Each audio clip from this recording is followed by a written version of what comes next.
Alright, should be live. I think things are working here at least a little. Every day is a new adventure, getting this stream to set up. Maybe. I'm not even sure this is public right now. How come the little globe's not green, YouTube? What's going on?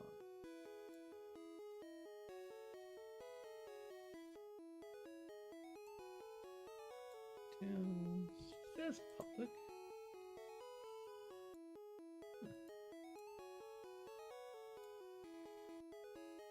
Just being finicky. Alright, well, we're probably live. Sometimes YouTube's weird. I forgot to make a post in the Discord. Do that quick.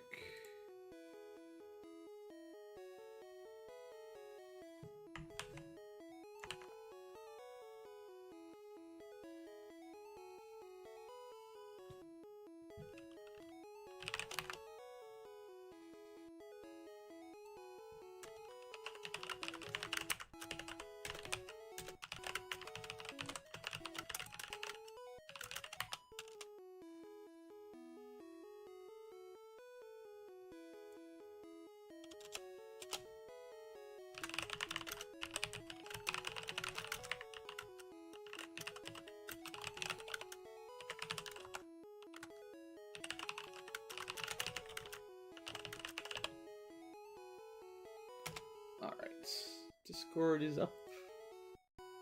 YouTube seems to be working. Alright, good. Still no Twitch, still no chat bots. Hey there, David. Well, it's all good, David. Some people can't be around for every single stream 24/7. No big deal. But we will get started here, one way or the other.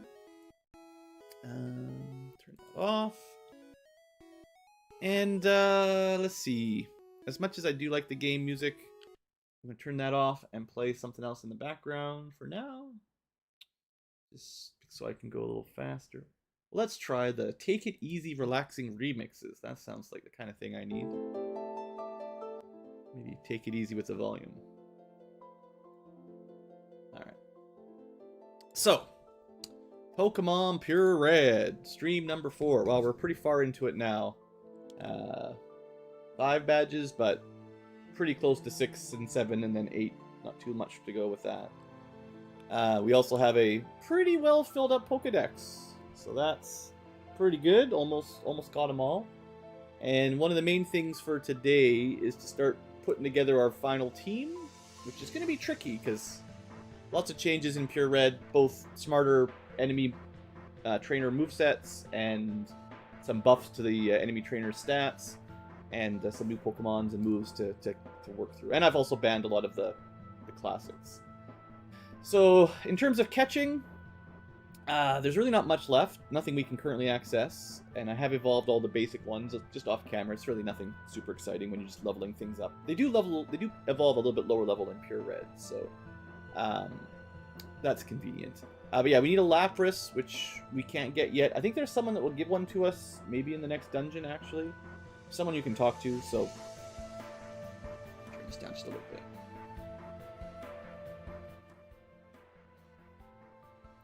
Getting volumes right is very hard.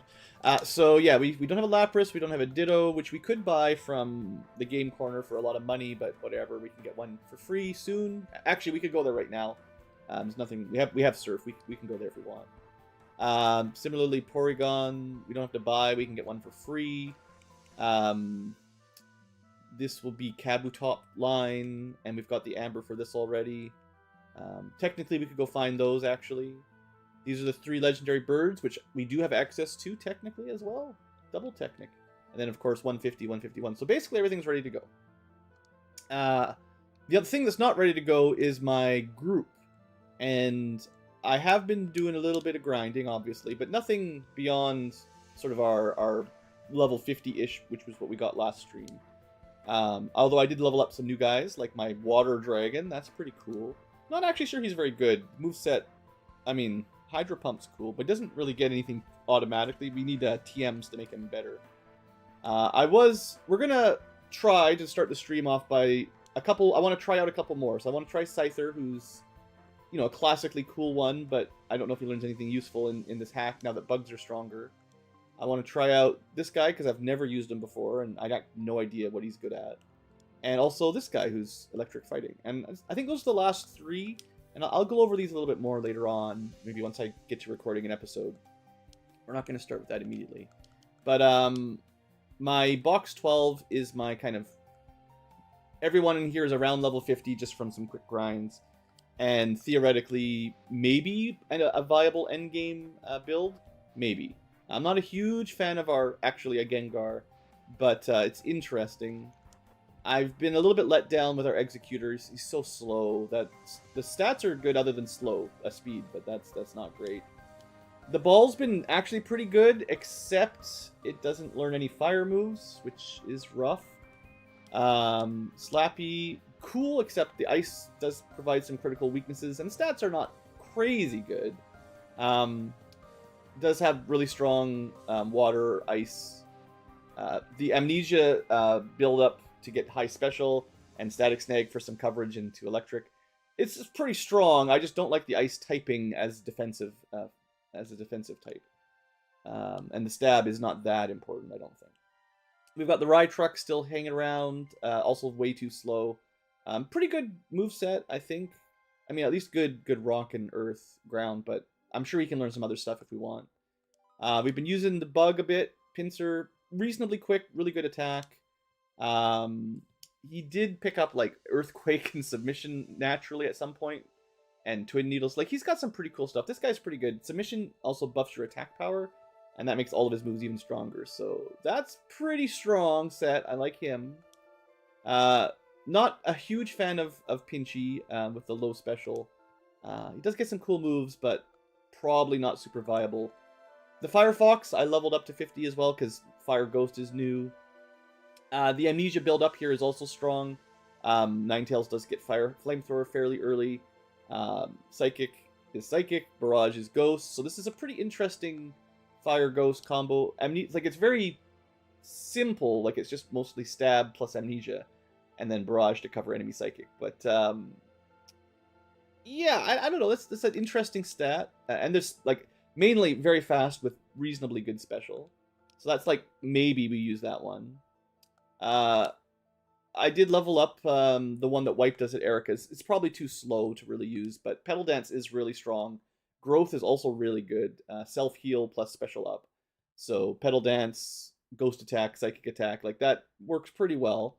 Definitely an option. Magmander, our Magmar, actually turned out surprisingly strong. Speed is quite high, special's decent.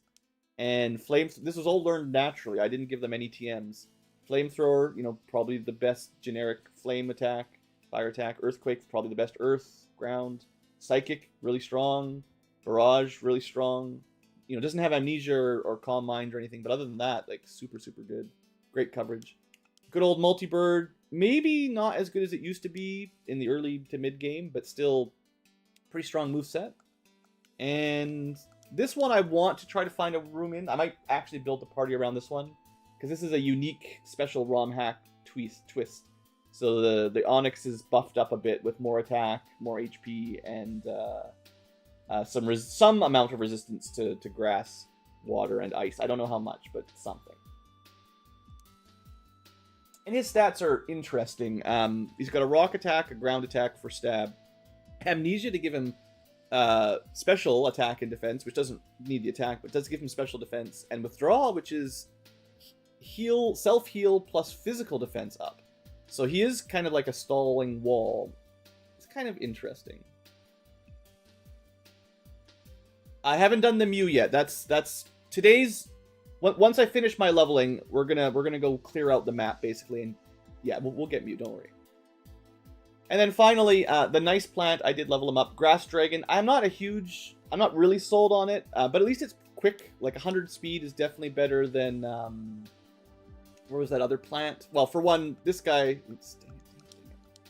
the map, the menus, they're a real enemy. 75 speed versus 101, that's certainly a nice change. And I think the Gloom, or the Vile Plume, whatever it's called, is also pretty slow. I always forget its name. Free trial, right? Because weed Pokemon.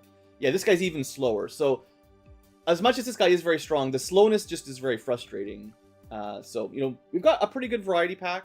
Those are the ones that I'm interested in checking out. Box 15 is all the banned ones, which tends to be starters. You know, Butterfreeze. It'll have all the EVs. Stuff like the Arcanine. Oh, I leveled up just for fun. I wanted to do it because, you know, Dragonite, pretty good. So I leveled up our Dragini up to Dragonite. We're not going to use this guy. He's too good.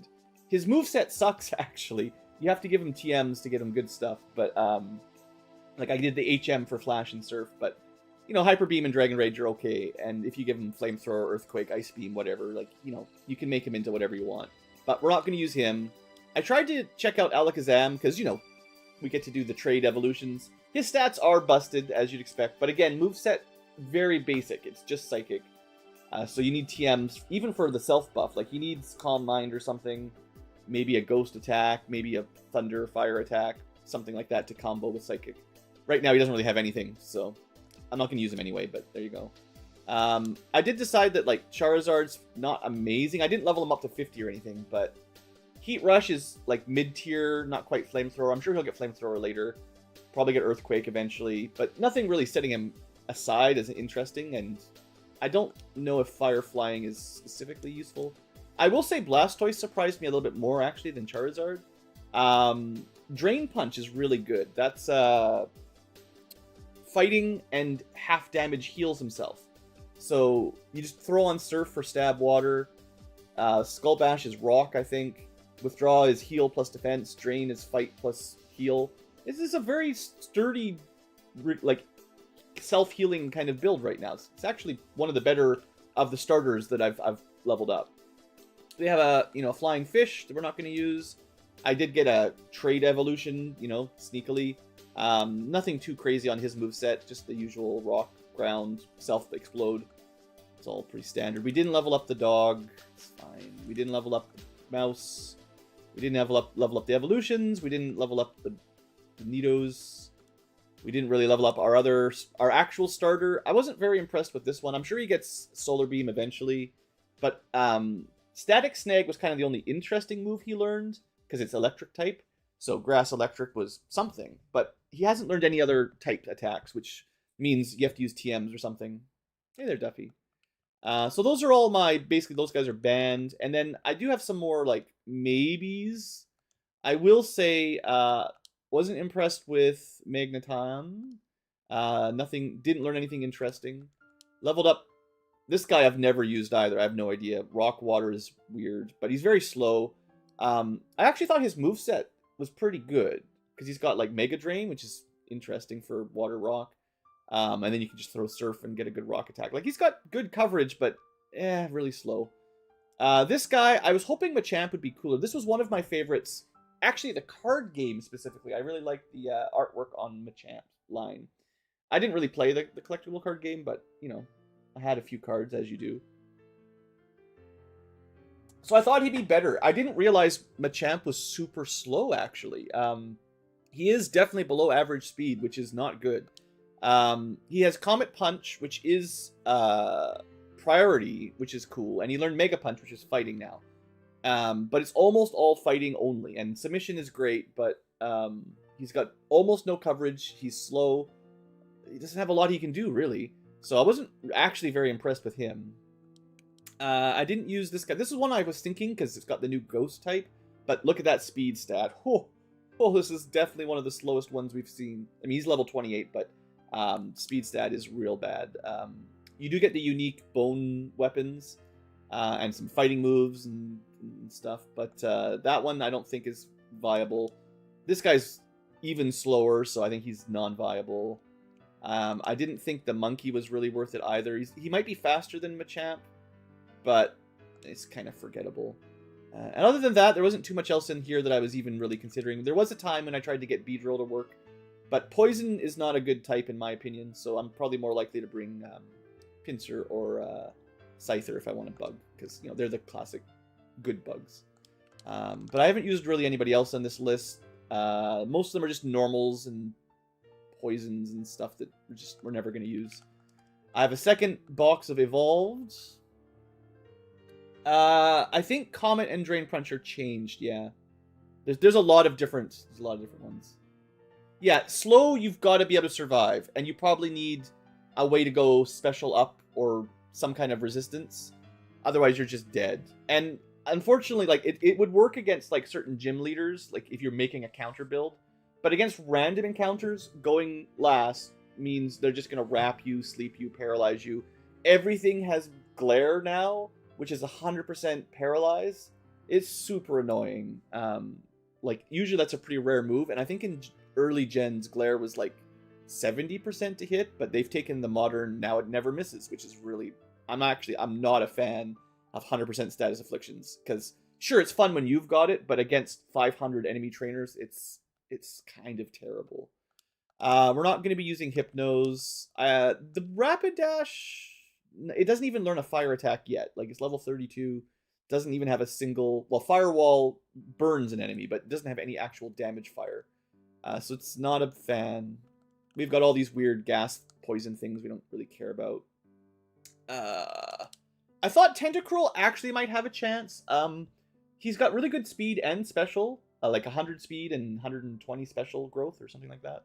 But the poison type, I don't like it. Like, he actually has pretty good moves. He got that cool electric one and grass for Mega Drain. He's got like a decent moveset, but I just don't like weakness to poison. Like, poison adds a lot of weaknesses, so I don't like it. Don't really care about the Golduck. There's so many water psychic. I mean, I guess he's faster than Slowbro, but whatever. I actually took the time to level up the Venonat. Although it leveled up, I think it evolved a lot lower level than it normally does. Someone was like, this one normally evolves at like 38 or something, but it was 22. So much better. Yeah, status effect hell is not really fun. Like, in a proper league match against another trainer, it's equally balanced, but when you're one player against hundreds of people, it's just really monotonous. Anyway, this guy was... I mean, Leech Life is way stronger. That's the bug attack that's like 75 power, draining HP. And Side Beam is good and stuff, but, like, whatever. I don't know. This is not the kind of Pokemon I normally like. Bug poison. Too many... Poison, like, I've heard, right, like, in recent generations with Fairy, which is after 5 or 6, whatever, one of the more recent gens, Fairy's weak to poison. So finally, poison has a little bit more usefulness, but in the old gens, poison does nothing. You know, we got Doug Trio, whatever. We're not going to use those. And I think there's just one more box. I'll just do a quick recap here. Right, because I wanted to talk about specifically Hitmonlee and Hitmonchan. I haven't used anyone else on this box. I was thinking of maybe trying to get Mr. Crime here with Psychic Ghost. I'm trying to... Specifically looking at the ones that are changed, right? If they have a new type, I want to give them a chance if I can. But most of these are just the same as always, I think. So, the thing is, I actually think Hitmonchan is still pretty bad. Better special than I remembered, so the elemental punches are not terrible. I thought before the, you know, the split between fighting could be special or physical. Specifically, Ice Punch being ice rather than fighting would be really bad. But it's actually not too bad on Hitmonchan. His special is pretty good. So he does get Fire, Ice, Lightning Punch. He's got Drain Punch. He's got a Priority Comet Punch. He's got Mega Punch at a higher level, which is really strong. It's like 100 power fighting right now. So he's got a bunch of moves that are pretty good, but he's actually still, just like in Vanilla, completely outshadowed by Hitmonlee, who's, I think, a little bit faster, has way more attack, lower special, but who cares? Because he gets Submission, which is a self-attack up, and Meditate, which at least in this hack is special, speed, and attack up one stage each. So all he needs is 1 or 2 turns of Meditate, and he just clears it. He's got Drain Punch to self-heal, he's got Rolling Kick, which is Rock at least for some coverage, and Submission to just destroy his enemies. If you wanted a pure fighting, I actually think this is probably the way to go. I think this guy's better than Machamp, the Monkey, and Hitmonchan. All the pure fighting. So anyway, I don't think I'm going to use him, but his attack is bonkers, and he's got a really good set. And also, hey there, David, if I didn't say hi. It is Happy Friday. Enjoy the long weekend, or the weekend, at least. So, what we'll do, before we do our final party comp, I'm going to try to do the last 3. I'm going to try to get Scyther. I'm going to try to level up Scyther. I'm going to try to level up a Tangela, because who has ever used a Tangela? You let me know if you've ever used a Tangela in your life. And we're going to also try Electabuzz, because another one that I've never seen used. I just want to see if they learn good moves, and then we'll make our party based on that. We've already got a pretty good selection of good options, but I just want to see those last 3. We've got like 12 or 13 kind of good options already. We'll get that up to 15, and then we'll pick our final 6 or 7 and just go with that, basically. You know, you could build a counter team for every gym. I don't like doing that. I just make an averagely well-built team that can cover everything. We're not doing like, oh, this is the ground gym, so we'll only bring people that counter ground Pokemon. Because I think in this hack, the late game gyms tend to have a lot of counterplay anyway. So if all you bring is like water Pokemon to the ground gym, he's going to have something with grass attacks. Like, you're going to get solar beams. I believe it. Anyway, so we just need to pick out some cool places to go grind. Actually, I need someone with fly. That was one mistake I made here. We do need to bring out, not release, that'd be the worst.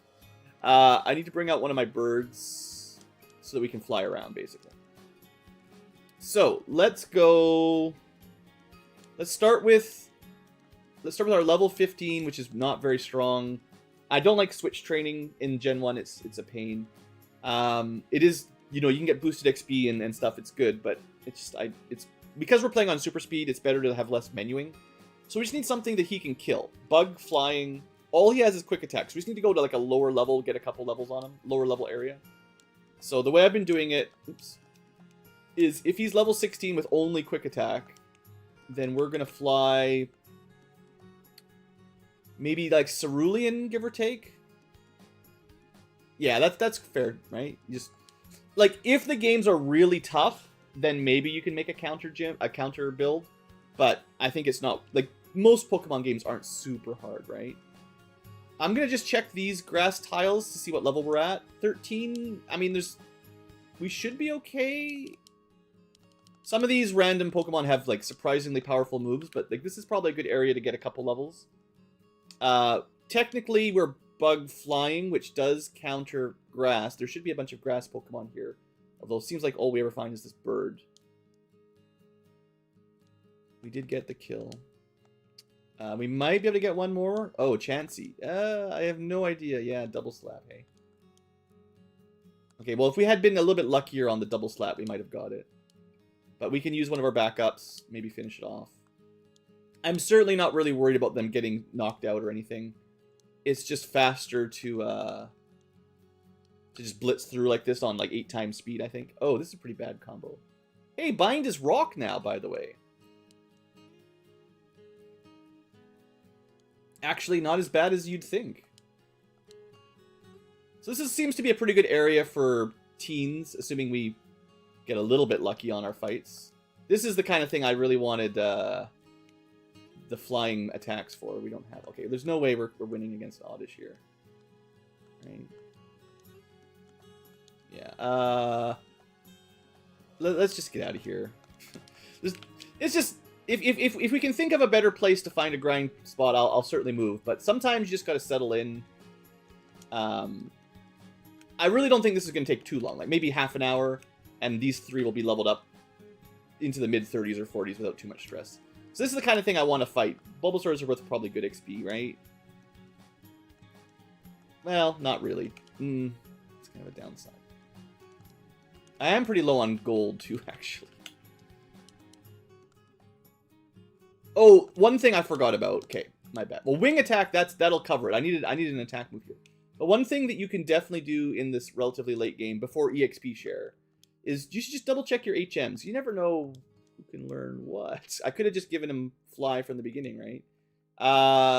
Cut is a bug move. He can learn that. Flash is electric. Can't learn that one. Strength is fighting. He can learn that. Let's just drop. Well, no, it's fine. He's I guess no, wing attack is priority. We'll drop normal priority and have a fighting type. And no one can learn surf. So yeah, it's definitely a good idea. Even if you don't know if you're going to keep these guys around long term. If you've got the HMs, you never know what they can learn. And yeah, this will speed things up significantly. We can probably move Scyther to a newer area pretty quick. Because he is a very very high stat. Like, he's not like a pre-evolve. Like, he is like a 400 plus stat total kind of unit. So we're fighting things that have like stat totals of 200, 300. So he doesn't really need to outlevel them to kill them. So we can probably move to the next area pretty quick with him anyway. But we'll get him to like 20 or so. I don't care about focus energy. That's crit chance. Not really my style. And now things start to go zoomy because we've got some better moves. I will say having a priority attack is pretty nice though. Just for grinding like this. Make sure you get it in before you get paralyzed or accuracy downed. Alright, so that's 20 on him. That's okay. What about our grass? I think there was something he could learn. Wasn't fly. He can learn how to cut. I think almost everybody can learn cut. Can learn flash as well. So he's already got a good grass move. I don't really care about poison powder. And yeah, you can overwrite these anyway. So if you're worried, I can change these later easily enough. All right, easy enough. Just give him a couple options. So we've got a strong grass, weak rock, medium electric, and bug. So pretty good against. Oh right, it would be good except that he's got poison as every grass. Almost every grass is, of course, poison. So then not actually weak to bug after all. This isn't the best location. I was thinking that like he'd be fine here. Oh, static snake. I think it's technically stronger than flash. It's pretty similar, but nice that he can learn electric anyway. So like you could use that. Not very effective. But it did get to paralyze. I was thinking I'd be fighting those. You know, the first time we walked down here, we fought like, I don't know how many, like 5 or 6 far-fetched in a row. So I'm like, make sure we've got electric attacks, you know. And they're worth probably more XP than the little plants. Alright, so we'll get this guy to 20, and then we'll maybe move... I guess we could do the Dark Tunnel and beat up some Geodudes. They're higher level.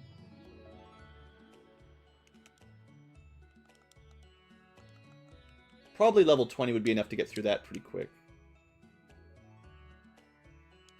I don't know. We don't really... I guess... I thought... Yeah, I definitely thought we'd have a better counter for grass, but... Alright, he's got to 20. Didn't learn anything too interesting. And that means everybody here is 20. Alright. Now, actually... We've got a lot of electric attacks. Or, sorry, we've got electric and grass attacks. So, now that we've got Surf, there is another perhaps better option. And it's probably even higher level than what we were fighting in the grass, actually. So let's find out how strong the fish are here. 28? Maybe? Get stabbed? Of course, we fell asleep. Yeah. I mean... We had a chance. That would have been worth a lot of XP. Alright, well, we probably... Do we get any lightning here? Yeah, we've got at least one. Okay, I don't know if this is the best spot to grind. Maybe we need a couple more levels, but... It's certainly worth a lot of XP, and we do sort of counter them all. It's just... Unfortunately, you have to surf to get going. Yeah, this should be... Actually, that's a pretty high level fish. Not getting put to sleep on turn 1 makes a pretty big difference, though. So that was like 3/4 of a level. And then, yeah, stuff like this should be easy. Be nice if we learned, like, Mega Drain or something. Come on. Probably not going to get any more, but we'll try. Not bad. I guess Vine Whip's alright. You know, it's kind of a mid-tier power, but it does get the crits, so... Oh, I didn't give, Right, we don't have any grass on our guy here. He's pretty strong, though. Barely. Yeah, if we can get a couple level ups, we'll be fine. You know, Bug. If we can get him. Oh, he put that armor thing on, and then he teleported. Thanks. So glad friggin' more enemies have teleport to just skip fights. I should have given this guy Flash.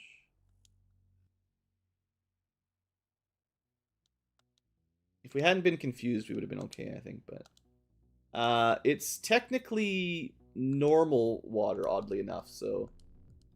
I guess against goldfish, our Bug is actually not bad. So I think... I don't know if this is really efficient. I think we might be a bit of a low level, but I don't know where else... I don't know the water zones and their levels well enough. There might be an area that has 5 or 10 level lower water Pokemon, but I don't know where that is. I don't want to experiment, so we're going to give this a try. I'm going to teach this guy Flash. Oh, come on, seriously. So he's got better damage. I'm hoping Electabuzz learns something smart like Thunderbolt at least, before too long.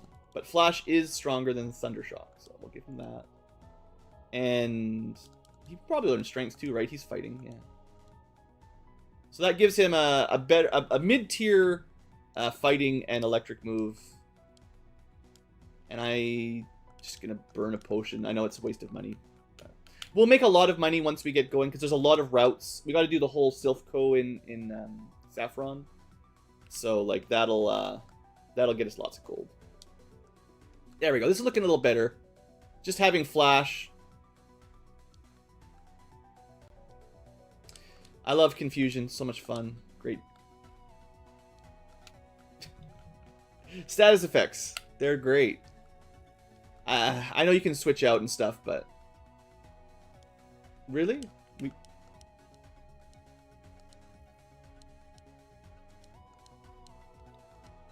Huh. I wasn't. I know these are fairly high-level Goldines, but like, geez. All right. Well, we can't take on a promoted one. But it would have been worth 1,000 experience.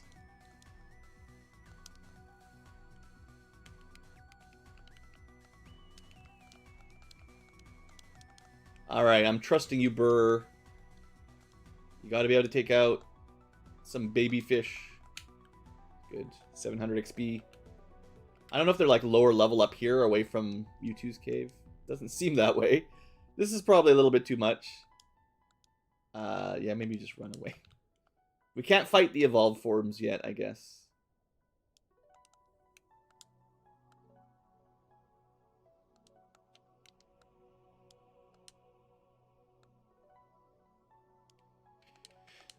Not looking great.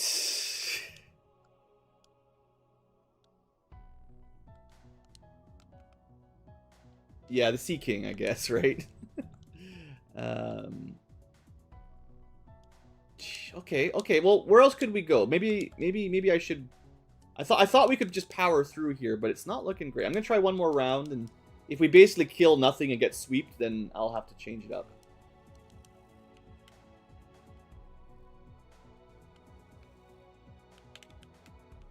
Come on. Give me something I can kill. That? It's too many levels up, dude. Okay, this should be fine. Still get paralyzed. Thunder Punch. Hey, that's fun. I don't actually know if that's better or worse than Flash. It's certainly better than Thundershock. Well, let's have a quick look. That is like the perfect move for Electabuzz, though. I want to check Thunder Punch. It's 75. That sounds about the same then. 10 Paralyze versus Flash. I think they added it near the end. Okay, so it's definitely stronger than Flash. Doesn't go first, though. And Paralyze instead of possible flinch. Okay. That's interesting. But a little bit more power is what we need, so... Well, maybe going first is what we need, to be honest. Actually.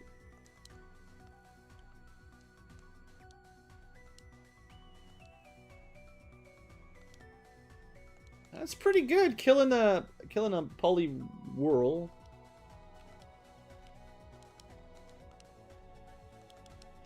Alright, so far Electabuzz doing okay. He's had more luck beating up on the fish than the rest of the group. And he did learn, like, Thunder Punch at a decent level. See, a lot of my is a Pokemon good or not is when do they learn their moves, right? Like, the stats is one thing, but if they don't learn any stab, useful types, and some coverage at, like, relatively low levels while you're using them, like, if it's only at, like, level 40, 50, 60, whatever, just, yeah, whatever. You have to carry them to the very end of the game before they get anything useful. Like, that's not actually a good Pokemon.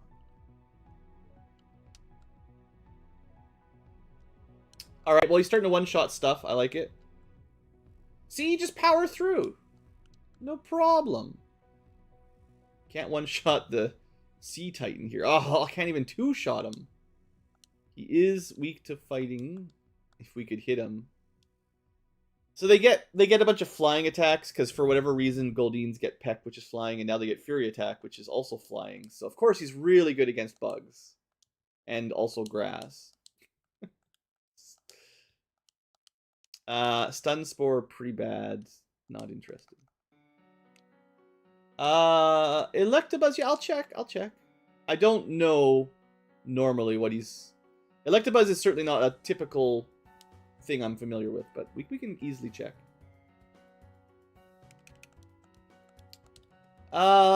His stats are actually pretty average. 105 speed is fast, but not crazy fast. And his attack and special are good, but not crazy. Just quite weak defensively. So that's a little bit less useful for priority attacks, but sometimes it's just nice to go first anyway, you know. Oh, we're probably dead here. Yeah, not even close. All right. I guess we should fear these. We should actually be scared of those ridiculous Sea Kings, whatever we're calling them, because that is quite the wall at the low levels for even with the right type advantage. All right, but we can charge through some polys. At least regular Goldeens are fine. Okay, Comet Punch. There we go. Getting some good stuff. This is maybe less damage than strength. I'm going to replace Quick Attack because it's another priority go first kind of a thing. It has to be Thunder because Psychic resists. Oof. And it just ran away anyway. What a troll.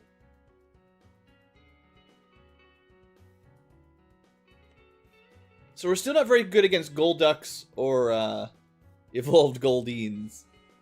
But anything unevolved, we just smash. And we are almost caught up in levels with the Electabuzz, at least. I kind of like how the Team Rocket bridge battle guys, they just stay there for the entire... Like, they should probably walk away after you beat them, you know? What is... Does the encounter step reset when you leave areas? Is that what's going on there? Is it like every time you switch to different color palette? Because there's still encounters down here, but maybe it resets the step counter. Maybe not. Who knows? Maybe it was just RNG. It's always just RNG. Okay, light screen is weird. That's the kind of thing that you might want if you're trying to make a really smart party. I think it's half damage from special or something like that. It's not the kind of thing I'm going to worry about right now. And I think we can get a TM for it anyway if we really care. It's not even very expensive. Like, it's just a purchasable TM. How are we doing on stats here? We're 68 speed, 67 special. Yeah, he's getting there. He's getting there. I don't know exactly why, but my default like gut feeling is I always thought, especially as a kid, but it kind of persisted even into modern days, that I basically never like to use the no evolutions. Like, I really like using actually 3-tier evolutions even more than 2nd-tier evolutions. For whatever reason in my little kid brain, because I didn't know what the stats were. You didn't have like a in-game stat, tier list or whatever. So you couldn't even see what the base growth rates were. You just saw your EV'd up, sort of, you've used them the whole game guys, which are obviously stronger than a random one on the wild.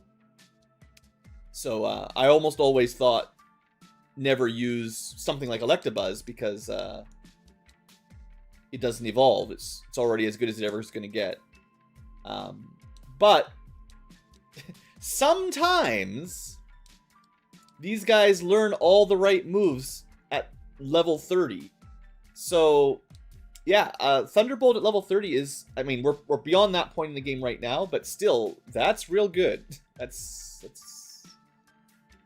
I don't think Golduck's gonna survive this, or Sea King either. Well, he did technically, but not for long. Maybe like one more level. Hey, there's Scott. Wow.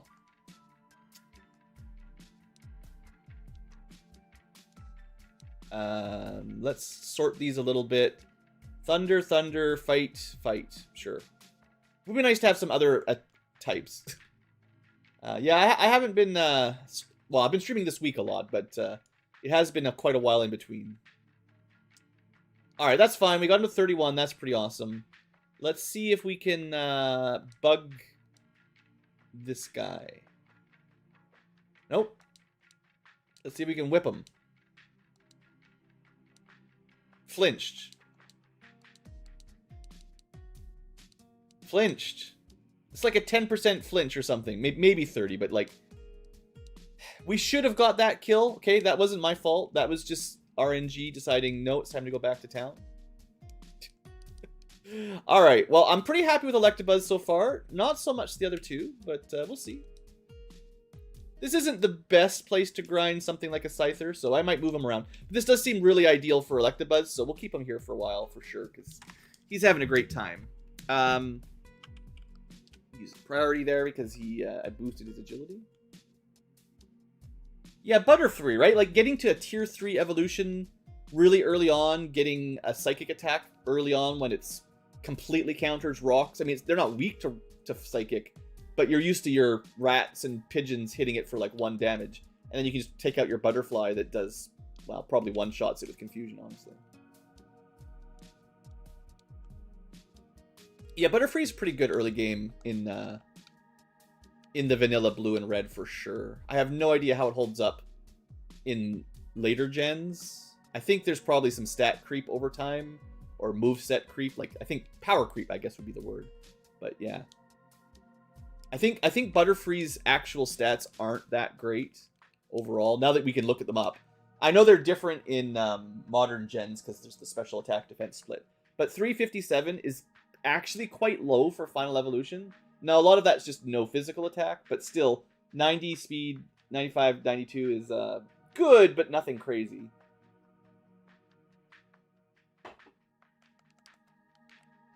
But yeah, definitely good early game. Definitely good early game.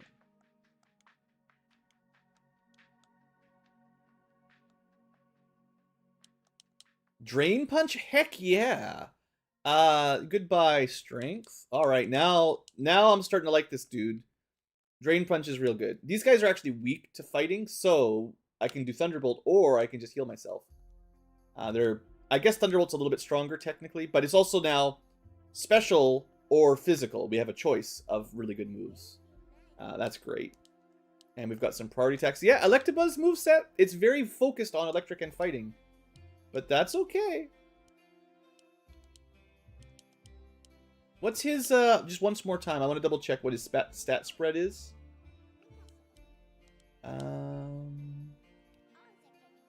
Good speed, very balanced attack and special. So he's not really any better at special or attack.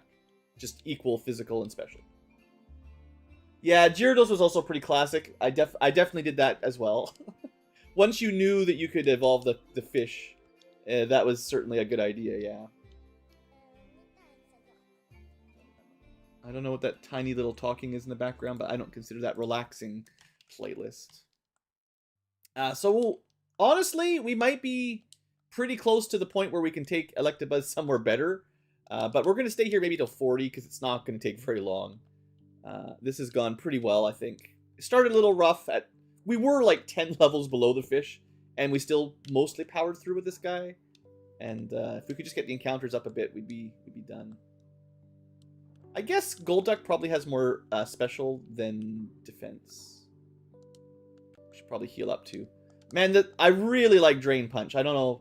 I don't know if there's a move of similar style in the modern, generations. But a 75 power fighting move, I think it's 75 anyway. 100% accuracy and half heal, like, that seems really good. Especially in this gen. Oh, Scott, yeah. I'm hoping that doesn't happen. I'm actually playing through OC Remix's YouTube's playlist right now. Just this is the Take It Easy, Relaxing something. I can't read it right now. For some reason, whenever I play my own large, like 1,000 song playlist through like VLC or whatever, yeah, it's weird. It gets like stuck in this loop of like 3 or 4 songs all the time. It's wild. So we're actually able to stay out here long enough that we start running out of PP because we're so good. Okay, well, let's try to train up. You'd think the pure grass would do all right fighting fish. We'll see. You're not alone yet. It really wants you to know that you're not alone. It has to tell you. So one of the problems I have with grass, and this is why I know Solar Beam is great. It's super great in this version. But most of the game, other than maybe the early game, and when you're fighting like the rock gym or the ground gym, most of the time the grass attacks suck. And I remember like most of the early gens were like that. Like I had a really hard time getting much value out of starter grass Pokemon. Like sure, it's good against Misty and Brock, but everything else is just...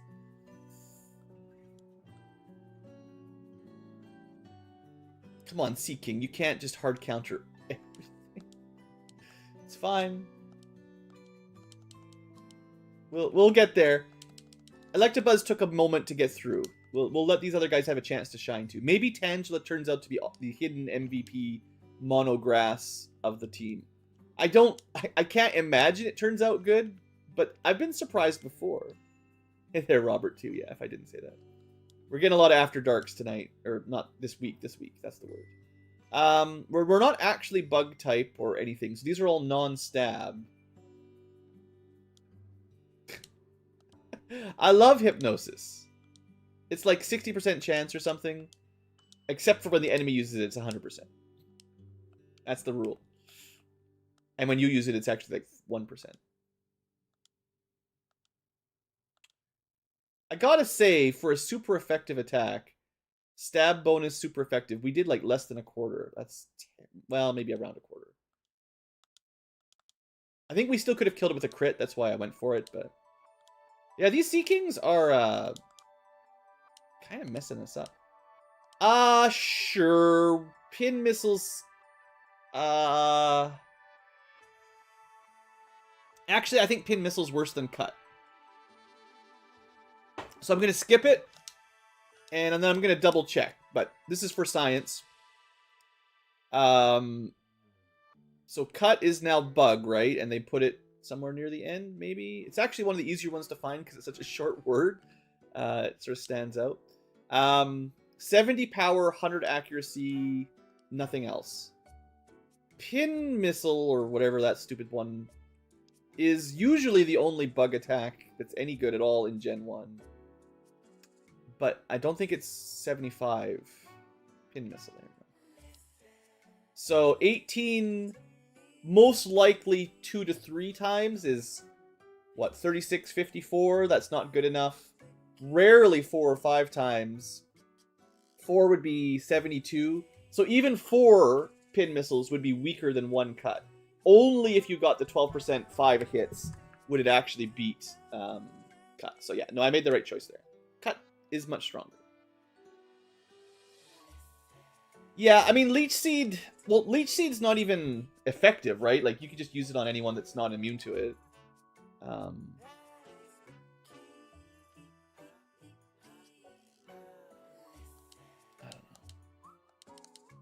know. Nice. But yeah, grass, that's... I don't know when. I know they eventually added some cool grass moves, like Magical Leaf and, you know, some mid-tier 60 to 80 power leaf attacks, grass attacks, that were actually pretty good. But it's just one of those types that I found... Sure, Absorb and Mega Drain and eventually Giga Drain were all good, but I generally preferred having the... Because water has a whole bunch of different tier attacks, right? You got Bubble, you got Water Gun, you got Bubble Beam, you got Surf, you got Hydro Pump, all like in the first gen. So, oof. Okay, that Poliwhirl's pretty beefy. So, like, a lot of the other starter elements, the Water, Grass, Fire set, they just had a lot better move options, and Grass tended to be, at least in the old gens, there weren't very many good Grass moves. And, like, Bulbasaur doesn't really learn any other type of attacks besides Grass, right? It's just Vine Whip for days. So, you know, only really good at one thing and not even that great at it. Besides, you know, Grass beats Water and Ground, but Water beats Ground anyway, you know. We gotta defeat this thing. Okay, we are doing half damage now. That's better. If we can two-shot these things, I'm feeling a little better. If you're just joining the stream now, we're just doing this is like my last grind before we try to put a party together. So there's these 3 Pokemon. I mentioned this at the very beginning, but Scyther, Electabuzz, and Tangela are the last 3 I'm going to try to get caught up. And then we're going to just make a team to kind of clear the rest of the game, probably. Because we've caught almost everything at this point. But I've never used any of these guys, and I like to give, especially because the ROM hack is, you know, they changed a bunch of stuff. I'd like to give these guys a chance, you know, see if they're worth using at all. So, but we got to get through this hump here.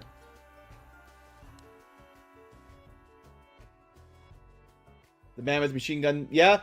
Final Fantasy VIII, some of the music, you know, maybe the story is terrible, but at least the music's good. I do intend to Let's Play us one day.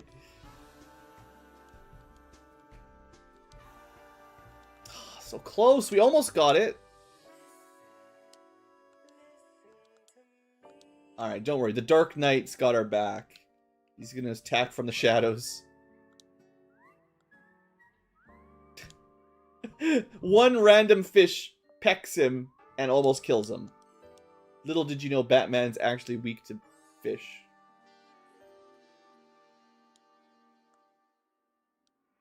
Look, I only play games that are 30 years or older. Eventually, Final Fantasy VIII will be that old. In fact, probably sooner than you'd think. When did Final Fantasy VIII come out? Late 90s, maybe? Or yeah, it must have been late 90s. I was in high school. So it couldn't have been after the 2000s. So it's got to be at least 20 years old. Sheesh. We're all getting old, guys. I don't know what to say. This game's like 30 years old. Almost. Maybe. Actually, yeah, it is probably 30 years old. Gee whiz. Okay, Mega Drain. I was saying he should learn something like that. Good.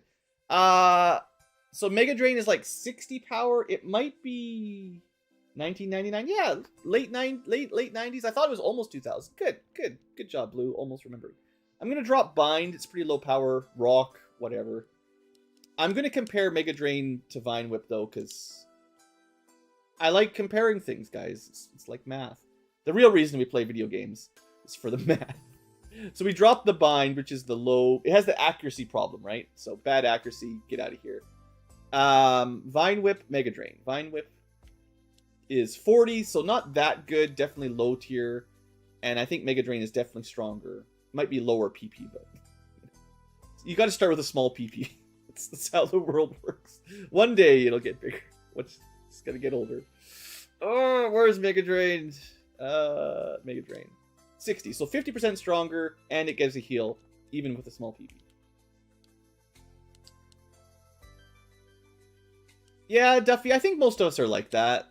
You get like your core. It's like the nostalgia thing, right? Like you've invested the time to learn how to play it. You remember the first time you played it, and it's just like riding a bike. You know, it's really nice to go back to.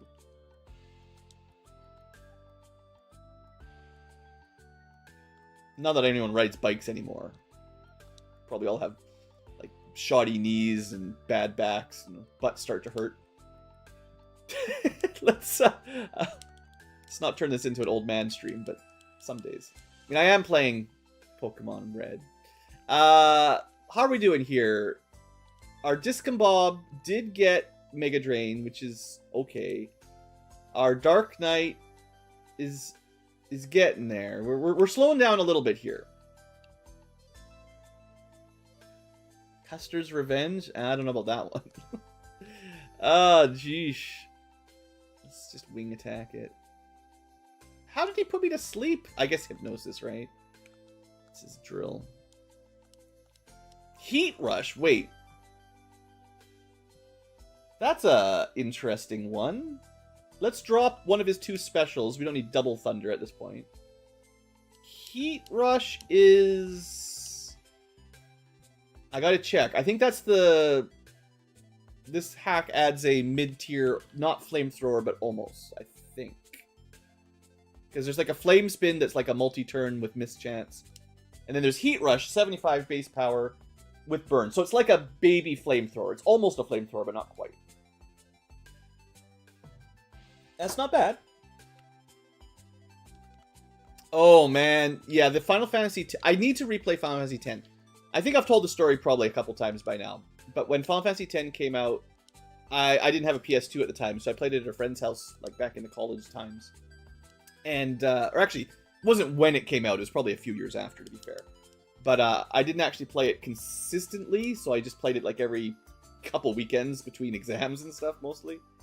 And I really liked Final Fantasy X. Like, I liked the combat, the art, you know, the stylistically very good. But because of probably drinking too much and playing it over a course of an entire year, the story made no sense to me at all. So by the time I finished, I'm like, man, that was a terribly stupid story. And it probably wasn't really that bad. I just, you know. Apparently, well, we are 9 levels below this guy, so that's a little bit more sensible. I was going to say, we're just bodied by this Golduck here. But it was, like, way over levels, so okay. But yeah, Final Fantasy X, what I mean to say is, like, I need to replay it now as an adult, because I've avoided it. I've only played it the once, because I'm like, yeah, good game, but terrible story. And maybe it is terrible, but I need to try it, like, fresh, you know? And maybe a Let's Play where I talk about the ins and outs will be the way. Okay, Mega Drain has really helped out our Tangela here. Very impressive. Final Fantasy VI turns 30 in April. Dang. I remember magazines when that game came out. I remember in school library, supposed to be doing whatever school kids did. I remember reading about Final Fantasy VI, trying to decide if I'd save up my allowance and buy it or not, when it actually was brand new.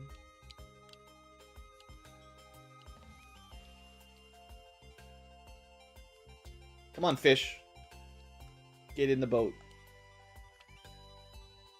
Yeah, Mega Drain. Good move. We need to get rid of Vine Whip. We need, what's the...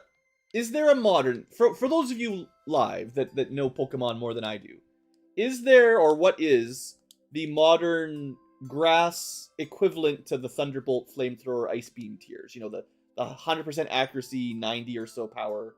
Is there a grass move that is in that tier now? And if so, what is it?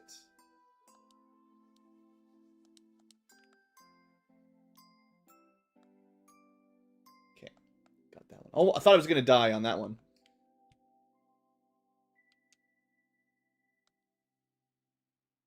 Oh, the Final Fantasy... Okay, so the Final Fantasy X story, I didn't get because I was, you know, probably intoxicated and took forever to play through it.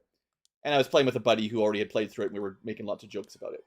The Final Fantasy VIII, I have played through a couple times, at least, in normal fashion. And yes, that story is just terrible. It's not because I was intoxicated and in the middle of exam season. It was literally just, yeah, Final Fantasy VIII. We'll just play Final Fantasy VIII till the end of Disc 1, and be like, yep, that's where Squall dies. Good Let's Play, right? Ooh, Amnesia's a nice choice. So did you know, here's a neat, I actually looked this up. I always knew, without knowing the exact numbers, that Pokemon stat bonuses were pretty significant, right? Attack up, special up was always good, especially in Gen 1 where special up was both attack and defense special, right? So I've always like, yeah, they're cool, they're good, and you should probably use them. I know they go +1, 2, 3 in stages up to 6, or down in stages down to -6. But I never knew exactly what that meant, right? I never knew the numbers behind it, because the game doesn't tell you. Some of you might know, but I bet you this will be a surprise. At least in Gen 1, on upwards. It's a bit different going downwards, but ups, like Amnesia and Swords Dance and all those kinds of stuff, every +1 is 50% more damage. So if Swords Dance is a +2, it's 100%. It doubles your damage, physical. Amnesia is a +2, will double your special stat for your special attack and special defense. And you can use it up to 3 times to get to +6, which will effectively quadruple your stats. I did not know just how ridiculous the math worked out. Because usually I was like, I don't know if this is a good waste of a turn, right? Like, spending a turn to put on a buff when I could just be killing something. But if you can't one-shot something, if it's going to take you 2 turns, and you've got something like Swords Dance or Amnesia, put it on, one-shot them next turn, you still kill them in 2 total turns, but now you continue to keep your boost of double damage and can maybe sweep the entire group. It's ridiculously strong. I didn't realize just how busted it was, but now I know, so you should probably take stuff like Amnesia if you can get it, especially in Gen 1. I knew it was very strong, but I didn't know the numbers, right? So Amnesia is, went really quickly, but your special greatly rose, which is your +2, and now anything that uses special will absolutely destroy this guy. And, you know, it's much better against trainers, obviously, with you've got like a full party sweep, but yeah, it's more than I thought. I thought it was like +20 or 30% per tier, but +50% per tier is crazy good. It's a bit different in the negatives if you're going down, because it's fractions of 100%. So you go from 100 to 2/3 to 50% to something less, and it's not linear exactly on the downward scale. So anyway, we've got our Tangela to 30. That's pretty good. It's probably strong enough to solo stuff. It's a little bit harder training up. Are Scythers bad? Like, I always thought Scythers were really awesome Pokemon, maybe when I was a kid, because, you know, badass Mantis with cool claws and pretty rare, hard to catch kind of guy. I never really, you know, ever tried to use one. Are they actually kind of bad? Is this the secret that I didn't know? I maybe we should go somewhere else to train him up a little bit, but like seriously, is he actually like garbage tier? Dang, you got me good. It's alright, we can Drain Punch our Buzz up. Cypher holds the Gunblade the way Laguna held his sword.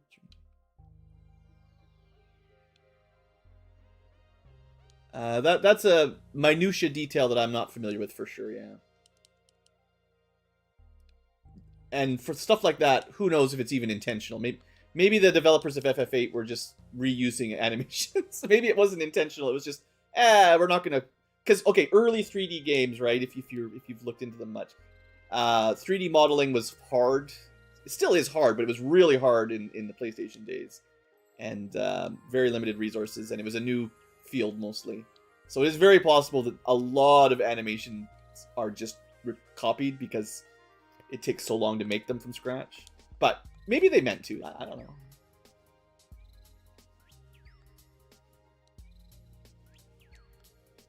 Looks like Electabuzz is good now. Just he got his levels, now he's smashing all these fish.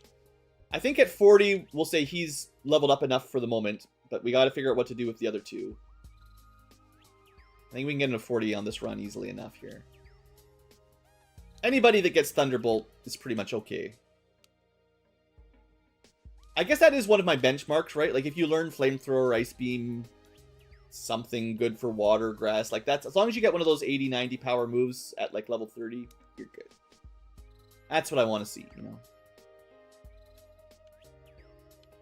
None of this Beedrill with a 10 power move until level 20. Let's not do that again.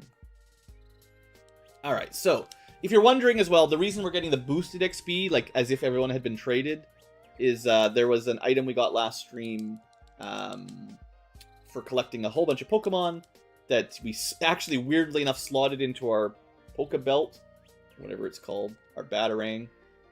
And it just gave everyone permanently 50% XP growth, I think. It's pretty cool.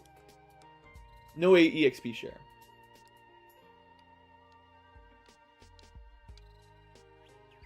Oh yeah, the story for FF8. Well, that's the trouble with time travel, guys. You can't just throw time travel in. Because it's very complicated. Very, very few games, or stories in general, movies, whatever, get time travel well, right? There's almost always plot holes and something doesn't make sense. It might be fine at a surface level, but as soon as you actually think about it, you're like, wait, no, none of that actually works. Like, let's move Mega Drain to slot 1 here. Okay, I think we'll be able to get Discombob leveled pretty quick now. We just need to figure out some zone for Scyther. Chrono Trigger did do time travel about as good as any game could. Yes. Yeah. 100%. It has its time travel system. It's fairly simple. They lay out the rules early on with Marl disappearing when you effectively let her grandmother die. Which sets it into a certain style of time travel anyway. And it seems to stay consistent to that for the entire game. None of this multi-timeline nonsense. Just... It still maybe has some plot holes, possibly, because some of it's a bit weird. But overall, it stays pretty consistent. Maybe not perfect, but way better than most of these stories. I feel like, you know, when, I can't remember her name. The one I never use, Luca. So I know people love Luca. She's just too slow. Low speed stat, just like the Pokemon. She goes back in time as a baby to save her mom from the machine incident, so she doesn't have to break her legs, basically, right?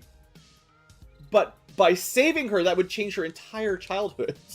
So, like, Luca should have changed and probably been a completely different person because now her mom could walk, you know? It would have totally like, so it kind of hand waves some of the sort of butterfly effects, you know? Sure, her mom can walk now, but also her entire life would be different. So, it's kind of just, it's just too hard to cover that kind of stuff, you know? That's the problem with time travel. Once you start doing it, it's like, it's open up a whole bag of worms.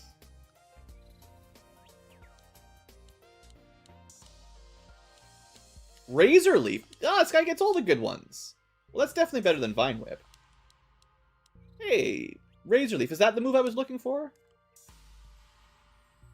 Oh yeah, no. The story beat of going back in time for her personal, like, she wouldn't normally do a selfish time travel request using this magic, well, this technological, you know, advanced hardware. But they're very near the end of the quest. I think they're all going to die fighting Lavos, basically. They have that little moment in the forest, having a little break. And she's like, weird time rift, maybe I should go. And it's her personal saving her mom thing. Yeah, very good story moment. Just, you know, sometimes you gotta just pretend that there's no plot holes, right? Because it would just ruin the fun. So Vine Whip was 40. Razor Leaf. Maybe this was my 80 power grass one all along, and I just forgot about it. I don't think it... Yeah, it's not that good. It's only 55. So this is another mid-tier, critically, you know, crits are good, but still not actually very high power. Actually, less power than our Mega Drain, interestingly enough. I should have cleansed that Paralyze. That's the difference between going first and second a lot of the times. I actually don't know in Gen 1 how much of a penalty it is. I know it reduces your speed, but I don't know if it's like half or quarter. I know they've changed the effect to Paralyze and Burn on the stats a couple times. And I don't think when I was a kid I even knew that they changed your base stats. I knew Paralyze could paralyze you, and Burn would you'd take damage. But burn reduces your physical attack, and paralyze reduces your speed. But I never really knew exactly how much.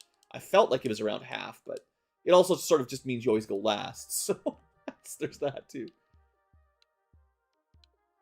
Yeah, Chrono Trigger, it does have some flaws. Like, I think everyone puts on a bit of a pedestal. It's not literally perfect, but it is so good that you can just say it and it's fine, right? Like, no one's really going to argue. But there is things that could be improved.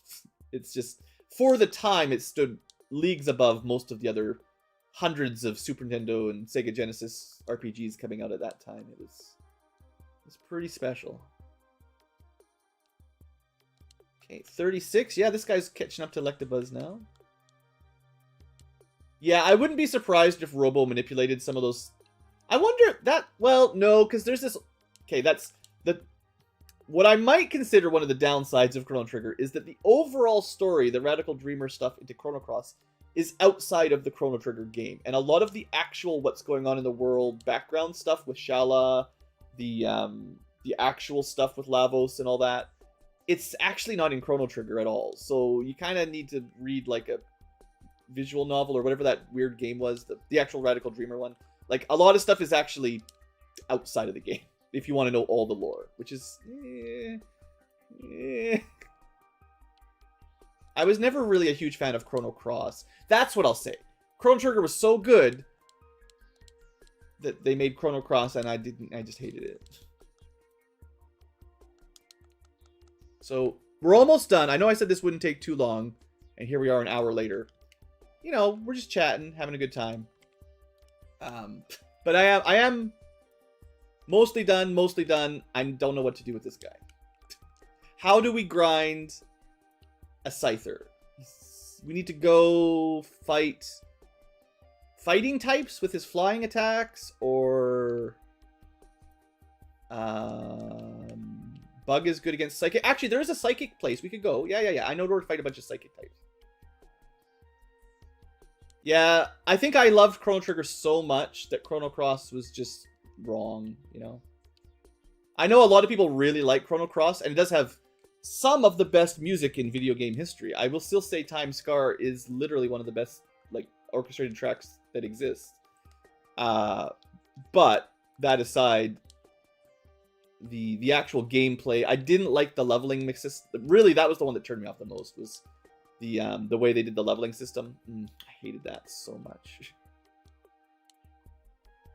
The magic system in battle was fine. Like, it's kind of weird. Like, you know, the color system stuff, that was a neat idea. I'm not sure I loved it, but it was neat. But yeah, a lot of PlayStation 1 RPGs did that, where they messed with the leveling system. Because they're like, we can't just do experience and levels anymore. We need to do some other method of getting it. We don't want grinding like Blue right here on Pokemon. No grinding allowed. We need to do something different. And I didn't enjoy too many of those alternative RPG leveling systems myself. Also, maybe too many playable characters, maybe? Like, Chrono Cross had 30 to 40, somewhere up there, of recruitable characters, and you can only have 3 in your party, of course. Active party. But you also couldn't recruit everything either. It's like, if you take Chrono Trigger, triple or quadruple the number of characters, except that you also have a bunch of, you can get this one but not the other one, bunch of lockouts, and way less personality each, you know? Just kind of uniformly, they are all, some of them have some interesting dialogue, surely, but a lot of them are just, you know, cat girl here, frog boy there, bird person there, you know, nothing too interesting. I'm sure there's more to it, but that was my impression, basically, with Chrono Cross. It's like, too many characters. I found out I couldn't even get them all anyway, and you'd miss some, and then the leveling system was weird. It really turned me off. There was some really cool story beats, though. I remember it still had some really good storytelling, but, I don't know. I also didn't like the fact that it was mostly detached from the story of Chrono Trigger. I know at the very end you run into some version of Marl and Chrono, but it's not... I can't remember how it works. It was, like, not really the same. You know, it was, like, alternate reality stuff, kind of. But... yeah. I think they just should have done, the remake for Chrono Trigger. They had that cutscene at the end where they basically let Magus reincarnate as a kid again, I believe. They should just let Chrono Cross officially be Magus's redemption story, not maybe kind of if you think about it and stretch things a little, but like legitimately, actually for sure that would have been fine. That's all they would have had to do probably. Yeah, missing out the Dragon Ball style art was harsh. If Chrono Cross had just been about Magus 2.0, though, I feel like that would have just done it, right? Just use the same world, alternate timeline because you got rid of Lavos, no big deal. Or not alternate, but fixed timeline. But now there's new problems, of course. Okay, we got to go level up Scyther, the last of the three.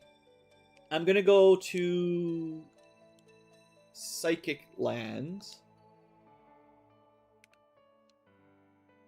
13. I didn't play 13 enough to really say. I don't feel like levels even mattered in 13. I did play like the first 10 hours of still tutorial. Hadn't even unlocked the proper level system probably. But no, oh, do we not have a... This is why I never come to this place. We still have a cut. Okay, the only way in here. But yeah, these are all psychic type here. So maybe we can just blast through these guys with physical damage. This will probably work. This is actually, assuming we can win these fights, the XP should be pretty good. Yeah, 847, no problem. It's a good spot for our Dark Knight. Okay, that move, Fury Cutter is very strong flying attack. Now, it doesn't have priority like wing attack, but Scyther's fast, right? I'm pretty sure Scyther is super fast. I'm gonna check his stats. I feel like that's his thing. He's fast. If he's not actually fast, I'm gonna be like, I've been lied to if that's... Yeah, 105 speed, he's pretty fast. He's not the fastest, but he's pretty fast.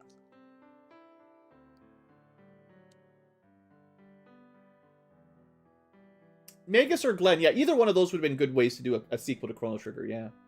Because I think Chrono and Marl need to retire after their journey. Like, Chrono literally died. He needs a vacation. So you gotta let someone else take the lead on the sequel, right? And for sure, Frog Glenn would be great. You could bring back Cyrus, right? I mean, sheesh, there's lots of things you could have done in the medieval times. That would have been a good way. The whole Magus, if you just sent... That would have been the way to do it. You send reincarnated Magus... Yeah, I'm the smart developer, right? Have him be like... Maybe have Glenn as a knight for real at the end of Chrono Trigger. Losing his frog form. Eventually, whatever. Doesn't matter how you do it. And then you have like a young Magus reincarnated, however you want to do it, who has to like train with him. And maybe he's got a bit of a chip on his shoulder or something. And, that would have been a perfectly fine sequel. I would have played it. Probably.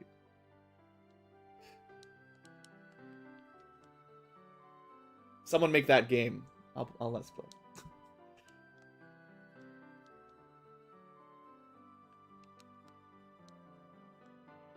So this seems to be a pretty good spot for our Scyther. I'm pretty happy with the speed here. This is much better than fighting fish with a bug.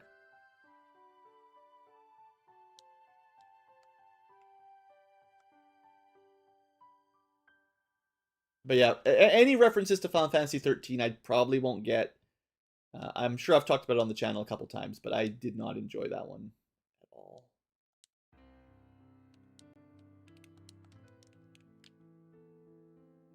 I did watch a Let's Play of the Final Fantasy VII remake. I can't remember which. I think it was the remake of the remake. Intergrade +2. I don't know. The naming conventions for this current generation of Final Fantasy VII remakes is actually really frustrating. I hated it. Oh boy, did I hate it. I know a lot of people really love it. It's I think overall well regarded. Oh boy, did I hate that. And I think is it out yet or soon? I think like the part 2 of the Final Fantasy VII remake is coming out. Well, they've been working on it for ages, but theoretically actually coming out soon or now, maybe? I don't know. Oh boy, Square, I don't know what you're doing these days. Blue Dragon. I didn't do a lot of Xbox 360 games. In fact, I did very, very few. We're definitely going to take Sword Dance, though. That's a fun one. Sword Dance is great. That's the +2 physical attack. Good sweep. Be nice to get a stronger bug move here, maybe. Cut's good, but we want, like, Vice Grip or Twin Needle or one of the really strong ones to really get this guy to shine. I think I've heard of Blue Dragon. I don't think I've played it, though. It's one of those ones that, yeah, it was one of the reasons for the Xbox. Like, there were a few well-known RPGs on the Xbox. Not very many, but there was certainly a few. But they tended to be exclusive, so, yeah, I just never got a chance. Yeah, I guess the problem was someone tried to remake Chrono Trigger in, like, modern-ish engine. And they just got DMCA'd by Square, because how dare you infringe upon their abandoned property. Friggin' copyright. Who invented copyright? Let's go back in time, get our time machine, ice them. You know, we'll put a strict limit. Copyright maybe isn't always necessarily bad, it's just usually bad nowadays. So just say, like, it has a 5-year limit. You can copyright something, you've got 5 years to make as much money as you can. 5 years seems fair. At that point, that's it. People can make a game out of it. It's over. And at 30 years, don't even friggin'... If you try to take someone to court for a 30-year-old game, get out of here. Just laughed out of court. Doesn't matter. Swords Dance is technically fire. I didn't know that. Might be unique for this hack. The 7 remake... I think the twist, spoilers... If you, I mean, it's been out for a few years. The twist is you're not playing Final Fantasy VII. You're playing like a meta version of Final Fantasy VII, where the developers are laughing at you as ghosts as you try to change things, and then they alter it so it's not the same story anymore. Because this is the alternate version where Sephiroth is rejiggering history, so it's totally new and different. And actually, it's better now because, like, no, I'm sorry, I'm salty. It's really, I can't even attempt to explain the story of the remake. It's so dumb. It is so dumb.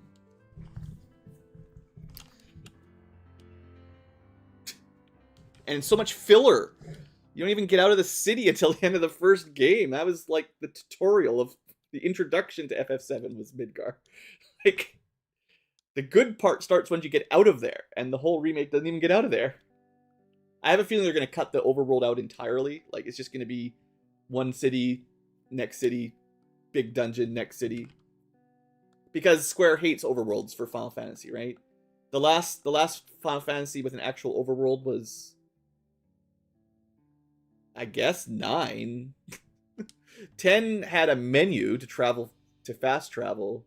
11 was the MMO. 12, you just walked everywhere until you got fast travel.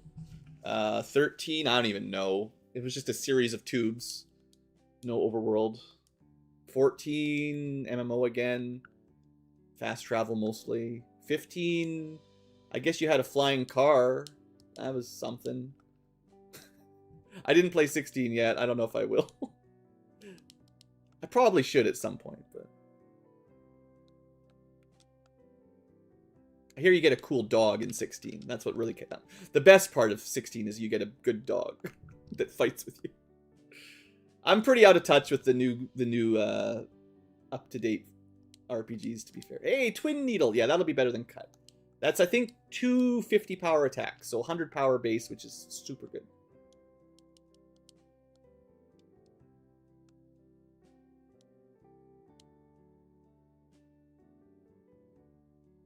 Yeah, I mean, I wouldn't be surprised. As soon as the FF7 remake, as soon as I heard that it was only Midgar, I'm like, oh, so they're going to take a 3 CD game and turn it into, what, 4 or 5 different full-price games? Like, because Midgar, I mean, I don't know in terms of actual gameplay percentage, but I feel like in a normal PlayStation 1 Final Fantasy VII, you get through all of Midgar, unless you're really taking your time, in like 5 hours? 6 hours, maybe? There's certainly a fair amount of content, but you can't hardly get lost. It's pretty linear. I guess you could get stuck playing mini games if you want. There's always the mini games, but generally, you know, there's only so much to do. So you get out of there, and then the real game starts. You start traveling, exploring, and hunting down Sephiroth, supposedly. Oh, right, I got rid of my cut. Ugh.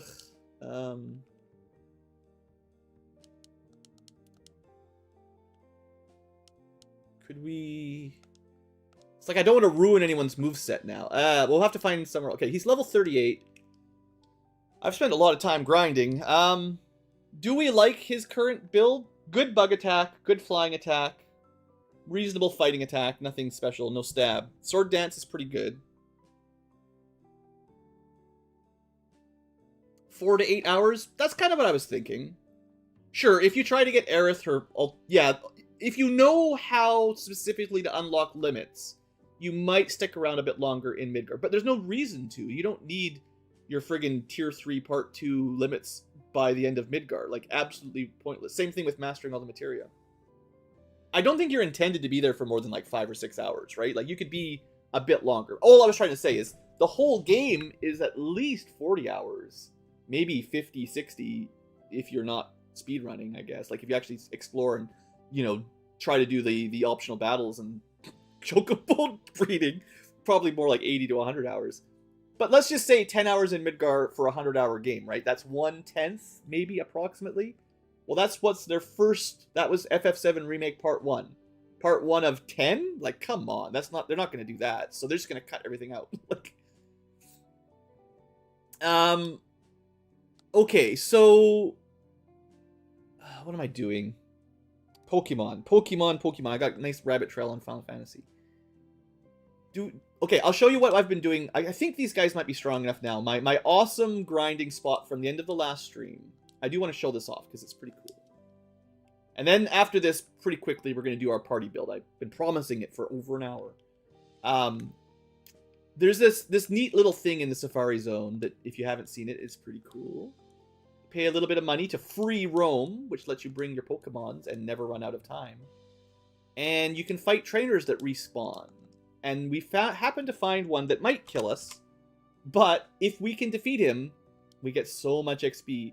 And all he has is 6 bulls. Now, they're generally weak to fighting, but they're pretty tough. I don't know if we can actually do this. We got to maybe set up a little... Oh, man. That's not a good start. Maybe a couple potions, if you can do something different.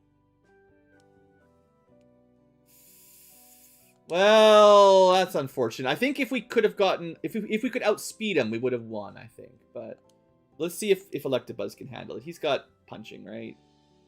And he goes first. Yeah.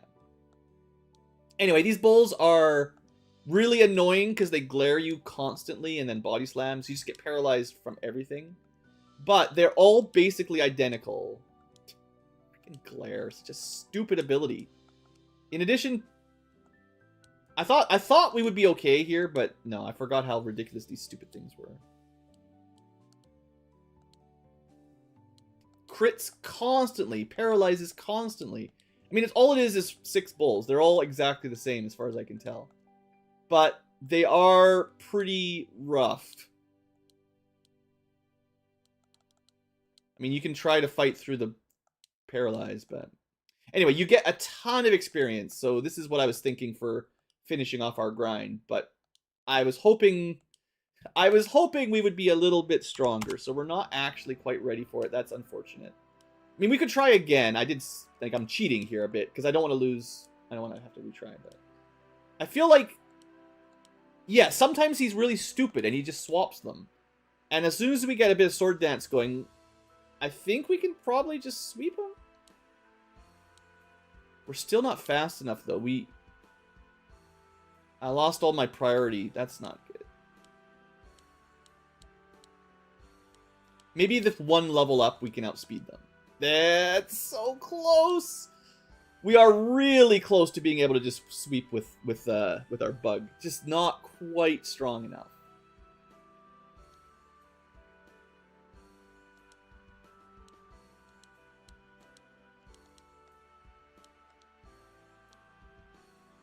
Okay, we're doing all right.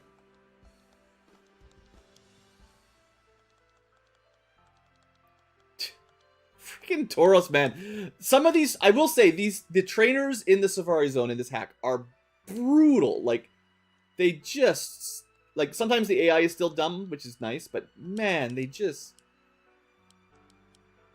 sometimes it's a bit much. Anyway, we'll take Mega Punch. I like priority moves, sure, but Mega Punch is super strong. I'm going to keep the heal, because then we got Thunder, Fire, or Electric, Fire, Fighting, but 2 types of fighting. That's cool. I can pretty much guarantee this does one-shot. There's no way. No way that that fails. Why?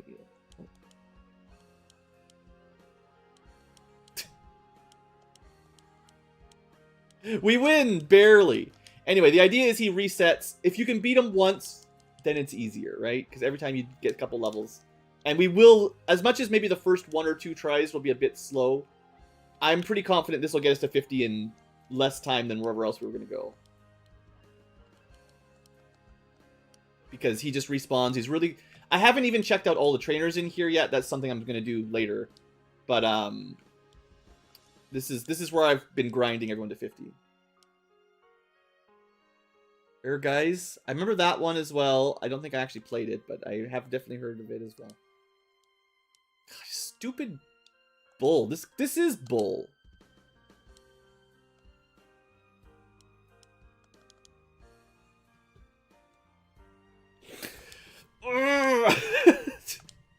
Just... Why are these bulls so strong? They're just normal. We actually outlevel them and they still, like, wreck us. The only time we win is when they're stupid and they swap, right? Like, maybe Electabuzz is just better than Scyther. That's what we've learned here. Having access to Drain Punch is what we needed. Alright, critically killed.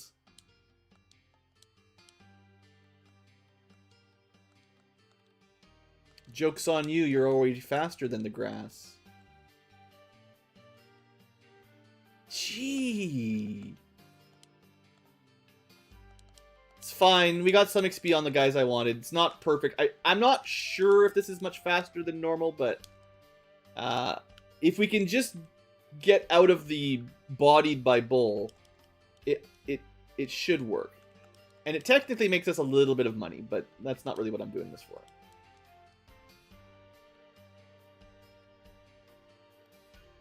Oh yeah, I remember a place like that, Duke, that basically just sort of rented out the machines temporarily. Yeah, it's like an arcade, but probably just some random like 25-year-old that had a bunch of spare consoles and could rent a place. Oh, come on, he friggin' body slam paralyzed even. We still can't even one-shot.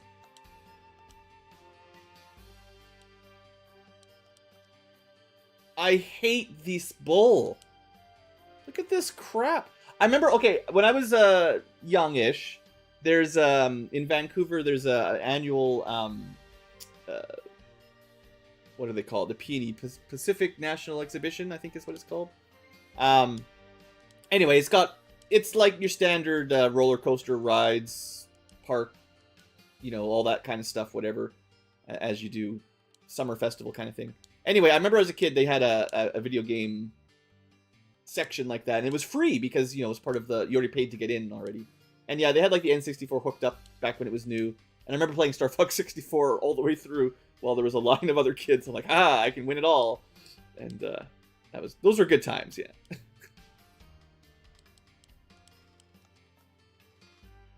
Alright, Electabuzz is the only one that can kill Bull. Turns out the punching lightning dude is actually really good against these jerks. I really thought Scyther could do it. And I think he could. He just needs a little bit of luck, you know? And once he gets a level up, he'll be fine.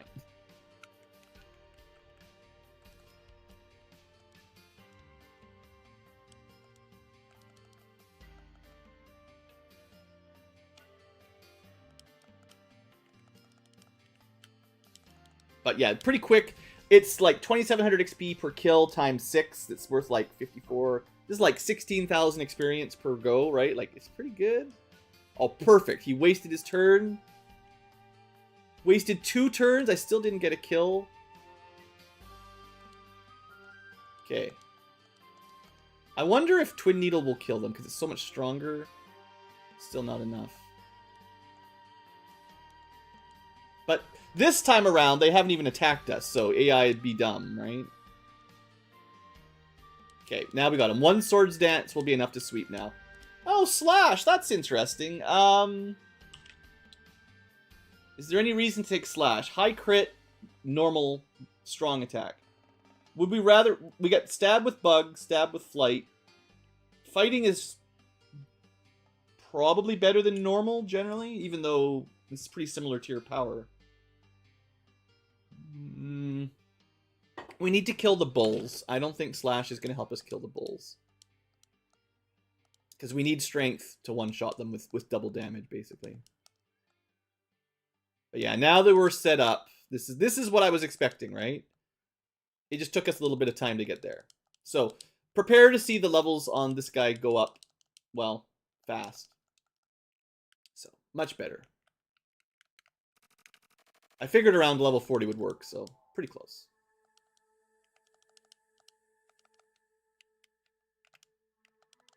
So I don't know if this is intentional. I assume it might be. We happen to find one of the guys that is a nice little setup for... He's kind of a troll, for sure. But there's certainly some specific counters here.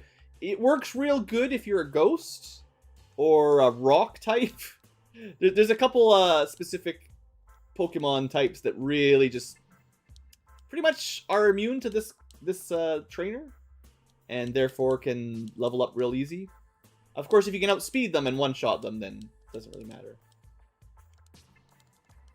So a couple more tries with Scyther and he'll be done.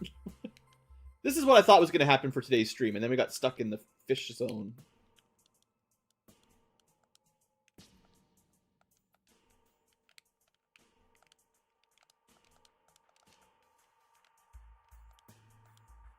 No eggs allowed. Alright, actually don't know if we need Sword Dance anymore. I'll try a regular... Yeah, we definitely still need a Sword Dance. I think bulls must have a pretty high defense stat.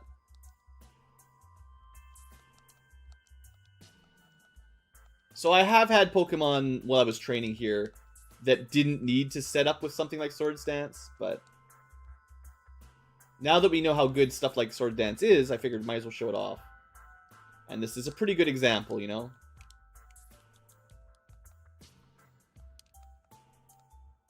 Honestly, I'm with Duffy on Resident Evil. I played the first 1 or 2 games a little, but never really got into those either. Any of those type of games that had the limited number of save items just really, really turned me off as a kid. I was not a fan of that mechanic. High jump kick, heck yeah! Now we're talking. This is, I don't think we've even seen this move yet. This is the first time. This might be enough to one-shot them. Great. We missed and paralyzed ourselves.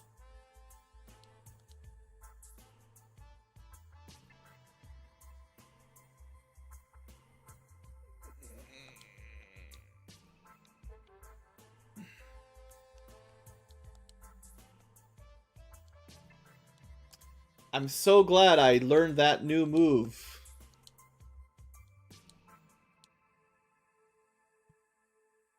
That's 0 for 3? 0 for 4?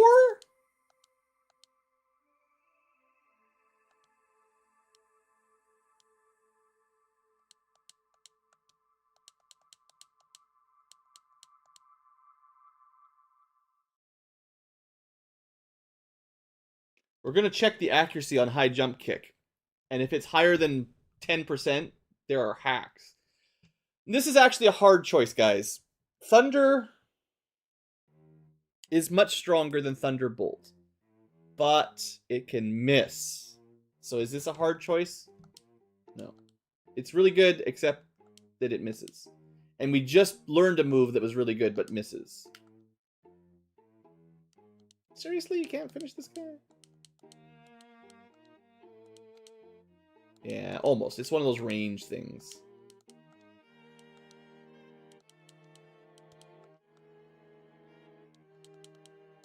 Alright, Electabuzz, you're doing a good job.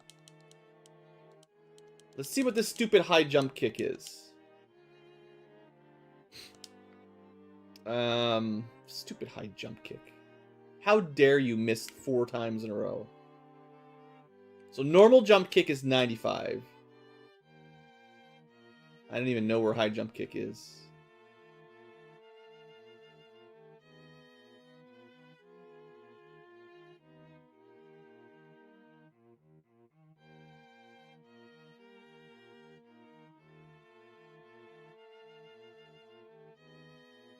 Must have missed it.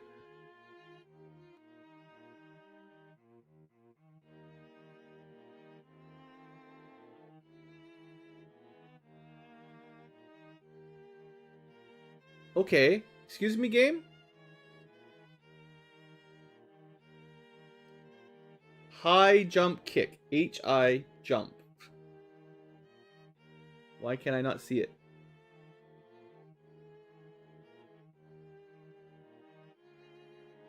They all blur together.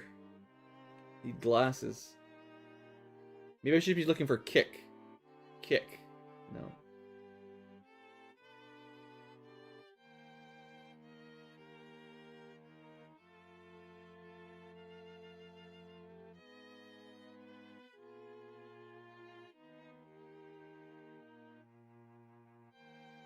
Maybe we've never actually hit with it, so it hasn't shown up. Because we missed it 4 times in a row. We've never actually seen what it does, so it's not actually in the list. I think that's what happened. Oh, that's so stupid. I can't even see how bad it is because we didn't hit it. Alright. Once it hits, I gotta remember, the move dex only works if you don't miss. I think we made a mistake.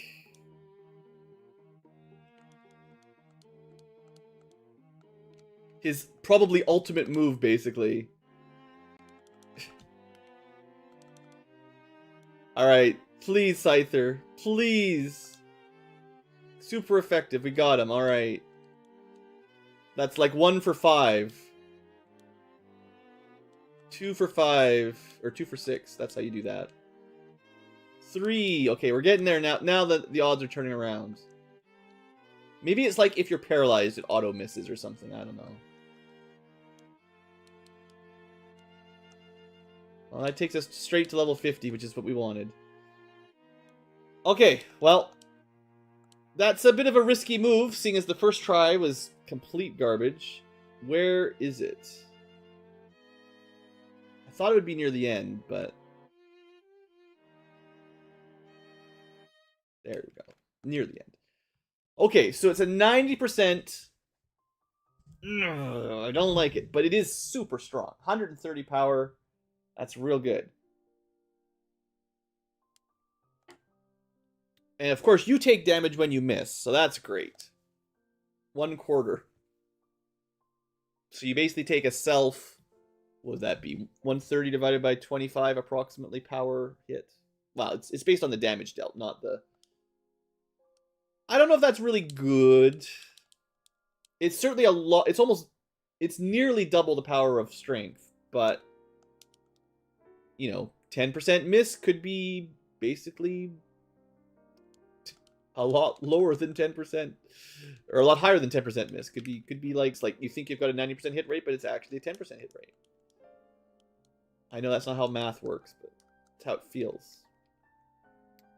Yeah, 90%. Ugh, it doesn't sound like much, but it's sure a lot less consistent. Alright, well, let's finish our very consistent Electabuzz. I think Mega Punch is, like, just better anyway. It's, like, 100 power, I think.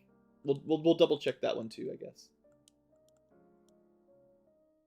Guess we gotta go to Discombob, see if he can set up.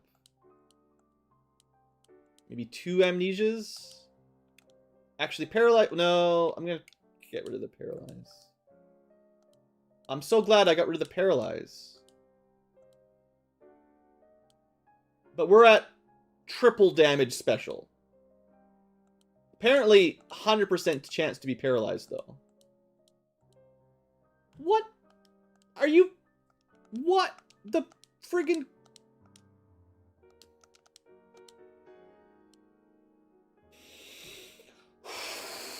Big deep breath, guys.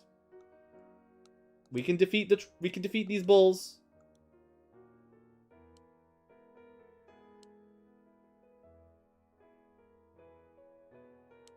We cannot defeat the bull. The bull is super effective against grass. I guess they eat a lot of grass.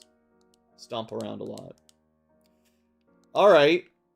Might be a little bit trickier to get our Tangela leveled up here. He's got good defense. He still friggin' just died. Alright, we'll try him again. Maybe we'll do 3 levels of special up. Fine. We'll go to max.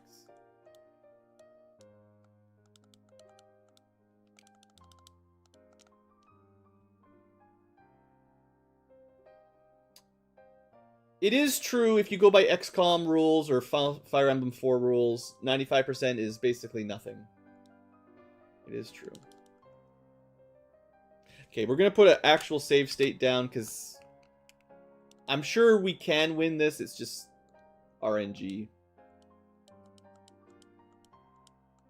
I feel like maybe trying to cleanse the paralyzes was the mistake. Well, if I got a turn, you know, it could have worked. But I didn't get a turn.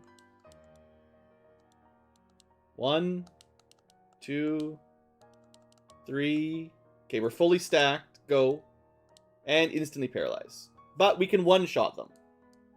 I mean, we are doing quadruple special. Like, our special stat is effectively basically 400 right now. So, you know, we should be pretty good. Letting someone get to +6 special should be, unless you're type advantage or something ridiculous, but like it should be pretty easy. See, that's what I wanted. Spore. I have no idea what Spore does. I actually don't know if we've seen this one yet. Do we drop Razor Leaf, maybe? Razor Leaf is only a 55 grass. It's not even as technically strong as Mega Drain. It's just critical. I don't even know what it will do. Let's find out. It's certainly grass. It just put him to sleep. Huh.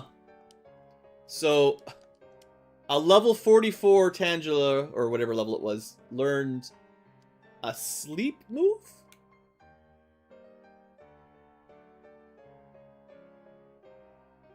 Is this, I don't know if this is vanilla. Maybe that's his signature ability to put everyone to sleep. Because usually you've got, like, Sleep Powder, 75% grass, right? Spore sounds like one of the mushroom moves, like for, Paris. So maybe it is a normal one that I just never used before. But why would you learn it at such a high level?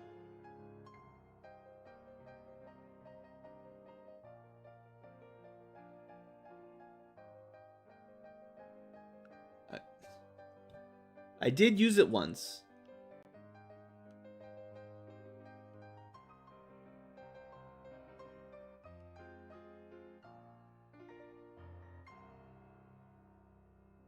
It wasn't Stun Spore. It wasn't Sleep Powder, it wasn't Stun Spore. It was just called Spore.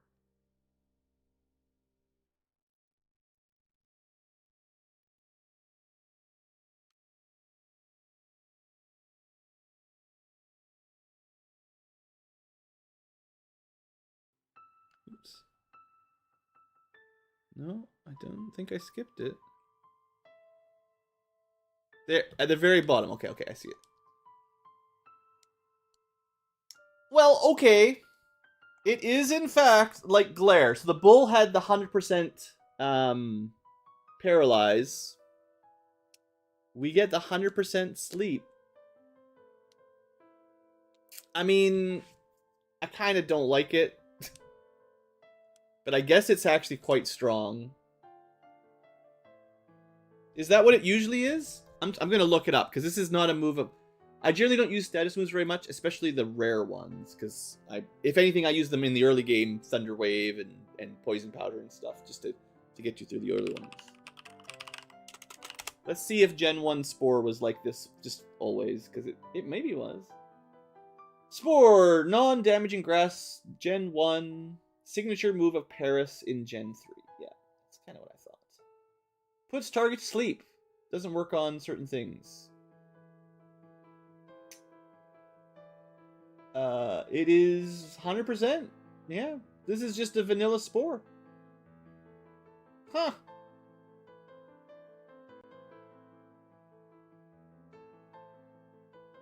But usually no one else can learn it, right? It was just... If you go by the first gen rules, only Paris/Parasect could learn this one. So it was like a unique to a single Pokemon, basically. And even in future gens, it's very rare. You have to be a fungus, basically. So the mushrooms can get this one, but no one else. And that's... I'm looking at the full list, there's like 10, maybe, total. So the fact that somebody else gets it is a little interesting. Certainly nice for capturing legendary birds, let's just say, right? Right? If you want to go catch a zappy bird, maybe just put it to sleep. Alright. I'm not going to say I'm, like, amazed, but at least 100% is something, you know? It's better than RNG, because we were just talking about high jump kick at 90%. You know, special status afflictions are usually 75 or lower, and those never hit. Except for when the enemy uses them. Alright, well, let's just get this guy to level 50 then to match up. I don't think he's going to be on my main team, but we can certainly take him for capturing. Alright, let's try. You know what I should have done? Spored him. And then done my... Wait, that actually isn't a bad strat. If you can put the enemy to sleep 100% of the time, they're generally asleep for more than one turn. And they don't get an attack the turn they break out. Oh yeah, Gen 1 sleep is broken. I forgot. I was thinking of normal sleep. It is a perfect lockdown. As long as you outspeed them, if you go first, nothing in Gen 1's immune to it. It will always put it to sleep. You can do whatever you want. The turn it wakes up, it can't attack. You still outspeed it. You can put it back to sleep. So it is actually absolutely busted. Never mind. This is actually... I mean, we need like a better 2 attack moves here. Like Thunderbolt and Solar Beam or something. But, sure. Interesting. I mean, yeah, we've won already because we're at +6 special. We're still kind of slow. The biggest problem here with Tangela is the speed.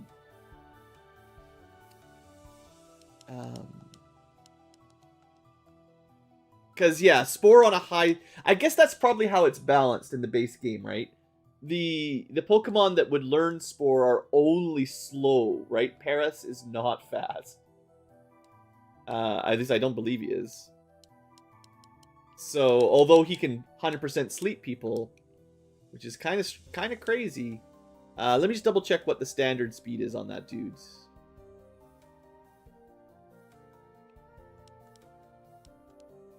Yeah, definitely one of the slowest Pokemon. So he's never gonna like that. That's why the enemies would get a turn, right? Because they would go first, do something, probably kill him, but then he'd have a chance to put him to sleep and get his revenge. If you could outspeed plus have Spore, and I believe Tangela is more than 30 speed at the very least.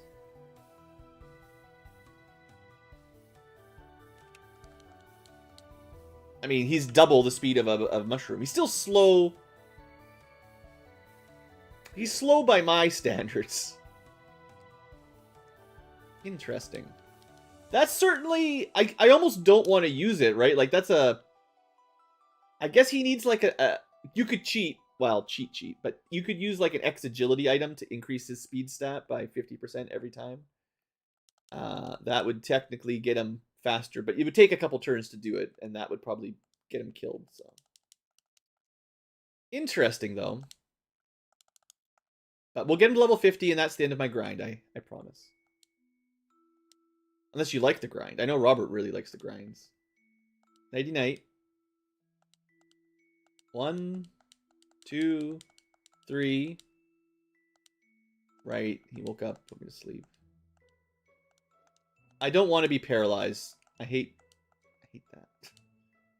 Alright, here we go. Yeah, I would say the other Pokemon, honestly, even with the Spore Trick, because we're outsped and then paralyzed, he's basically doing the same thing back to us. It's not quite as effective as Sleep, but he can 100% paralyze us with his Glare anytime. And he always goes first, so he can do it, you know, versus a Tangela anytime. So its speed is the real killer here, yeah.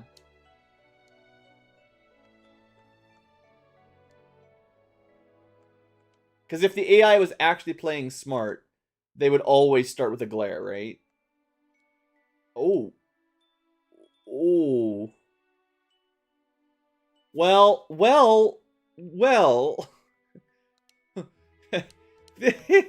That's a move. So again, we're a bit beaten by speed, but in addition to putting things to sleep, we can now well, okay, not technically this specific Pokemon, because it's Ghost, it's immune to it. But anything that's not normal type will take 100 psychic damage and heal us while it's sleeping. Which we can also buff... Oh boy. We just need Solar Beam. This is actually a build. It's weird. The biggest problem is we're not very fast. That's the main deficiency for sure.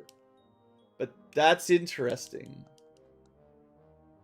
I can't imagine that's this is not a typical Tangela moveset, right? Like this is why we're using the new Pokemon that I never use, because I'm learning all kinds of weird, like what kind of crazy crap these. This is the fun part for me, is figuring out what kind of crazy moves they learn. Not just what you can hack on via TMs, but like how can you build them?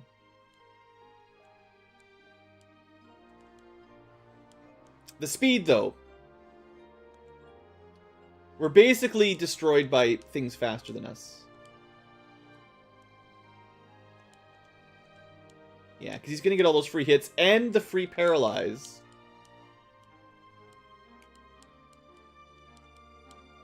But yeah, Dream Eater won't work on these guys.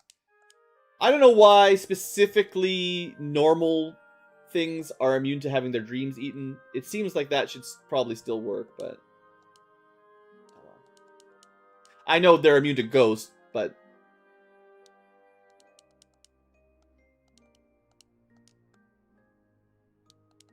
Anyway, interesting. I think our fast sweepers are still better, but this is a pretty cool grass combo for sure.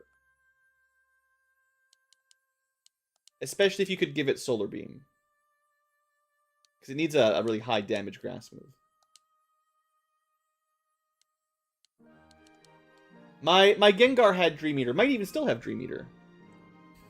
Okay, well that's probably it for grinding. So I'm gonna take a short break, fill up my drink, stretch out, and when we come back, what I'll do is I'll put it on screen here. So what we're gonna do when we come back after a very short break is we're gonna decide our team.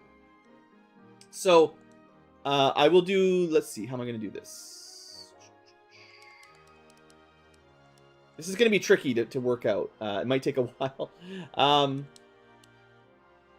Let me make a new text thing here.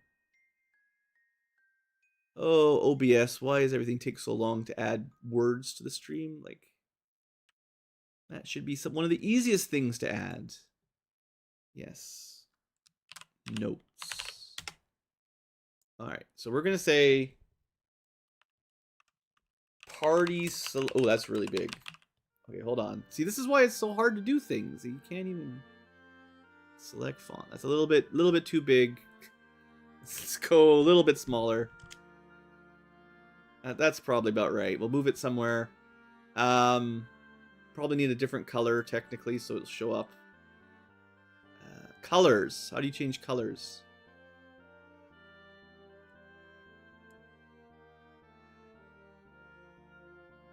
Color. There we go.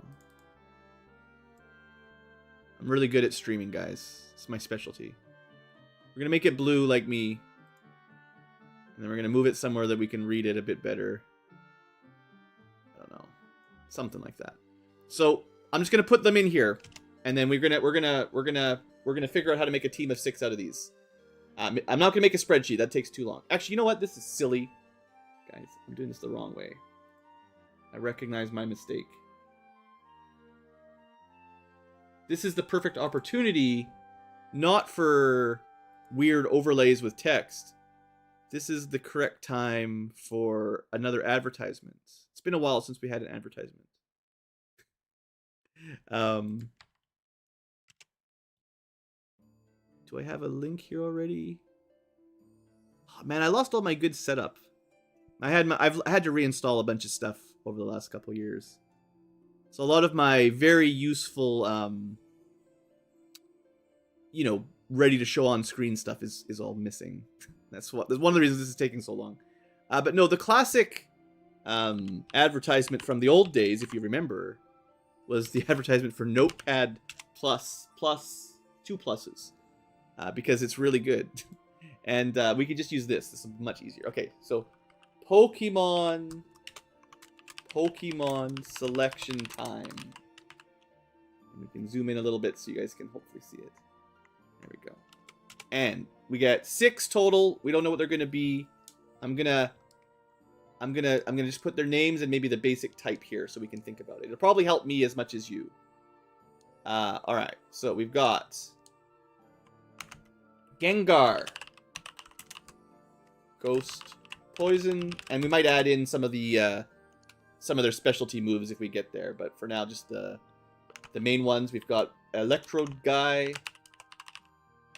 I forget his name, but he's Electric Fire now. That's neat. We got... Oh, dang it.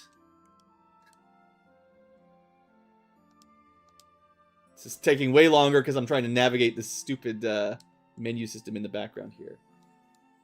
We have... Come on. Rye Truck. Well, I mean, there's all their names too, I guess, but you'll know what a Rye Truck is. Ground Rock. It's actually pretty bad. Not really excited about that one. We have Pinsir. Bug Fight. We don't have too many. Like, I know this looks like it's a lot of options, but some of them are pretty bad. Crab. Is Water Ground. That's not the worst combo, but... We have a Firefox, which is now Fire Ghost. That's certainly interesting, right? We have Weeds, which is Grass Poison. This is almost absolutely not an option, but I'm just putting them there. We have Fake Mander. No, this is Magmander. Fire Psychic is an interesting combo, right? Right? Viable. I would very much like the Rock. This is Onyx +1, because he's Crystal Ground, which if you weren't here last stream, it's Crystal's just slightly better Rock. So it's a better Onyx than normal. We have the Plant. It's a Victory whatever. And it is Grass Dragon. Certainly interesting, right? You guys start planning out our combo of 6 here. We've got Eggs, which is Grass Psychic. Unfortunately, kind of slow. We got the one we just trained up. I'm adding him to the possible list. Tangles, Grass. But also, apparently, Sleep. We have Edge. Edgy man. Edgy guy. That's Scyther, of course. Bug flying, if you're wondering. And probably electrocuted. I keep withdrawing them when I'm trying to check their stats. It's look this. I'm trying to do the menu quick here. It's very frustrating. Stats. Horse dragon is water dragon. Oddly enough, that's a new one for Gen 1. We've got slaps. The water ice. You guys remember all these, right? And then brr is elec fighting. And of course, the one that has to be in is Godbird, which is ground flying. I mean, we might actually bench him, but he's pretty good. So we have 16 possible. We gotta make a team of 6 out of that. BRB, short drink break, pick 6 on return. Haha. Okay, that was all my prep. That took longer than I wanted, but maybe having this doc will make it easier to figure out. We've used them all a fair amount. It should be interesting. I'll be right back, and we'll figure it. Don't forget the dumpster rat. Well, you know. Should blue have a Pokemon with tentacles? I thought about Tentacruel. He's not the worst, but I just don't like poison very much, you know? Poison sucks. Okay, be right back.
Alright, I'm back. It's time to select our team, probably our final team.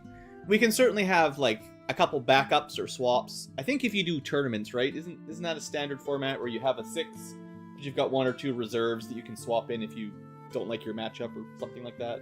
I feel like that's how people do competitive stuff, usually. But yeah, we're not really probably going to do that. We just want 6 that are well-balanced. So, before I select them all, I just want to talk a little bit about my big picture strategy, right? There's a couple that are higher priority or lower priority than others, just because I like them and we use them a lot. Godbird obviously has a pretty high priority because we used it a lot. Some of the ones that are new have higher priority, so I'd like to try out changes from the base game even more so than others. And of course, we just want a nice overall balanced team, and I generally prefer fast to slow. So let's put a little negative by slow right off the bat, because it's already less likely. Like, honestly, Rytruck, slow, probably not going to happen. Who else is slow? This guy's very slow. In fact, I think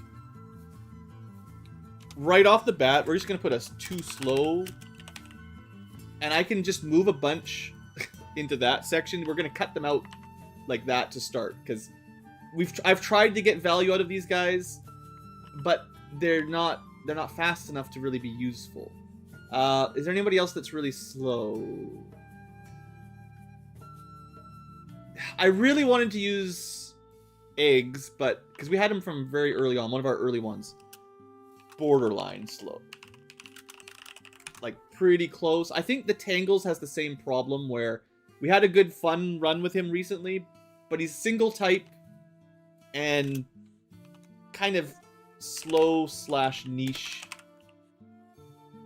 trick. Like the Spore Sleep trick is cool and Dream Eater's fun, but it is pretty niche. He's only got grass and 1 ghost setup. So that's very, very, like, he doesn't have very much coverage. But it's really cool. I am looking at your guys' suggestions. I am thinking about it. I'm just letting you know some of my priorities here. I actually would really like to bring Onyx. I know Onyx is not a typical choice.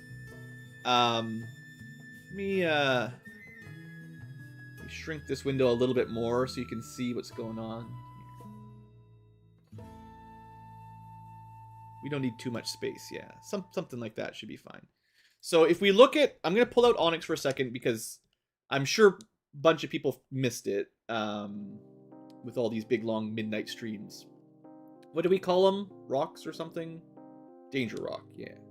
So Danger Rock is way better than normal. He's got supposedly less weaknesses. I don't know how it actually works, but he definitely has more stats than normal at the very least, and he's unique.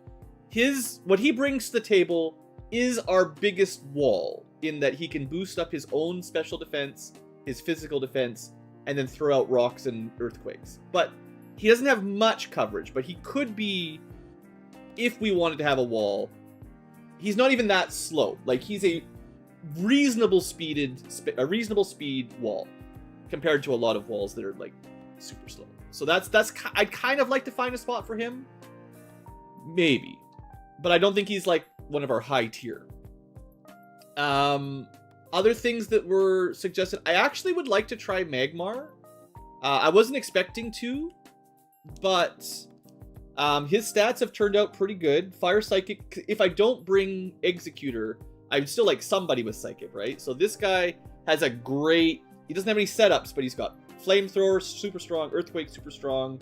Psychic, super strong. Barrage, super strong. Like, all of those are really good moves. Great coverage.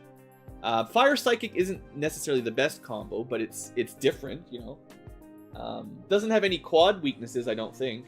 So at least there's that. So that's certainly pretty high. I saw that. I would personally like to find a way to make the Water Dragon work. The problem is, his moves are not good right now. Surf, fine. Dragon Rage is probably the strongest dragon attack. Hydro Pump overlaps with Surf. I probably should replace it. Mega Drain, maybe. But that's just what he learned on level up. So he needs something else. He actually doesn't have any weaknesses, right? Other than Dragon, and that's pretty rare. So Seadra's pretty cool here as a Water Dragon. And the stats are good too, anyway. Like, Special is great. So theoretically, Magmar and Seadra would be 2 sweepers of different styles. You've got Fire Psychic and Water Dragon. That could cover a lot of special stats. Now, Magmar also has Earthquake for coverage. His attack is still good anyway, right? He can do physical fine if you want to give him some physical, so that's not even a problem. And I think Seadra, that's one of the reasons. Like, their stats are just overall really good. So I think, like, those two as a core fire water is kind of what I was thinking. Did I have any other fire waters? I know there's the crab, but I don't really like this guy too much. Water ground is a good combo, I know. But we've already got probably Onyx and probably the Godbird, so that's 2 ground. His special stat, which is what we use for Surf at least, is bad. So he's not going to be a very good water attacker. He used to have Crab Hammer, but Surf is basically the same as Crab Hammer, except no crits and doesn't miss. So not missing, I decided, was more important. And plus, it's if we need to travel, you might want that. But I think the Vice Grip Bug attack, the Fury attack, Flying attack, we can get in other ways probably better, although his attack is good. Like, attack defense, no problem. Like, it's mostly just the fact that water and low special is a bad combo. That's the main problem. And he is, of course, quad weak to some stuff, which is not the best. Do you have any other water or fire options? My other fire option was Firefox, which was a pretty good option. Fast with a decent special, Flamethrower Psychic, Amnesia for setup, and Barrage for Ghost. Like, this one, this is a hard one. It's Fire Ghost versus Fire Psychic for Firefox versus Magmander. They're both very similarly set. Which one's better, though? So that's maybe one pick, is either Firefox versus Magmander for our fire. I think water, at the moment, I'm leaning towards the Horse Dragon. I know Slaps is fun. We did use this one for quite a while. And it's not even that slow. But I don't like being ice, right? Being ice is kind of a bad resistance, generally. I'd rather just be pure water than water ice most of the time. And I don't think we need stab ice moves. Although, we are a little short on ice moves. So if we lose Slappy, I need to put Ice Beam on someone. Or 2 someones, maybe. Because we're actually quite low on ice if we're not bringing Slappy. Although I am pretty confident we can throw an Ice Beam on Seadra. Almost 100%, right? Which is probably better, you know. So that's sort of the plan. We need someone that has some ice beams, at least. Slaps was just my default. So we've got possible water, couple options for fire.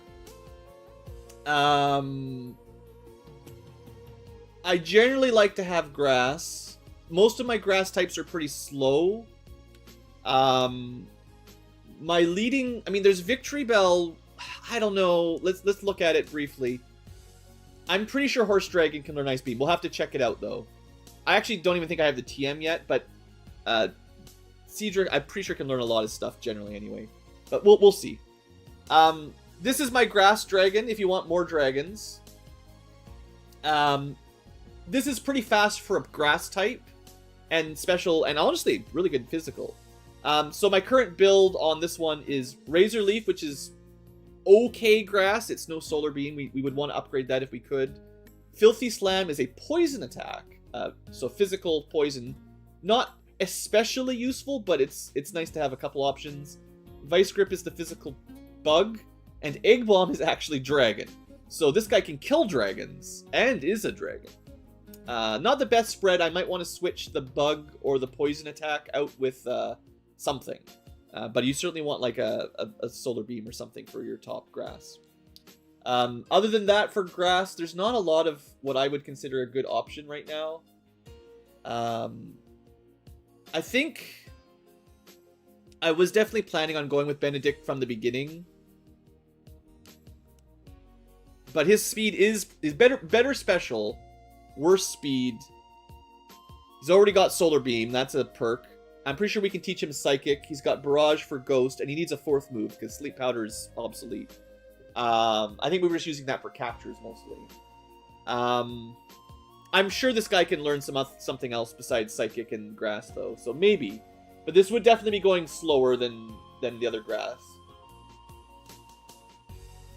So, I'm not sure on Grass yet. That's a hard one.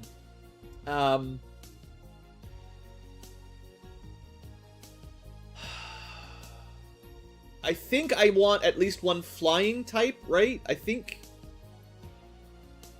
I was considering Gengar for sure, but because we're picking our team of 6, our final team rides. We're just trying to make a balanced team comp with our group. I've got all the listed ones on screen. We just have to pick 6. It's just hard.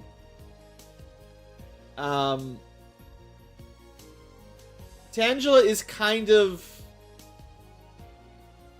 the is better Gengar, honestly. Gengar, I don't like the poison type again. Ghost type is fine, not particularly resistant, but fighting and normal or immune, that's good. But poison is mostly just a weakness, not a strength. And it's physical anyway, which he's not particularly good at. So he's got Ghost Attack, Barrage, Poison Attack, Slam, Grass, and Ice Punch. Like he can learn a ton of moves. You can do almost anything with him. But I think I'm not going to use... I'm going to veto Gengar because I don't like poisons. And that leaves a little bit more space maybe for Firefox if you want Fire Ghost. Another one that's certainly in contention is actually the Electrode. This guy could certainly slap. The speed is absolutely off the chart. This is one of the fastest we've got. Maybe literally the fastest we've got. And Special's still pretty good. Now, this is, of course, quad weak to ground, so that's a little bit of a problem. But we've already got Thunderbolt. Swift is actually Ice. So if you bring this guy, we have at least one Ice Special. Barrage is Ghost, Egg is Dragon. We need one of those to be swapped to Flamethrower for this to work. Because we don't actually have a Fire Attack yet. But I'm almost 100% sure he can learn Flamethrower. He didn't learn it yet, or on his own. Maybe you need a TM. So there's 2 electric options if we want. That's one. The other electric option is Electabuzz. And actually, I might like him more. Not quite as fast. But this gets us our fighting type, which maybe we want to do anyway. And I like his build. He actually has a fire attack, which is funny because our other electric fire doesn't get a fire type yet. So we've got lightning, electric, fire... Mega Punch is really good fighting, and Drain Punch is his own heal. Like, this guy, I think maybe we throw him in. So that would be Water something, Fire something, maybe Fire Ghost or Fire Psychic. Skip the Electrode. Bring Electabuzz. That's Fire, Water, Electric. Rock with Onyx. Bird for 5. I don't have a Grass yet. That's the one missing, is Grass. I'm not bringing my Bug if I do that. There is a Grass Bug. We're not going to level him up. How important is Grass? Like, do we really care about Stab Grass even? Of all the types to miss out on, Grass is not... Like, it's good against water, so is electric. It's good against ground, so is water. It's good against rock, so is water. Water and electric easily replace grass, 90% of the time. Not all combos, but most of them. Yeah, well, that's yeah. No, I get you, Duffy. All right, I think I'm close enough that I can start adding in games. So I'm gonna hide that overall list, and we're gonna start actually making this look like a team. So we currently have just one in our party, the Bird. See, of course we're gonna bring the Bird. I'm actually not even all that impressed with the moveset. I mean, Fly, Earthquake, but the fighting move and the Bug move, I don't know. This does give us Bug access without bringing a Bug, so it's fine. I mean, Solar Beam is great in Gen 1. If you haven't kept up, there's no charge time for Solar Beam. So you do have access to a 120 power, 100% accuracy every round grass attack. Anything weak to it is pretty much toast, right?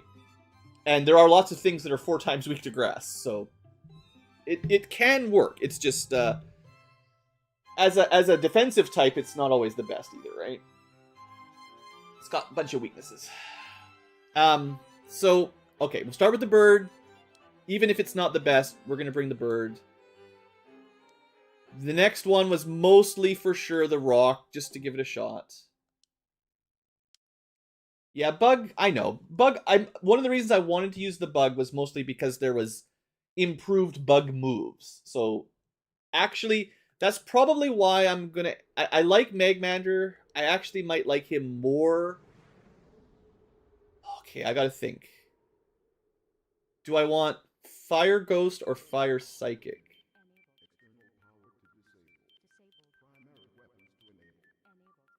Oh, that Amnesia build is so strong, though. 132 speed is probably going first most of the time. You can special stat up real fast, and then just sweep with Flamethrower, Psychic, and Barrage. That's good. I think... I mean, Earthquake is good, but I've got 2 ground types on the party. Like, Magmar has a great coverage. Like, on his own, Magmar is great. But in terms of the team composition, I don't need the Earthquake so badly here.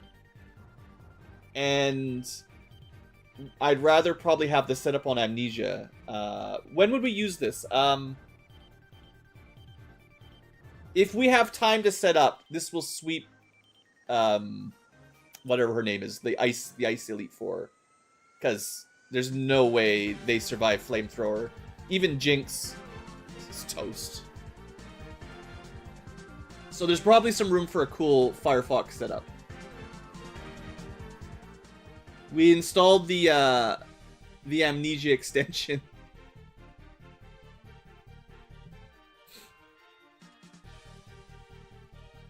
But yeah, one last look. Stats. The important ones, 132 and 119 versus... So, about 10 more speed, more likely to go first, and about the same special. Alright, Firefox gets in. Next up, water. Well, I don't think I'm going to bring the crab. Sorry, crab lovers. I thought about it. But I've already got a couple people that can cover ground.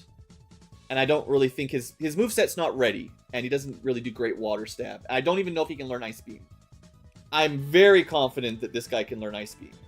So it's really down to Leviathan versus Slappy. And... Oops, dang it. That's not supposed to just automatically do that. Slappy is 120, 119 approximately, with weak to a lot of stuff with ice. Versus, went right past him, didn't I? Way better special. About the same speed. Better defense. Yeah, I think Seadra's got better overall stats. And a better typing. And I'm pretty sure can learn an ice attack. And we can switch Mega Drain as well. This does give us a grass option, technically. So there is that. This does also cover grass a little.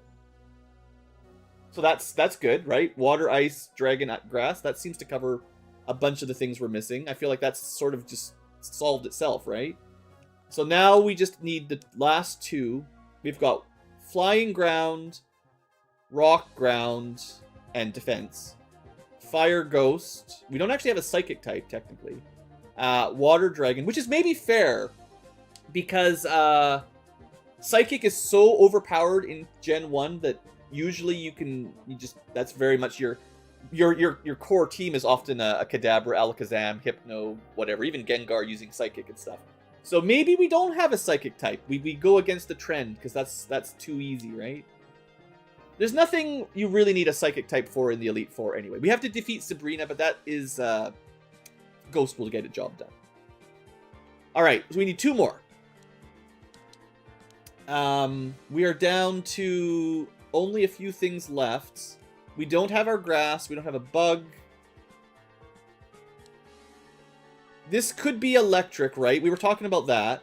I was going to look at him, right? But... Yeah, we can still use Psychic.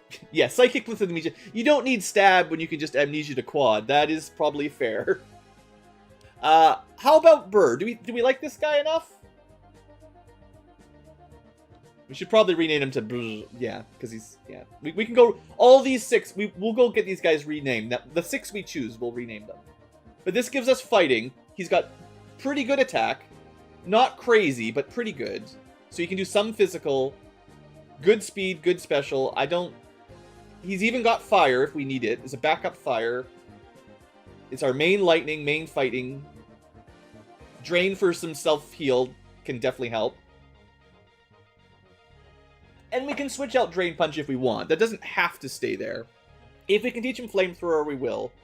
I think it's a bit stronger than Heat Rush, but Heat Rush is okay. You think he's useless? It's our only access to lightning right now, or at least stab. Fighting is good against ice, right? Is there anything the first Elite Four would have that would counter this guy? Fighting breaks ice to pieces. Lightning beats water to pieces. I feel like he's going to counter her, the first one pretty hard. Not that she's super dangerous. Oh, you want to check Pincer? Oh, yeah.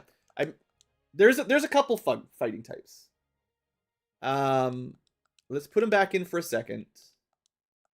I would say of all the options, like, grass is one of the ones you don't necessarily need. Electric, well, I assume the rival has a Gyarados, right? Electric on something fast is really good for stuff like that. Let's look. So basically our options for electric, if we want electric, is the ball, who is absolutely the fastest, and very good at electric, and has ghost, and dragon, and ice, but no fire, oddly enough. We need to give him fire if we want to do that. So he's an option that would give us a little bit of fire overlap. Burr is going to be slower by a fair amount. 124 special. So the ball's actually better, more damage, and faster. Ugh. It's tough. Was there any other electrics? That's the only two electrics we've got, right? On the list. I'm probably not going to bring Dark Knight, because I've got my own bird. I don't think we're bringing him. Well, we haven't talked about grass yet. What was the other one we're looking at? Well, remember, all of the Dodrios are ground flying now, which are kind of hard to counter. We can't use electric on them, so we do need someone with surf or something to deal with those, but it should be okay.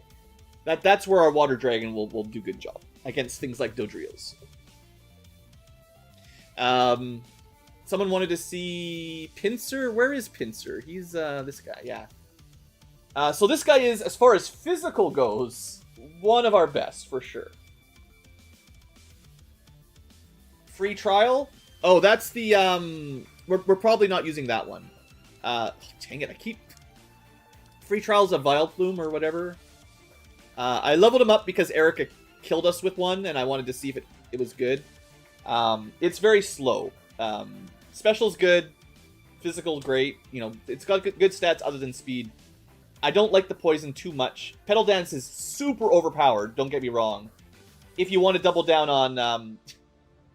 This is a little busted. I will say the build on the Vileplume is really good. Growth, heals, and special up. One stage. It's not like a two-stage Amnesia. But you can set up with growth. You've got incredibly, like, probably the strongest grass attack. You know, strongest psychic attack, and a very strong ghost attack. It's a bit silly. But it's there if we want. It's a backup. I will look at... Someone mentioned Hitmonlee, and he is pretty good. I will show you the stats on him. Because this guy's pretty good, too.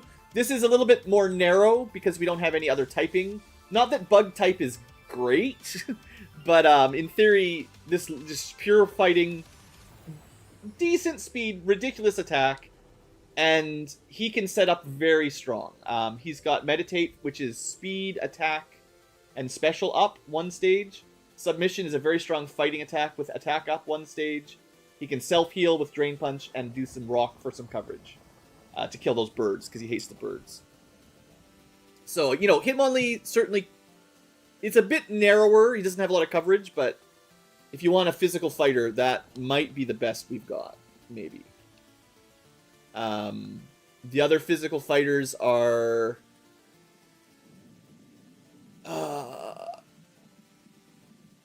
possibly this one, who's similar attack stat. I suppose it's not that different. This guy's pretty good. I mean, I don't know. He can set up with submission. It's not quite as good as meditate. Earthquake's always fun. Spike Cannon's rock. Twin Needle is like the best bug attack. So he does destroy psychic. This might be the best counter to any Alakazams. Like the rival probably has an Alakazam. He will be outsped though.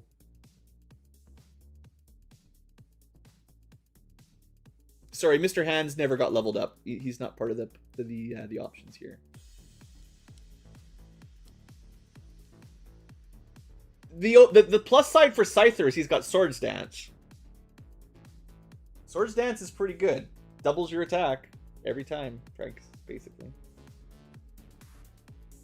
He's got Flying, Bug, Fighting, and Setup. I'm slowing down here. This last two slots are hard. Okay, recap. Let's refocus here. What have we got?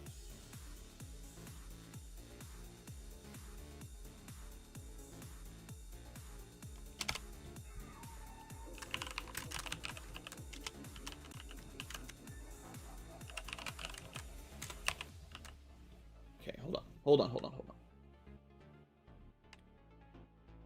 I need a way to figure out the last two. We picked Firefox.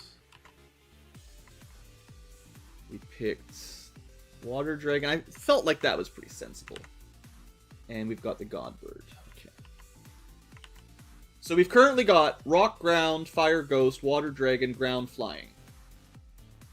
We haven't picked the Electric yet, so I think...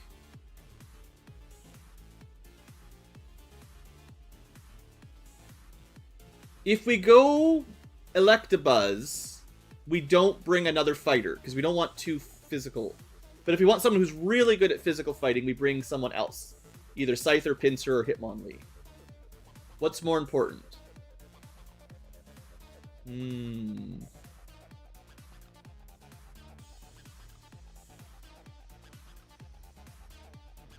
There is the option of the Electrode, too. Super fast.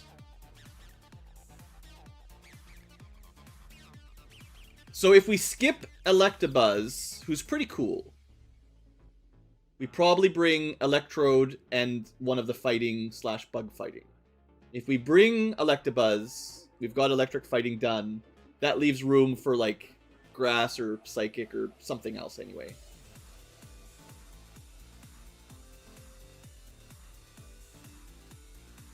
Would you rather have a slow Executor and Electabuzz, or Electrode and Hitmonlee or Pinsir?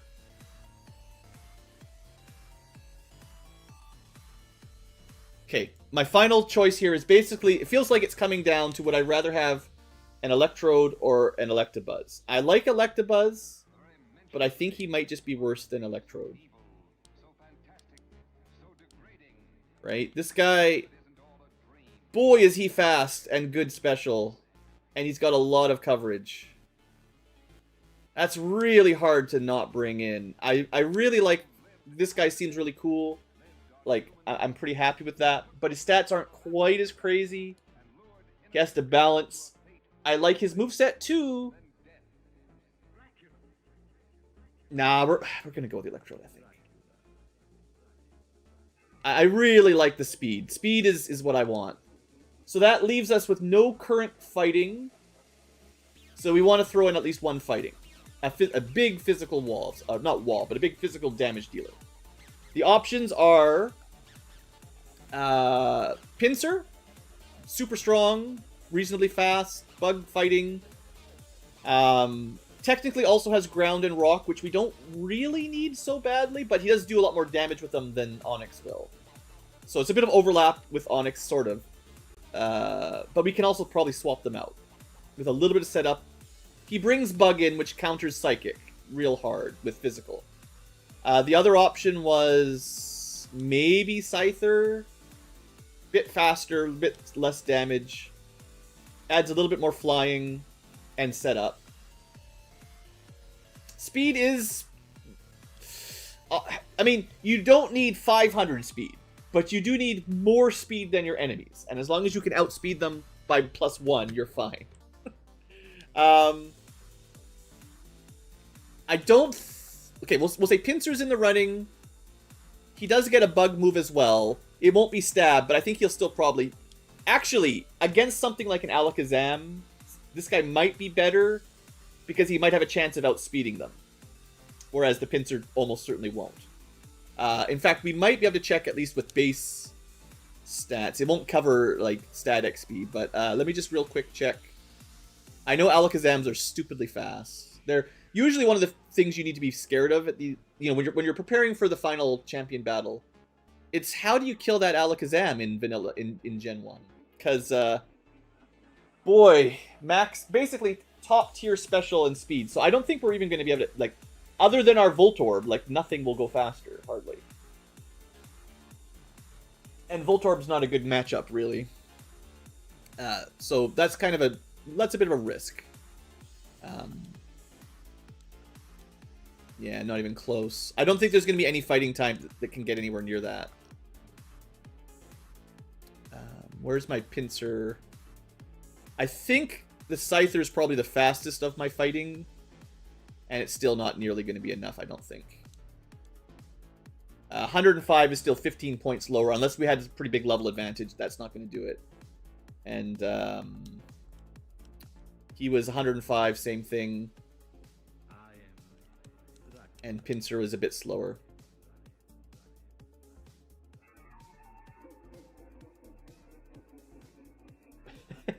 Well, yeah, Fire Emblem stats are kind of their own mystery. Oh, I don't know. I can't decide. Pinsir, Electabuzz, or Hitmonlee. No, we're canceled Electabuzz. Pinsir, Scyther, or Hitmonlee. I don't know if I've ever used one of these Hitmon guys before. It's 410. No, I think I'm gonna give the edge. I think it's basically a tie. I'm gonna give the edge to Pinsir because we used him a bunch during the game. We're gonna give him the tiebreaker deal of being someone we used a lot. Kind of like how Godbird made it in. Even though there's a lot of really good options, that's what we're going to go with, I think. So that puts us, I think, in a pretty good position. Everyone's around level 50. There's still some moves shuffling that needs to happen. We're not quite at the end of the game anyway, but you know, I want to get this done before we're episode time. And yeah, we're going to try out, I don't know, this is like maybe one of the weakest links in the group, but he's very unique for the Romhack, so we're going to try him. And I think this is still great coverage. Like, you quibbling over details here. There are, you know, slightly better, slightly worse choices. But overall, this is a very fast team that can cover basically every type, I think, in Gen 1. Pretty satisfactorily. We don't technically have a Psychic Pokemon, which is kind of funny. And I have 2 Fires, strictly speaking. And a couple Ground, I guess. But that's fine. Alright. We're going to get to the episode here in just a second. I want to check. Just see what TMs we actually have available. Aurora Beam could be a baby Ice Beam if I need it temporarily. We might want to do some PP ups once we're getting set up as well. Dragon Rage, real strong. Ice Beam, oh yeah, there you go. I actually had one. Rock Slide's really good too, actually. Take that out. Poison. Rocks. This is Ghost. Thunderbolt is real good. Sword Stance is real good. Yeah, we got some pretty good TMs already. Pull that out too. Anything that I think I might want to teach. We need something better than Razor Leaf, though. Not Parallel Dragon Rage. Not going to use those. Alright, and then... So that's all at the bottom here. We still have our HMs. We do have a Psybeam. That's not as good as... We're going to try to get an actual Psychic for that one if we can. Filthy Slam is poison. We probably don't need that. We got 3 pills in there. Yeah, no, I'm gonna do the Heist Beam, don't worry. That's why I'm moving the stuff around.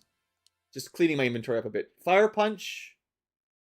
I do have the Voltorb. I don't actually think it'll be able to use it. Right. There's a TM shop that sells all the punches. So if we want elemental punches, we can buy them. Alright. Let's see who can learn stuff, basically, in our group. So Dragon Rage. Actually, pretty easily. So if our dragon wanted it, I think he's already got it, but we can move it over if we need to. Barrage is the strong ghost. Anyone can learn. That's broken. So anyone with a high special can counter psychics these days. Swords Dance, of course, is really good for physical. We could give it... Oh. What would we drop? Maybe Earthquake? And this would let him... I'll have to think about it, but that might be worth it. Sword Dance is just real good. So he's got crazy high attack. Doubling it is strong. The ball already has Thunderbolt, not needed right now. Rock Slide.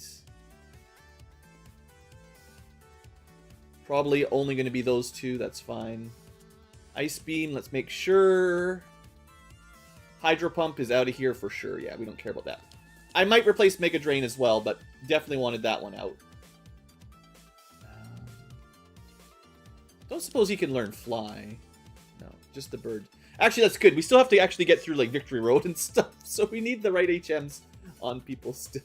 I don't think we'll need Cut much, but we do need Strength and Fly and Surf. But we should be covered for those, I think. Or I can temporarily replace something else, I suppose. We also have Surf. Interesting. You can actually put that on Pinsir. You can put it on Onyx.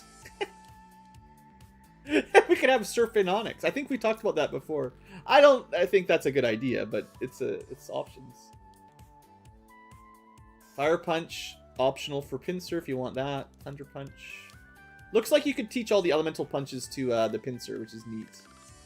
But we need to find a Flamethrower still, and a couple others, but if we can find like Solar Beam or something, just keep an eye. We need like a Psychic TM as well. Anyway, pretty happy. I think it's time to actually start the episode for the future tubers who just never get to watch anything these days. But we're going to do Saffron finally, because we haven't actually done it yet. And I don't think we're going to have a hard time. It's just going to be... Because we've spent so long building this team, I don't expect it's going to take very long to clear the map now. So we'll just try to clear the map. See if the ROM hack adds any new twists, but probably just going to speed through a bit of this now. Although I'll have to do a little bit of recap for the future tubers, but not too long. Hello, optimized tubers, and welcome back to Let's Play Pokemon PureRed with me, Blue Ankylo. It's a new stream day, although I've been streaming for a fair while, just getting set up here. Quite a long time, actually. Anyway, welcome back, future tubers, for the episode. Live chat can say hello to the future tubers if you want. What I've done is... There's a few things to talk about. First off, I finished capturing the few things we hadn't captured yet. There was really only a couple that I caught off camera. Dratini is in the usual spot. It doesn't... I wonder why it doesn't... Usually it shows you where you can catch them. I wonder why not. Anyway, you can capture them by fishing in the Safari Zone. No big deal. The other one we captured... Oh, I purchased at the Game Corner. Also, hey there, Cheese. Cheese Chair, excellent.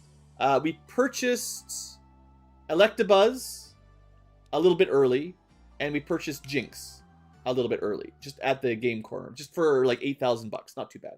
And I think we already had everything else. We just evolved them by leveling them up. So I just cleared up the Pokédex with a bit of off-screen grinding. So that took a while, but I did most of it off camera. And then today, for the live stream, we spent some time building our probable dream team, keeping in mind that I've banned a whole bunch of stuff. So basically, just gonna try to do this as quick as I can for future tubers for the video purposes. In our box system here, everything's evolved. So we've got these two are all the evolved Pokemon. Box 7 is all the Pokemon that never evolve. And I didn't really level up very many of them, as you can see, but I did try out a few, like Hitmonlee and Hitmonchan. I wanted to see if they were any good, and they're pretty good, don't get me wrong, but not good enough to be on our team. The live chat really wanted Hitmonlee, but I wouldn't do it. Everything in this box, 11 here, is actually banned. So we've got our Beedrill, our Raichu, or sorry, this was the Venusaur, Nido, Queen and King, all the Eevees, Raichu, Arcanine, Geodude, Golem, I guess, Gyarados, Blastoise, Charizard, Alakazam, and Dragonite. I've banned them mostly because they either have I have overused them, they're a bit too strong, or some other reason, basically. I'm trying to use new ones primarily, so those all got skipped. That's why you're not going to see any of them in our party. Everything in the final box here was potential endgame candidates. So we had a Gengar, was interesting. Rhytruck, not actually very close. Rhydon, of course. We had the Kingler, which was not quite good enough. Magmander, which is a Magmar, very close to made it on the team. Very, very nearly. Definitely one of our backups. Victory Bell, pretty close. These are Magmar is Fire Psychic. Victory Bell is Grass Dragon, so they're kind of neat new combos, and Kingler's Water Ground. Benedict is our old Executor. I wanted to use him, but he's kind of a little slow, so Grass Psychic didn't quite make the cut.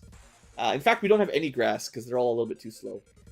Discombob is one of the ones we traded for. It's a Tangela, and it almost made it. It learns Spore at a very high level in this hack, which is 100% sleep, and then it learns Dream Eater, which is the 100 power ghost, works on sleeping. It also had, I think, Amnesia to build up its special stat. So it had a very, very strong combo, but it's kind of slow, so it tends to get interrupted and doesn't always work because you get interrupted. But it was also very niche. It only did one thing, which was put people to sleep and then destroy them, and maybe throw some grass moves. It was, I would say, so far, the Tangela and the Magmar were actually the closest. They just barely got cut. We have a Scyther that's okay. We have our old Seal Dugong, which is great. Honestly, very, very strong. But I don't like the Ice type too much. And we have a replacement. We also have an Electabuzz. This guy was pretty good. Electric Fighting, definitely surprisingly strong, I found. Not quite making the cut, but close. Free Trial was a Vileplume, the one that Erica used to sweep us with Petal Dance. I just wanted to see if we could do that too. Which is possible, but it's kind of slow, and it's got the Poison type. Pokemon that have Poison or Ghost types kind of have a decrease. It's either too slow or bad typing, and that kind of got them cut.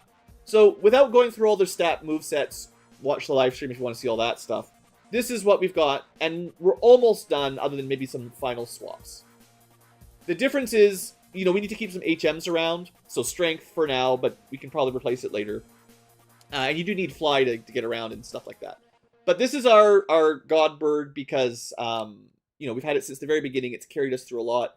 I don't really know how endgame viable it is, but, it's fine. And I'm not sold on having a bug attack. We might switch Twin Needle out because we actually have someone else that can do bug attacks, and there's not too many times we need that. So if we can find something better for it, we might switch it.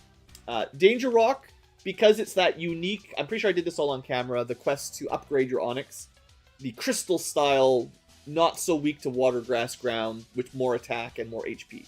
So this is my only defensive Pokemon wall, and it's because he's got Amnesia, which increases special defense for him, Withdraw, which heals and raises physical defense, and then he's got a big rock and big ground attack. It's maybe one of the weakest ones, but I want to try him out because he's kind of unique. I don't think he's quad weak to water and grass anymore, but I don't really know for sure. We're going to bring the Firefox. I almost didn't. This was a tough sell. Not the best special. Fire Ghost is a weird combo, but I really like the setup here. Flamethrower at a lowish level. Psychic is great. Barrage is a great ghost attack. And Amnesia... Oh, for the future tubers, I was going to mention this too. I don't know how much you guys follow Pokemon math, but I didn't know this, so I want to make sure I share it. When you're talking stat uppers in Gen 1, Amnesia is special up times 2. It's greatly increased. Swords Dance is physical attack up +2. You know, there's a lot of +1s and -1s, but there's a couple +2s. Every +1 it has a maximum of +6, but every stage +1 is worth 50% of that stat. So Amnesia is +2 to special, which means you double your special. You can double it again and do triple, and double it another time to get to quadruple, and then that's your max at +6. So in 3 turns, you can get to, well, essentially 4 times stat of whatever you're doing. It's actually way... I knew it was strong, but I didn't know the math was so powerful. So I'm going to try at least 1 Amnesia and 1 Swords Dance in the final team, as you'll probably see. So anyway, that's one of our special sweepers, not with the best stats. We'll see. This guy could be replaced, but we'll see. This guy, Water Dragon, does have very good stats. Special stat, crazy good. We used a TM to teach Ice Beam here. Most of the Pokemon you're seeing I didn't use TMs on yet. It's just their natural learning moveset. That's kind of what I wanted to show off.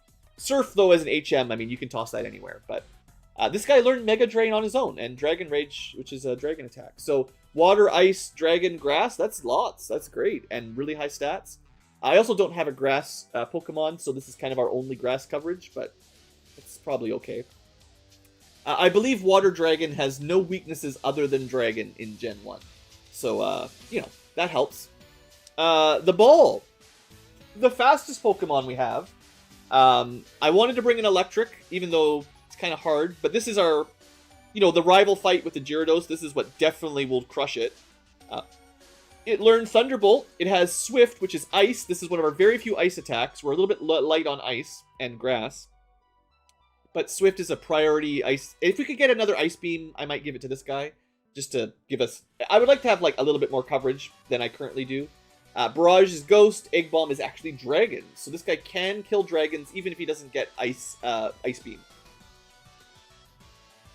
So if we get Ice Beam, we might replace Swift, and that frees up Egg Bomb to be something else as well. He does need a fire attack. He is, oddly enough, electric fire. So I think if I have my way, we'll try to get him Ice Beam and Flamethrower. And maybe keep Ghosts. So Lightning, Electric, Fire, Ice, and Ghost. If we can do that, that'd be pretty cool. And then finally, we needed at least 1 physical attacker. We keep the Pinsir. I might change some of his moves as well. Bug, I figure, will hard counter any Psychic that tends to have low physical defense. This guy, even better than Ghosts, will tear them apart with their low defense. Spike Cannon is Rock, which is good, because we don't have a lot of Rock attackers. Earthquake, we do have quite a few ground attackers, so it's not that important. And then Submission is Fighting, and it is a self-attack up +1. I think I'm going to actually... This might be debatable, because Earthquake is really good. But I happen to have a TM with Swords Dance that we found. And you can teach it to my physical sweeper. And of all the things he's got, he wants to keep Bug and Fighting. And technically Fighting... Submission is an attack up, but Swords Dance is +2. Maybe it's not worth it. I don't know. Maybe I'll save it for later. But Swords Dance is really good, and I would like to show it off if I can set it up. Also, I don't know if I mentioned it. The Onix has a really interesting setup where Amnesia gives... I think I mentioned this. Withdraw heals and physical defense, and Amnesia is special defense. So yeah, he's got an interesting setup. Anyway, if you'd like to know how we did this... real quick, how I leveled up, other than the usual way of just fighting weak monsters. We actually went... I'm just going to put a save here. Can I please save? Oh. Click inside the menu here. In the Safari Zone, which we still haven't cleared, and it's on my to-do list, there's a really neat thing we found during the live stream exploration. Because it's free roam, and I think we showed some of this off in past episodes. But what we didn't know was if you go this specific way, very easily actually, right over here, there's this guy. I don't think we've shown this on screen. Maybe I did, maybe I didn't. I don't remember. But most of our team can handle him. I'll just use my fighting type to be the hard counter. But this guy is my favorite grind in the about level 40 and up, because he's got some bull. Now, the bulls are kind of annoying, don't get me wrong. They're actually pretty strong. But he has 6 of them. Oh, we've got some singing on. I gotta change the song. Just a sec. Can the Onyx learn Toxic? That'd be interesting. I know it can learn Surf. But anyway, this fight, the AI does like to switch out their Onyxes and waste time. But they all have Glare, which is 100% paralyzed, and Body Slam, which might as well be 100% paralyzed. So this can be a really annoying fight until you sort of outspeed them and outstat them. But effectively, 2700 XP every kill. There's 6 of them. Once you get into a groove, you level up super fast. I was trying not to go much beyond 50 because I don't want to, out-level all my trainers and have no strategy at all because we just are over-leveled. But yeah, this is how we got everyone to level 50 to do the testing. And it really doesn't take very long once you can kill him. Because he respawns every time you come in. So that was the secret. Just wanted to show that off. There's not much else we did between episodes other than grinding and catching them all.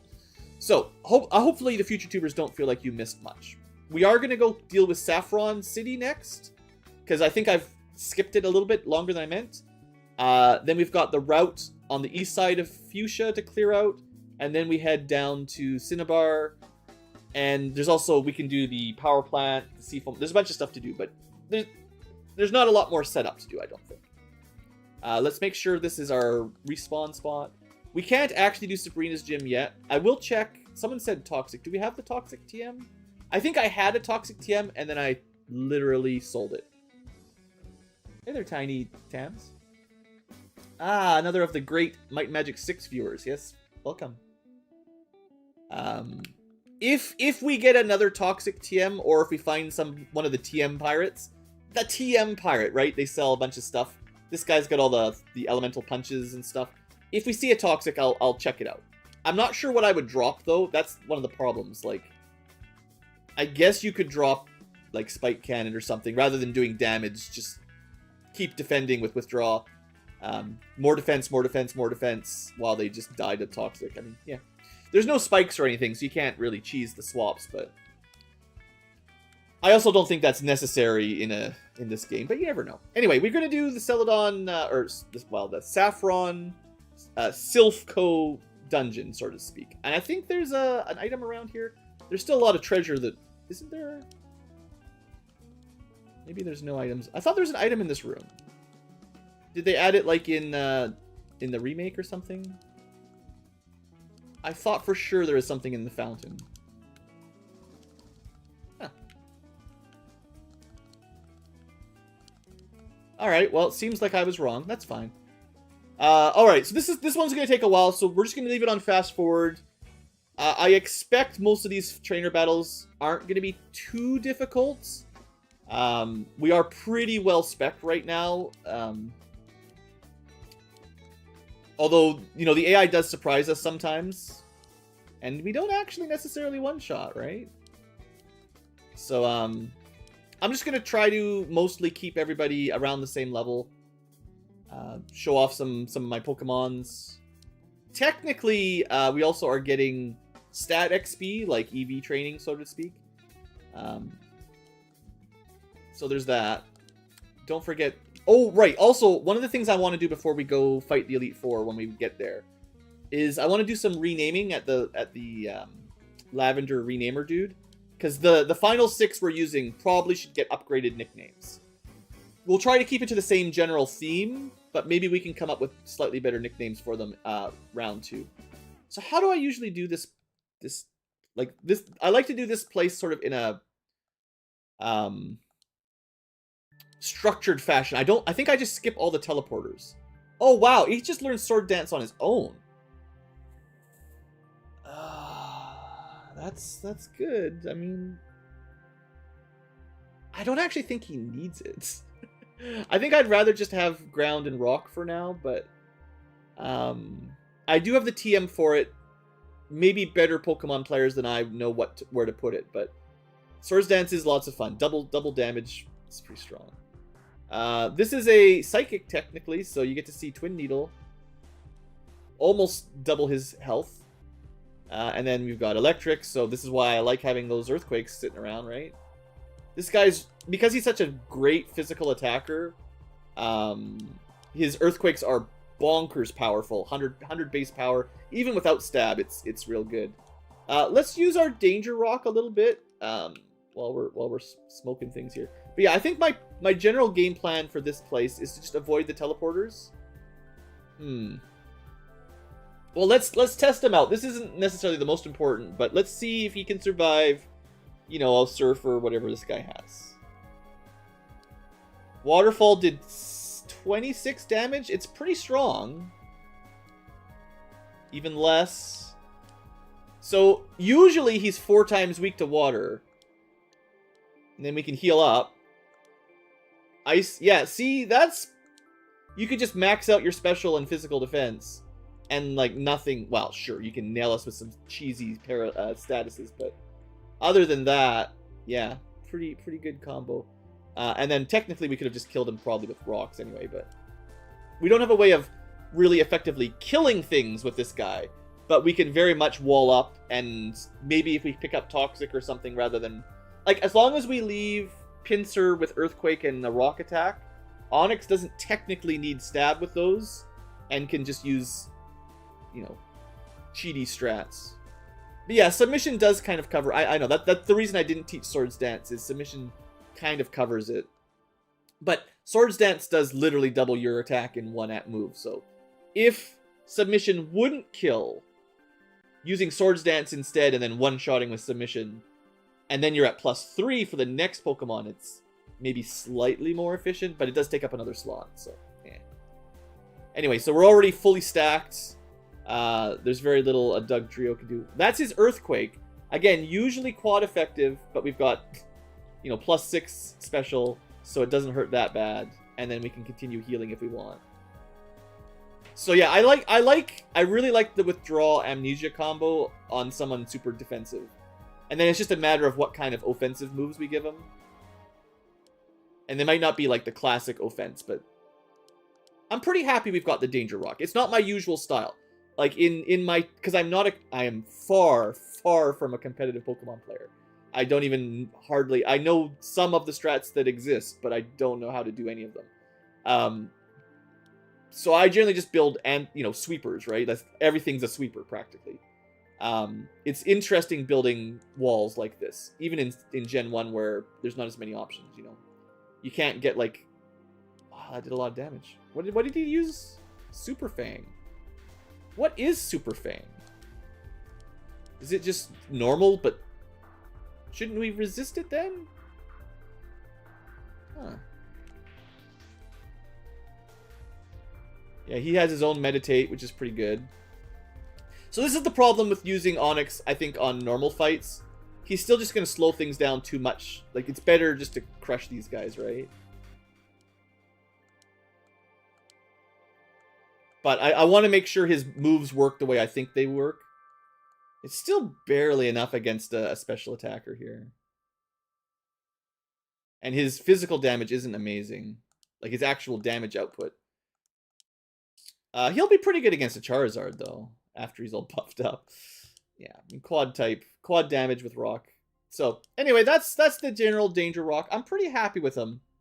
Again, like I was saying, not my typical Pokemon, but I'm glad we've got something different to try. Even if it's not the strongest, you know? It's fine if it's a bit weaker as long as it's different. Well, it's a different way to play the game, but it's also kind of a slower way to play the game. It might win some fights that you couldn't normally... Oh, it's percent damage. Ah! Yeah, I gotta check Super Fang. But yeah, that's something that we just saw for the first time, I think. But yeah, the control slow fight, it's good on really challenging battles. But against, like, easy to mid difficulties, it's generally so much faster just to do tons of damage, right? Max DPS. Super Fang. The list of moves is getting very hard to parse, to actually see stuff, at least for me. But I'll try to find Super Fang to check in this hack what it does. But yeah, it did sort of feel like a percent. One of the things that kind of counters our defense is something like that. Okay, did I miss it? No, it's right at the end. Chomps, razor sharp fangs. Oh wow, 2/3. Yeah, that's a lot of damage. Okay, so that is literally the hard counter to our Onyx. we can't really heal or defend through that, and we don't dish it out to kill it. So there you go, Super Fang, no joke. Interesting. Alright, well, let's just keep going up. I'm sure there's some items I should be trying to pick up, though. Not my best matchup. Right. We can still win, but yeah. Oh, come on. I mean, that's what I get. Alright. Should have swapped out. I gotta readjust to the new party. I'm not used to everybody in this group. Oddly enough, there's nothing Jolteon can do to us either. Not especially. Well, you can get a crit, and I hate this game.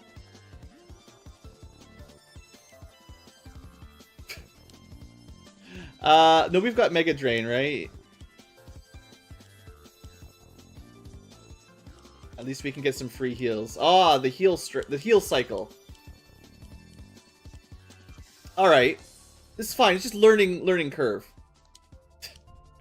I was really hoping I'd be like, let's just get through this whole place on one run without having to, you know, teleport out and start over. I have a bad feeling about Firefox. I need to be really careful here.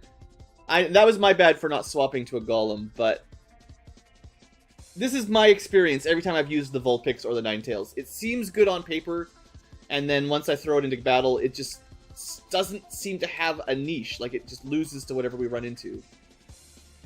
So I need some successes here.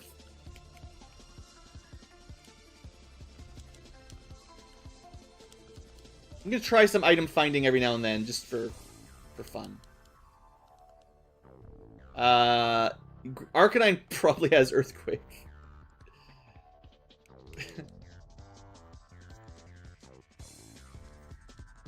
I mean, it certainly could have Earthquake anyway. I ain't afraid of no Ghost. Gengars are pretty scary, though. At least we outspeed it, because we've got some levels. See, Ninetales is literally cursed.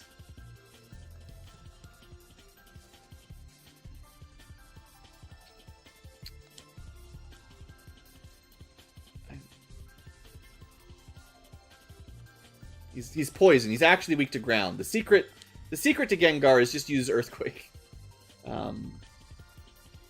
Did I have any revives? I can just use a revive. It's fine. We've got some money. It's not the end of the world.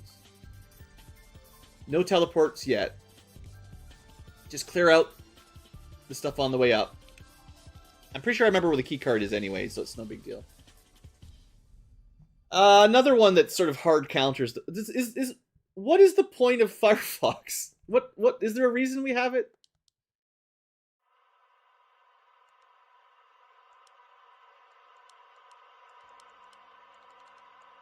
I know it's my fire ghost type.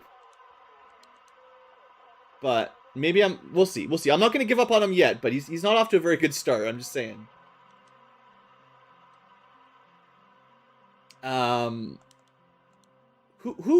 What enemy do we actually counter with Firefox? That's my question. Pokemon report. Oh, this is by the way, all the trade Pokemons evolve at level 37. That's a change. Here we go. We counter bugs. Clever. This is what we're doing now. This is a good fight for the Firefox, at least. Alright, maybe it'll turn out. Porygon, the first virtual reality. I think that's a normal one. 160 techniques, cool. But yeah, we got to go around this one to get the door key, right? Not steel yet. So there's not really any advantage. We just go with stab. It's not enough. Clamp? What the crap is clamp?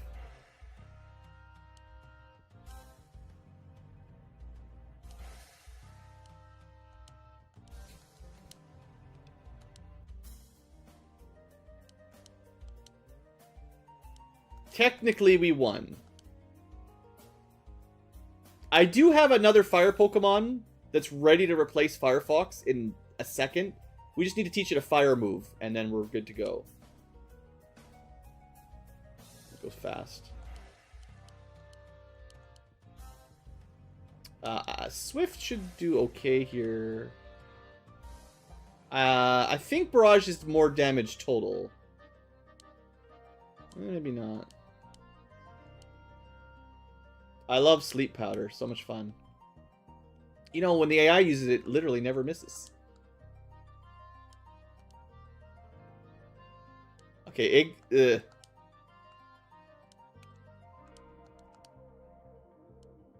not my best matchup. This is the one where Firefox would have been better. It's just because the ball doesn't have a flamethrower yet. I'm hoping maybe we can get a level up and learn flamethrower.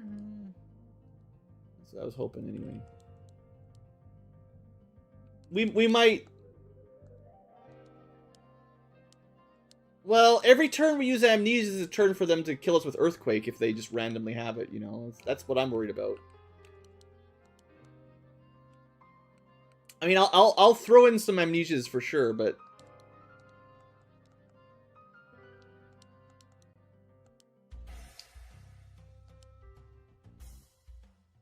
we'll try. We probably would have died if we hadn't gone Amnesia. So it's a win. Not a clean win, but we still took a lot of damage from that. But Gengars are really good specials, so. Anyway, that's the thing you need to open all the doors. I think what we'll do is maybe in the future I'll just remember to start there and then go back to the bottom, and then now that we can open the doors, just clear them entirely rather than halfway. But I still don't like using the teleporters. They just mix me up more than anything. But yeah, we can just open the doors. TM36. Be something awesome. Wait, what? Oh, we already had one. That's right. So it's another barrage. Barrage. Barrage. Barrett. Whatever. It's fine.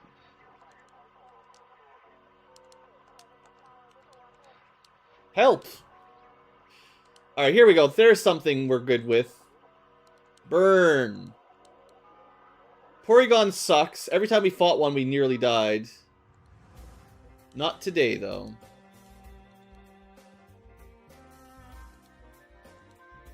I'm really glad we kept Pinsir on the team.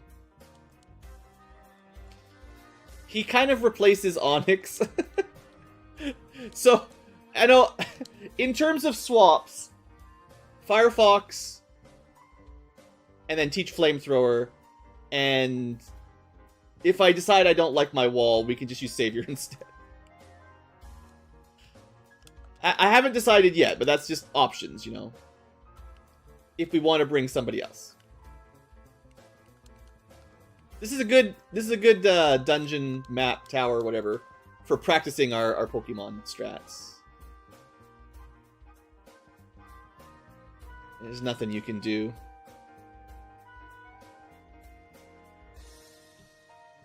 So we basically know that Electrodes don't actually learn fire moves. So we just switch into something not weak to lightning. Oh, the bird would have been good too.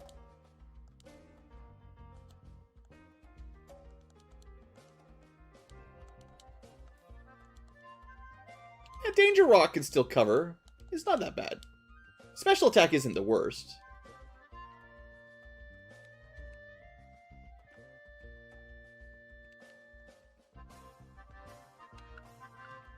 I don't know. I guess I'm a bit of a 100%er. I like winning all the fights, trying to make sure I get all the items and stuff.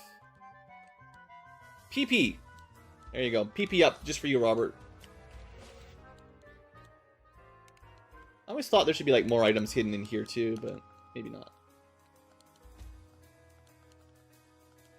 There is a I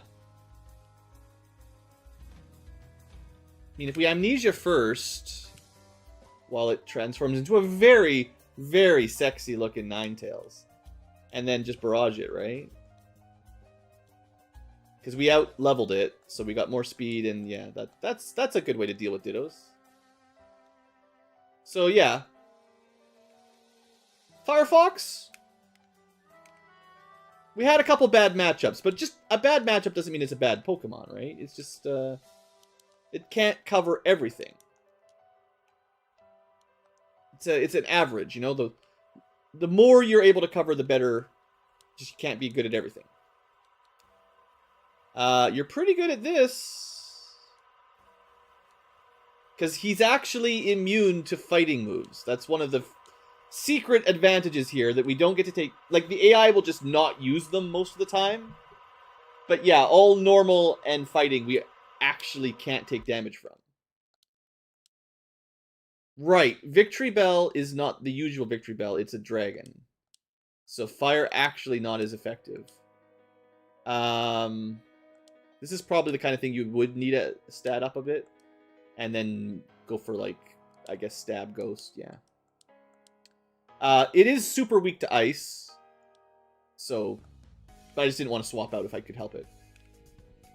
If possible, let your sweeper do all the sweeping. We don't really have a good counter for Dugtrios either. I mean, I guess it has a normal attack. Haha. I did burn it, that is true. That cuts its attack down significantly.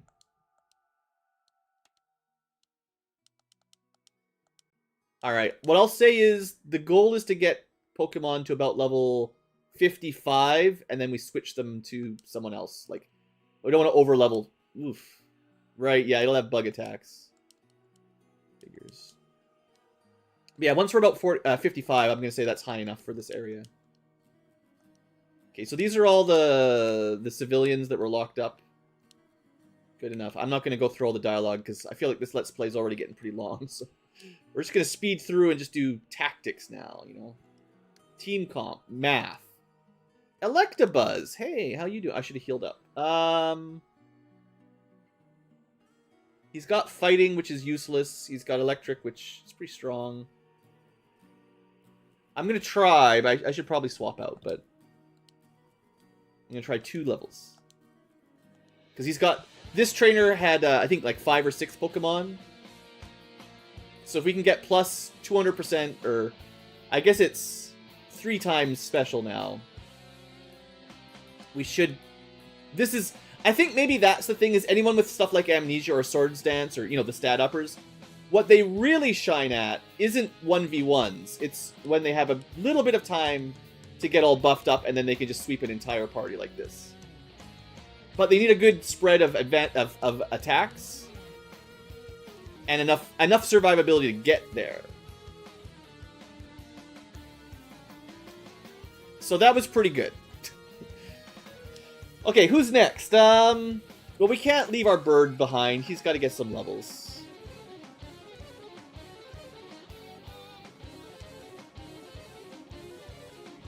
Okay, skipping the song. It's too intense. I need some chill. Try that again. Okay, it's Grass Psychic, which means 4 times weak to Bug, right? So you can either fly for stab plus double, or not stab for 4 times.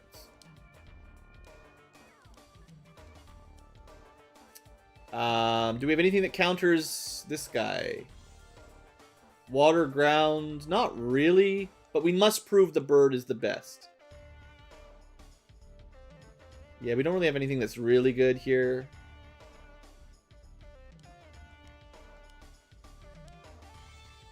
That was a crit, so that's not too bad. He's doing okay. He's doing alright. Should check that TM before I forget. Sludge. So that'll be probably one of the better poison attacks. I don't know.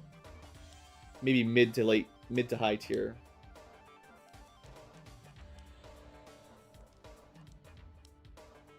Right. Strength isn't the... It's not the strongest of moves, even if it's fairly... It's pretty bad. Is this the... That's not the teleporter one. I'm trying to remember. There is the one teleporter that takes you to, like, the rest spot. It's kind of worth using if you remember where it is. Flying Bug. So rock would be great, but whatever. I was thinking of changing strength to a rock attack anyway at some point.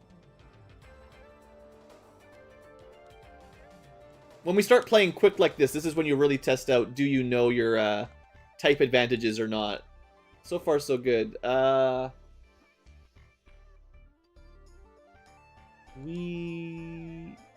Earthquake will be fine. Oh, I thought it would get him. He does have good physical defense. But yeah, there's a room in this tower that has a bed that you can have a nap in. I think it's right before the rival fight, right? I didn't use all my full heals, right? I just lost them. Let's heal up. We're making lots of money down here. We're not going to get wiped. There's no way. All right, save all the girls. Don't let Robert know though.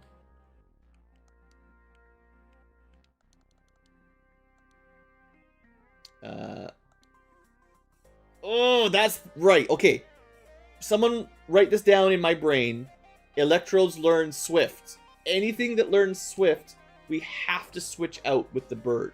Because it's priority ice, and we cannot handle it. That's lucky we lived, honestly.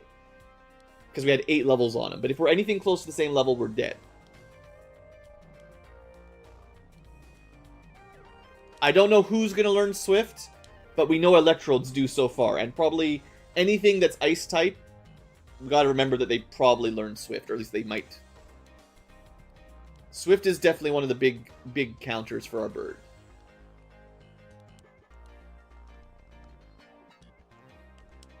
Never did find that cursed computer. Might have just been a red herring. Maybe there's no. So that's the teleporter spot we have to get to via teleporter. We don't know. We haven't been there yet. But you do have to beat all the what am I trying to say? You have to beat up all the 4 brothers or whatever they're called. I know I'm skipping a lot of the dialogue again, but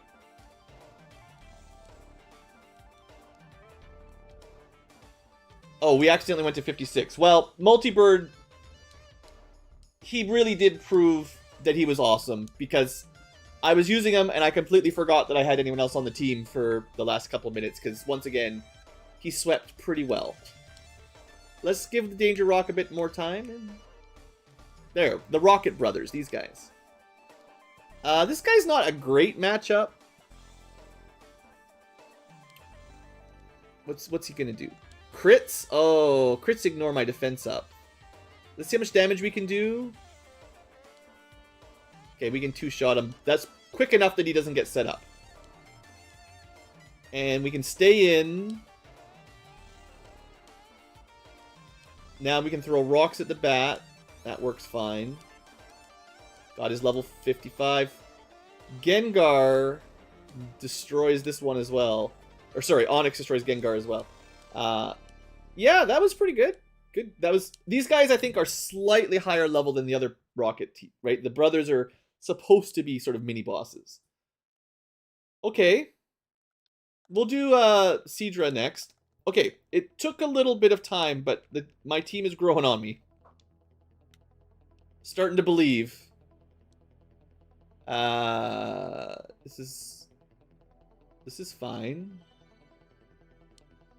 Not. These guys are very tanky, so that's okay. He's got his own setup. Oof. That's fine. We are down a level of special, but... Electrode... Do we have anything that counters Fire Electric here? Does... Yeah, because he's Fire now. Usually that would not be extra effective, but... That's one of the... Gotta remember all the little tweaks.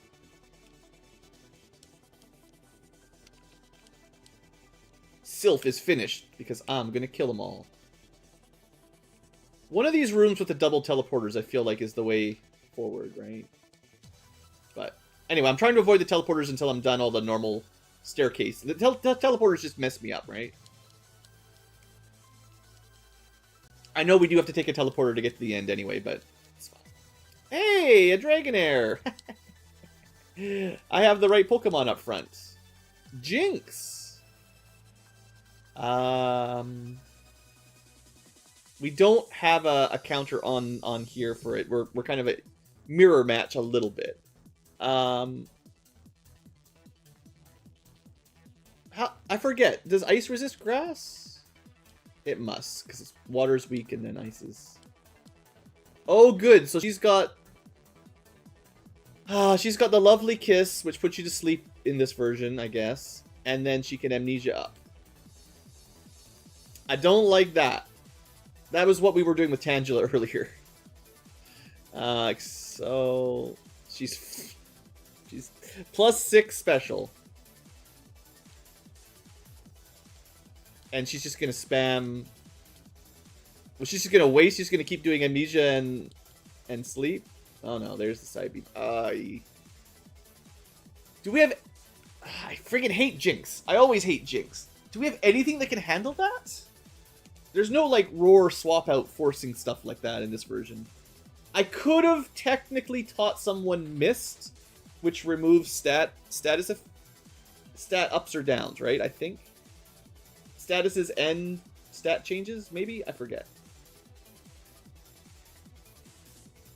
We definitely cannot use Godbird. It will die immediately to ice. Bug fighting, definitely die to psychic. Rock, maybe. Not great, though. Electric fire. Good speed, at least. Firefox is like literally the only thing left that might have a chance. Great. Ooh, we dodged the Dream Eater. So we know the moveset, right? It's the Kiss of Sleep, the Dream Eater combo for Psychic, Amnesia, and one other one that I forget. Do we just play... I think one... We doubled our stat. That's probably enough. Oh. So close. Okay. I'm glad we had a ghost. I didn't even see what they were changing to. I got all excited. But we've already amnesia'd up once. We should be fine here. Mostly. Okay, yeah. Jinx doing the same strat I've been trying to do. That's a bit spooky. But hey, we managed to not lose anybody. So that worked out. Good job, Firefox. Really starting to earn your keep now. Bit of a rough start. Oh, hey, Rhydon. What a joke. I'm sure I've said this. I think I said this last stream. Rhydon used to scare me a lot. Big, giant, walking rhinoceros. Little did I know how slow and weak it was to water. Absolutely trivial, even though it looks scary. Oh man, I keep not paying attention to the swamps. That was a mistake. No, not exactly. Yeah, I wasn't really planning, but that's fine. I'm a champ. Okay, I was trying to keep everyone around the same level. Well,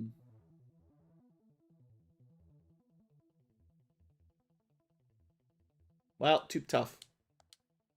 This is what Godbird's for. It doesn't really matter if we're all exactly the same level. I just want to keep them fairly close. Oh, hey, that's the room I was looking for. Free heals. Is this the one that leads us to our rival battle or something? I feel like it's close to here, isn't it? This is not actually flying. I think it's bug psychic, or... I guess we'll test it.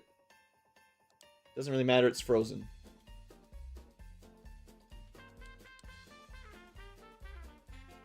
I guess it's the right month.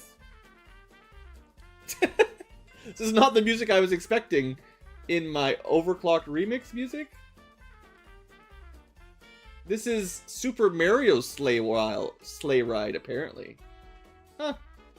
I mean, it is Bug Poison, right? The best combo. Yeah, we don't have a lot of psychic coverage in the group. We've got a little bit, but not much.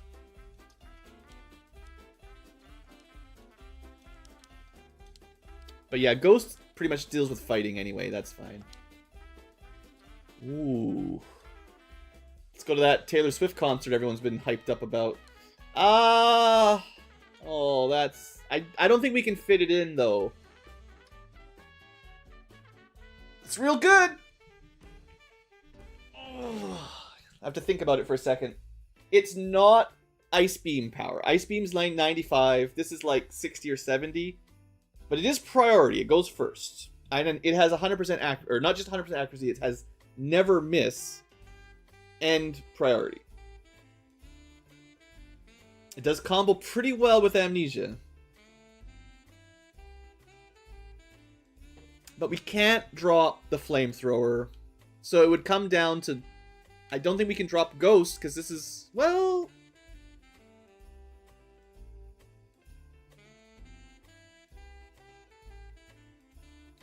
What do we need Barrage for?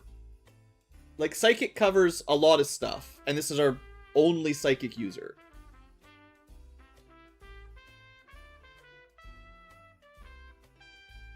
I wouldn't drop Amnesia. I'm actually down to, like, Barrage, oddly enough. Even though that's Stab. I mean, look at my type chart one more time.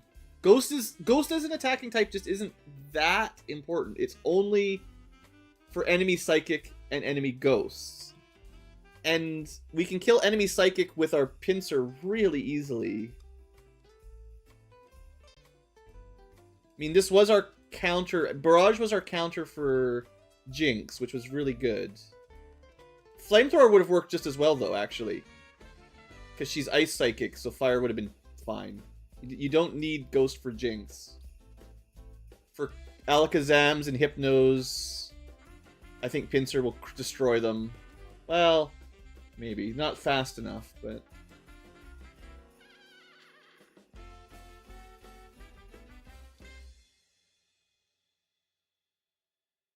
I'm going to skip it, but it's tempting. It is very tempting. Sorry, I'm not a Taylor Swift fan tonight. We know this was actually upgraded to Ghost type, so there you go. Ground Ghost. I mean, we've got a lot of ways to counter Ground Ghost. It's not that valuable, but I think in terms of how many enemies you can sweep, I don't know. Ice would have given you the Dragon counter. Flying... Ice would have been really good too. I don't know. That's hard. I think Ice would cover more types than just Ghost, but they're both good. They're kind of like, I think it's like two similar choices. They're both good. You know, is one better than the other? Maybe strictly speaking, but they're both real good. Whatever you go with, I think. Can't really pick wrong. Yeah, good. We'll just go for Stab here. Not that great. Just gonna sort of tough it out. It's fine. I want to get that level up here. A Porygon does still scare me because I never know what it can do. So we're just gonna try to make sure we always one-shot those. I don't know why I'm so scared of Porygons, but they seem to just be like wild cards, you know? I never know what they're going to do.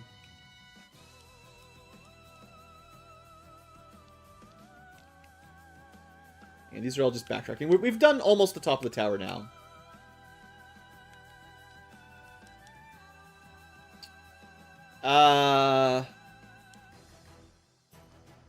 Okay, well, I was saying... we're going to test it out. What happens if we swap in to save the Pincer while we're fighting an Alakazam? Does he just instantly die? Reflect might actually give him half damage from physical. Okay, Pinsir is not a good Alakazam counter. 6 levels and we still get outsped one shot. With Psybeam, not even Psychic. Okay, maybe keeping Ghost on Firefox was the way then. Because Alakazams are just too fast. I don't know why they're so fast, but they're very fast. Alright, well, we'll pay for it. I'm not going to go back to town. I'm just going to pay it in revives.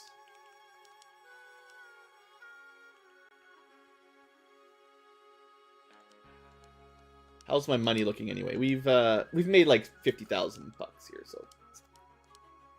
Oh, we're at that phase too. Okay, let me move. Let's just move the TMs back. We're gonna sell all this junk when we get back into shopping mode. PP we can save for later.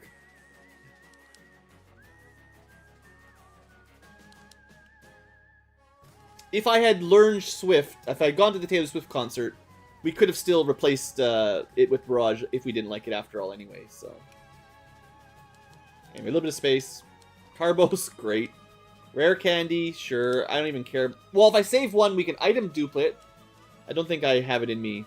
I gotta level up that ball, though. That's right. New TM. Earthquake. Oh, that's good. Danger Rock's got it. Bird's got it. He's got it. So if they lose it, they can relearn it, I guess. But yeah, that's a good TM. All right, let's put the ball up. Does anyone know? Am I using them? I'm selling them. I need money. I need money for all the potions I waste. I don't think the small stat increase is worth it. You can sell them for 2,500 Pokebucks. I'd rather have 2,500 than a tiny percentage of a stat up. Right. This is not just normal. Okay, this is fine. There's nothing we can do about Lickitung. That was the wrong move.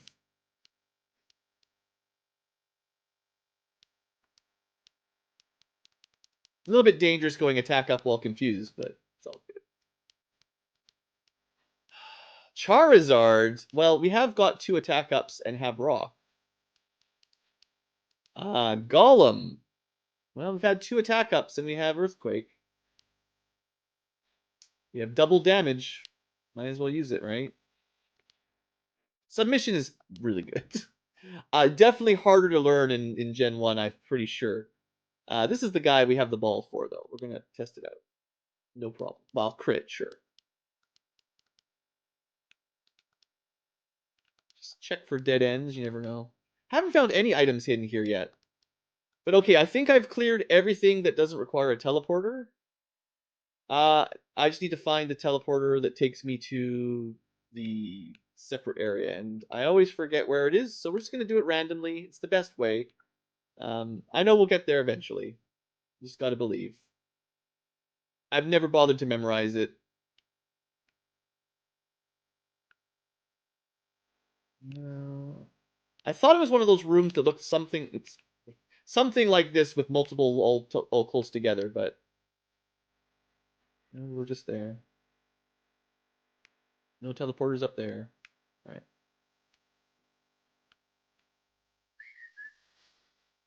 Okay, we just keep going around in a circle. You got me in a loop. Good job, game. Done all this. This is like back to the first floor almost. I'm sure someone's really rolling their eyes right now and like, Blue, this is where we're trying to go, right up there. But you got to teleport in.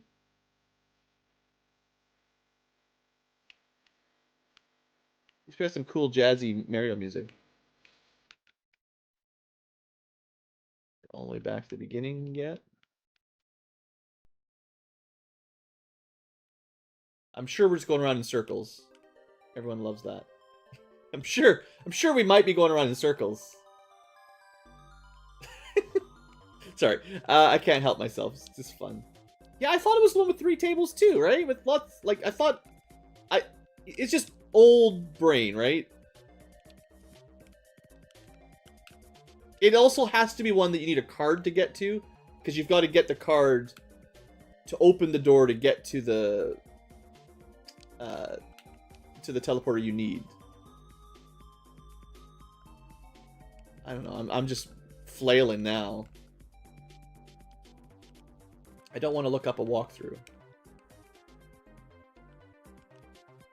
I always thought it was close to... I mean, this is a nice place to remember. It's like, I always thought it was close to this one, but it didn't seem to be, actually.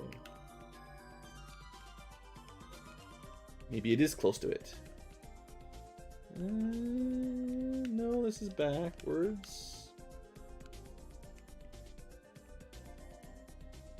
So far, no luck. Wow, this is probably the longest I've spent going around in circles on this one. I feel like this is maybe a new record. But anyway, hold on, hold on. It's finally that time again. Did I accidentally mute it? There we go. It's the rival. Usually you want, like, your lightning guy up front to deal with the bird, but we've got, like, different enemy Pokemon and moves, so who knows. And then soon after this will be the round 2 Giovanni. Stinker pulls out a gold bat. Well, I guess the ball will really handle it. Good to know I am not over leveled though, because we're starting at a level deficit technically. We almost certainly outspeed it, because the ball is the fastest man on the planet. And we do have pretty good special stats, so no problem there. Next. Oh. Well. No need to set up for this. Gyarados is really scary unless you've got Thunderbolts. And you're super fast. Okay, like 169 speed, you know. Tangela. Well, we tried a Tangela. We know what that's going to do. I really wish I had a fire attack on the ball. I do have an ice attack, but I'd rather switch to the Fox. And maybe we set up? No, we can't risk setup, because if it puts us to sleep, it's going to be a chain of full heals forever. We outspeed it. Just hope that we have enough special stat to murder it. Because it'll probably have Spore. Yeah, great. And it can Dream Eat us if I don't... Basically, I have to either swap or spam heals, full heals. So, I'm going to use my couple items per trainer battle. I don't want to spam them, but... He's got 100% status. We can't just be having that. Chansey, well... That's not really a very viable... Maybe in some competitive settings where you can set up some weird strategies, but I don't think the moves exist in Gen 1 to really do that very successfully, so get out of here. Because there's no... Like, we're pre-Baton Pass and spikes and terrain effects and all the nasty stuff those normals can do. Charizard? Well, we already buffed up a little. Ooh, he's fast. So fast. Don't you kill me.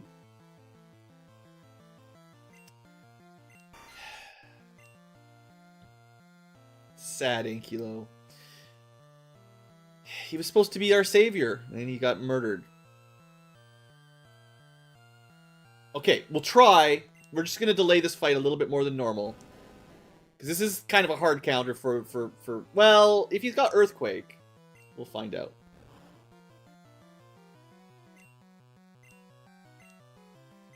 Right, Fire Spin. So, he has one of those multi-turn lockdown moves. He outspeeds us. So basically, we can do nothing. If he just spammed that and never missed, we would be locked in forever. But he's got dumb AI at least, so he's going for crits. So anyway, we got at least one amnesia off, right? And now I can... He's not doing very much damage, at least. But boy, is this wasting a lot of time. That's 4 rounds? Thank you? Crits will ignore our defense up as well, sadly. I'm doing this almost more to heal than anything. There's his flamethrower. Not very effective. Alright, that's enough. We've got max health, some special defense.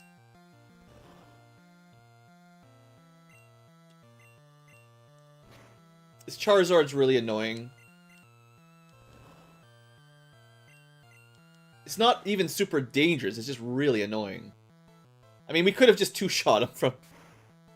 Actually, not two-shot. We could have one-shot him from the very beginning. See, I was trying to be like, let's use our Danger Rock the way we built him. But actually, you just attack with Rock and win. So, anyway. I'm trying. His special stat's not terrible. I mean, it's not the best, but it's okay. Or I guess it's physical attack, whatever. It's still decent. Alright, get out of here, Stinker. I bet you we have a bigger Pokedex than you do right now. Sorry. I don't think he ever gets to 150, so...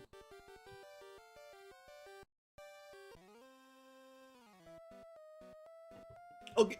Excuse me. Drowning on my drink. This guy's important to talk to, right? It's the Lapras.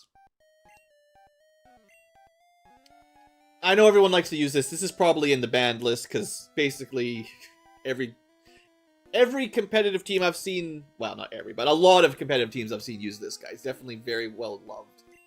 I don't really have any great nicknames at the top of my mind, so we're going to call him Slapdash, because that's kind of what his name sounds like. You guys can listen to some Pokemon music here. Very intelligent. It's fine. That's like your backup in case you didn't catch a water Pokemon to go surfing, I guess. They had to give you something.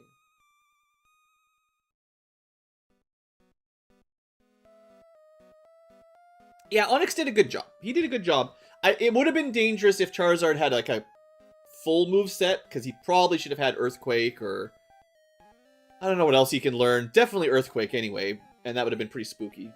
But I think we could have tanked it with our defense and withdraw. Probably.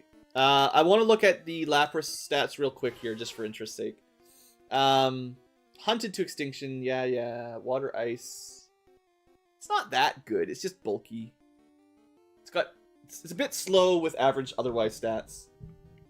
I know there's lots of weird builds, because it's one of these things that can learn a lot of moves and can cover a lot of stuff. So, but I don't need to worry about stuff like that. We've already got our wall of rocks. All right, we'll do this one quick, and then we'll do Giovanni normal speed. Goodbye. We outspeed Starmies, so that's good. I like that. They're pretty hard to outspeed. Oh, right, I got a revive Savior. I'm gonna have to rename him to, he needs to rise from the dead, you know. So, do you have any counters for rocks? No, I guess you're dead. Firefox, you can be the best browser. Alright, good. Yeah, I don't really feel bad about using revives after a rival battle. Like I said, I don't like using items mid-battle, but between, whatever. Alright. Ah, Blue. So we meet again. The President and I are discussing a vital business proposition. Keep your nose out of grown-up matters, or experience a world of pain. Considering we already handed one to him already, probably shouldn't be leading with a Voltorb here. He's famously the ground gym leader. It's fine, we gotta give him a free turn. We just give him one free turn while we set up on our Danger Rock. What are you gonna do? Yeah, that's gonna sting. It could have been worse. We outspeed it. Onyxes are pretty quick for ground rock. That's fighting, that's cheating too, but not enough. Dire hit. Wait. That's crit up, I think? How dare you use items? There's no... There's gonna be very few special attacks, but I'll do one amnesia at least. Alright, that's fine. 2 can play at that game. And you're actually weak to it because of that stupid poison. Okay, that's a crit. Stop.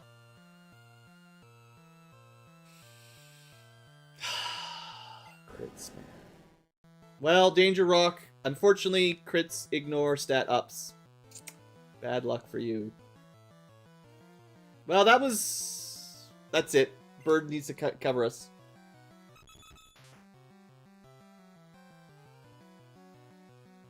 There's a kid that purposely bred a bunch and released them so that they could update the Pokédex. I mean, that's pretty cool if Game Freak did that. That's good. Alright. That's it. Multi-bird, time to ascend. Helicopter your way to the heavens. You're gonna solo the rest of Giovanni. Kangaskhan. I don't even know what those are gonna do. I know they're normal. I thought I was gonna just solo with the bird. I'm gonna double down on soloing with the bird. It's not a smart idea. Kangaskhan's often get Earthquake. I remember that much. We're immune to it entirely, so... But we don't really have any super effect. No, I could use Strength. I mean, it's not that good. Double Edge... it's pretty strong. Yeah, of course it's a crit. And we get one shot. Everybody that dies gets killed by a crit in one shot. I love it. Such a well-balanced game. Alright, well, counter the normal type then, I guess. They'll probably Hyper Potion or something. But that'll just make us stronger. Well, it would have. Alright. I guess we need to be saved after all. I thought the bird could handle it. Not expecting a one-shot. Kingler, I am down 2. It's not great. Yeah, the crits have been pretty brutal this fight. Good thing it's not a Nuzlocke. That would be a lot of work down the drain, level 56 friggin'. So it's grass is the main weakness for Kingler. Yeah, we've got a grass move, not stab, but what's a Kingler gonna do against a Sea Dragon? What are you gonna do? It's not fast. It's got no special. Get out of here. Okay, what's his final one? Nido Queen. Well, okay, this is fine.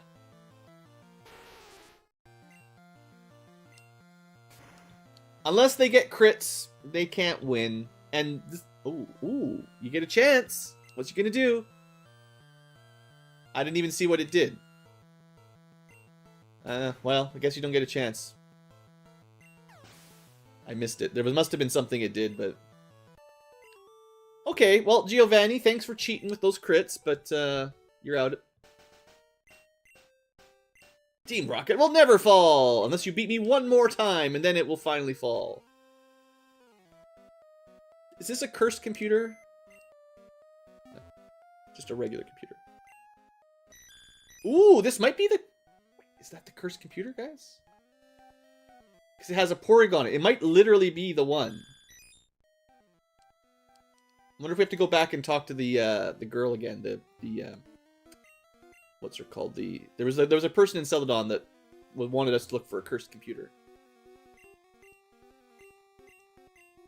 Hooray! We saved you.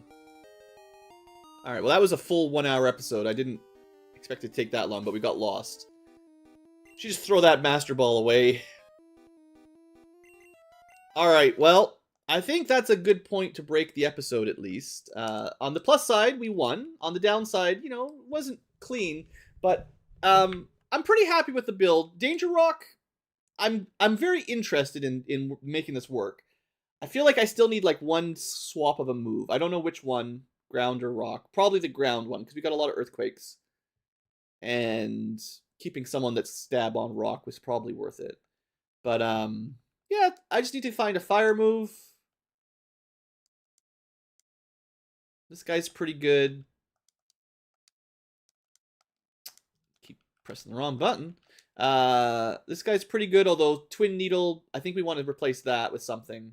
Might have to have a look.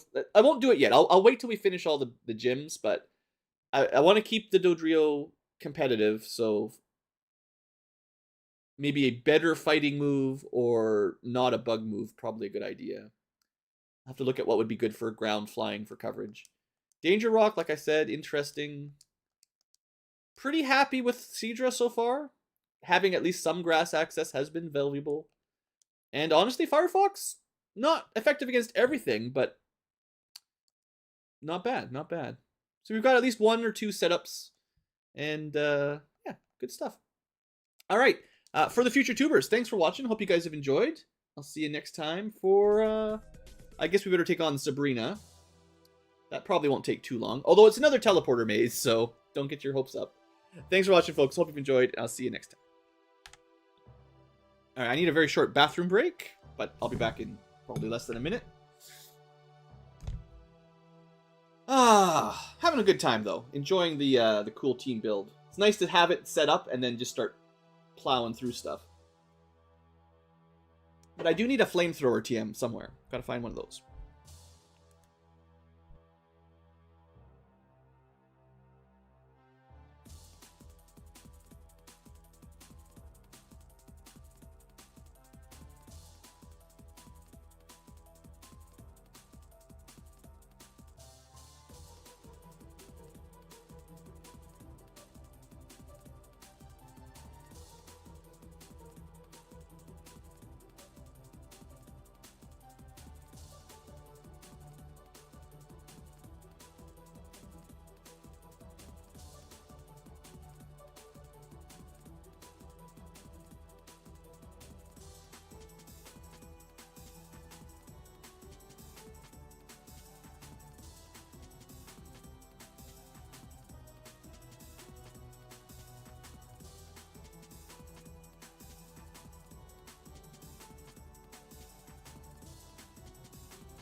All right.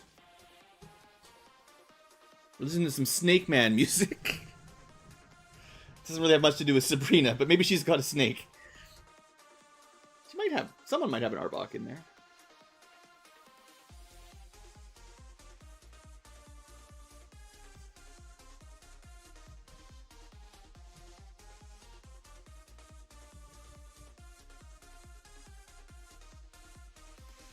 I can compare Drill Peck to Fly again real quick.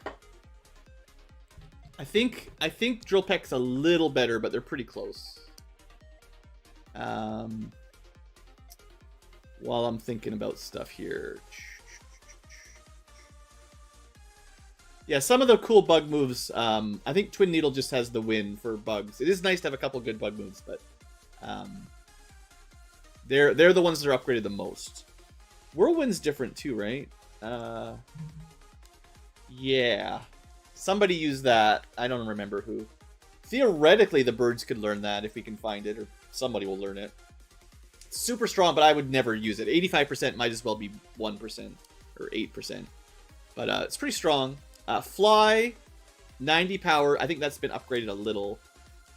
I think. And then Drill Peck. So what I said, 90 versus...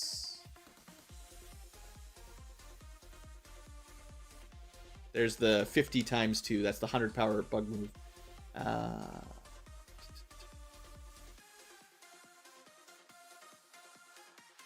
Wanted to check this too. Just a sec. Immune to normal fighting. Oh, so Mist is different. Prevents stats from decreasing and moves. Yeah. Okay. Does a lot of the stuff I was thinking anyway. Drill Peck. Where are you? There we go.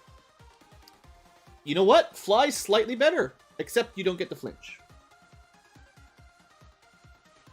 2-turn attacks have sort of a sometimes advantage, sometimes disadvantage. It gives the enemy a turn to set up if they can, although the AI is not necessarily that smart. And on the other hand, it wastes. If they have a move, I think there's a few moves that do the take recoil damage if you miss.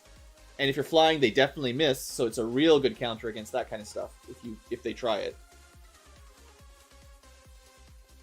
Or if they're stupid enough to go self-destruct. That's the best Elite Four. You gotta give them all self-destruct. So yeah. Drill Peck, good, but not actually the strongest flying move. Oddly enough, Submission isn't the strongest. It's only 60, but that +1 attack is real good.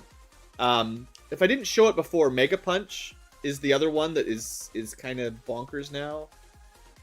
I'm not even sure if there is a Mega Kick, but Mega Punch.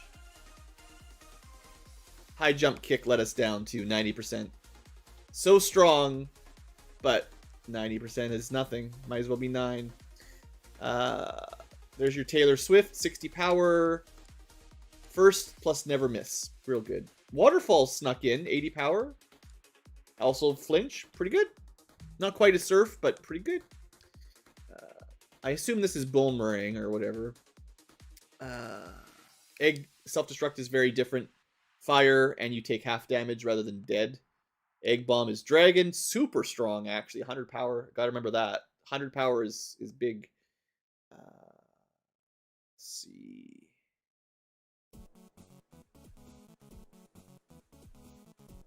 Things with big changes. Yeah, Meditate, I want to double check. Attack, Special, Speed, +1. Pretty good. Agility is +2 speed, whatever. Not the most important, actually. Although, +2 speed, I believe, still gives you crit rate, I think. But I don't know the math on that one. Rage is Dragon. And, honestly, okay, might have slept on this one, actually. Because that's the same power and attack up as Submission, and which is usually regarded as a very good move. Now, it's harder to get stabbed, and very little is weak to it, but that's something to keep in mind. Because it's not a % chance, right? It just happens, so that's the good stuff. Toxic certainly exists. It does only have 90%, but that's pretty good. I think Earthquake's still 100. Old Reliable. Funny. Yeah, Gen 1 did a lot of Earthquakes. I do remember that. Thunderbolt is still 95. Looking good. No missing. Dragon Rage is cursed. I haven't seen it. I either it's been cut or I've never seen it, so I don't have it in them decks. I did level the Gengar to 50 and didn't learn it though, so either he learns it at a super high level or probably doesn't exist. Pedal Dance is using Gen 1, or not Gen 1, like new Gen stats. 120 power is bonkers for Gen 1 grass, but that's okay. Solar Beam, also incredibly strong with no charge. Growth is the one that gives you 1/3 heal and a special up. It's kind of like Withdrawal, except special, which is often better. So this is the thing. One of my grass Pokemon, it's not in the party right now, but one of them has growth, and I'm like, ooh, we could make it work because that's a pretty nice combo. Hey there, awesome guy. I was looking for something, and then I got sidetracked. Mega Punch is what I'm looking for. Aurora Beam does something too, right? Chance to lower attack. Yeah, not this good. Yeah, Pedal Dance. I believe they did patch it up like that at some point in the generations. It's not a normal, like I think in Gen 1 it was 70, so that's why I was underestimating it, and then we got wiped by Erica. But I checked it out, and I'm pretty sure it's the same number in this hack as it is in modern gens. Might Magic 7 Evil Run? Maybe. I've got too many games to let's play, but maybe one day. Mega Punch. Where is my Mega Punch? Roars, Dragon, chance to lower. That's okay. Isn't there a Dragon move that like ups all your stats or something in one of the gens? It's kind of like how Meditate gives you a bunch of stats. I think there's a Dragon thing that does that too. Like, I forget the name. Double Edge I wanted to check. 120 power, 1/4 recoil. It's pretty strong. I don't like the recoil much, but pretty strong.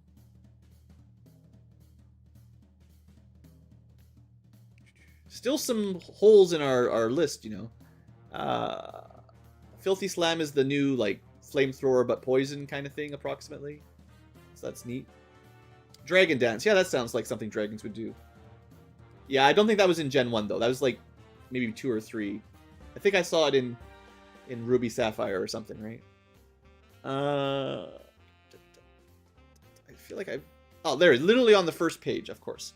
So Mega Punch is fighting, not normal, and 30% flinch, and 100 power.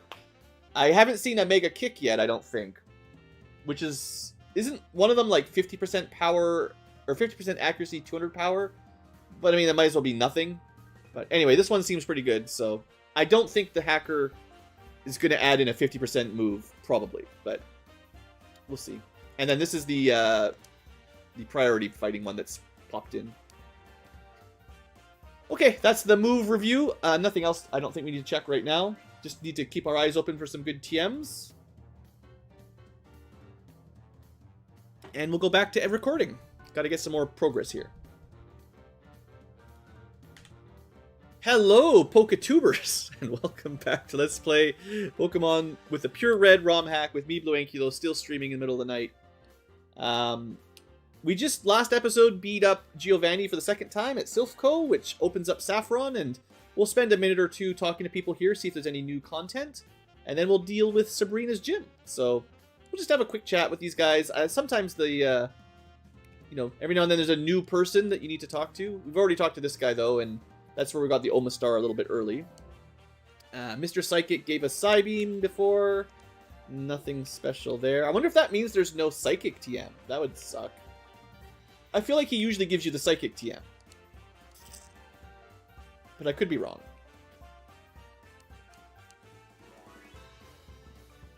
So we couldn't get into this house before.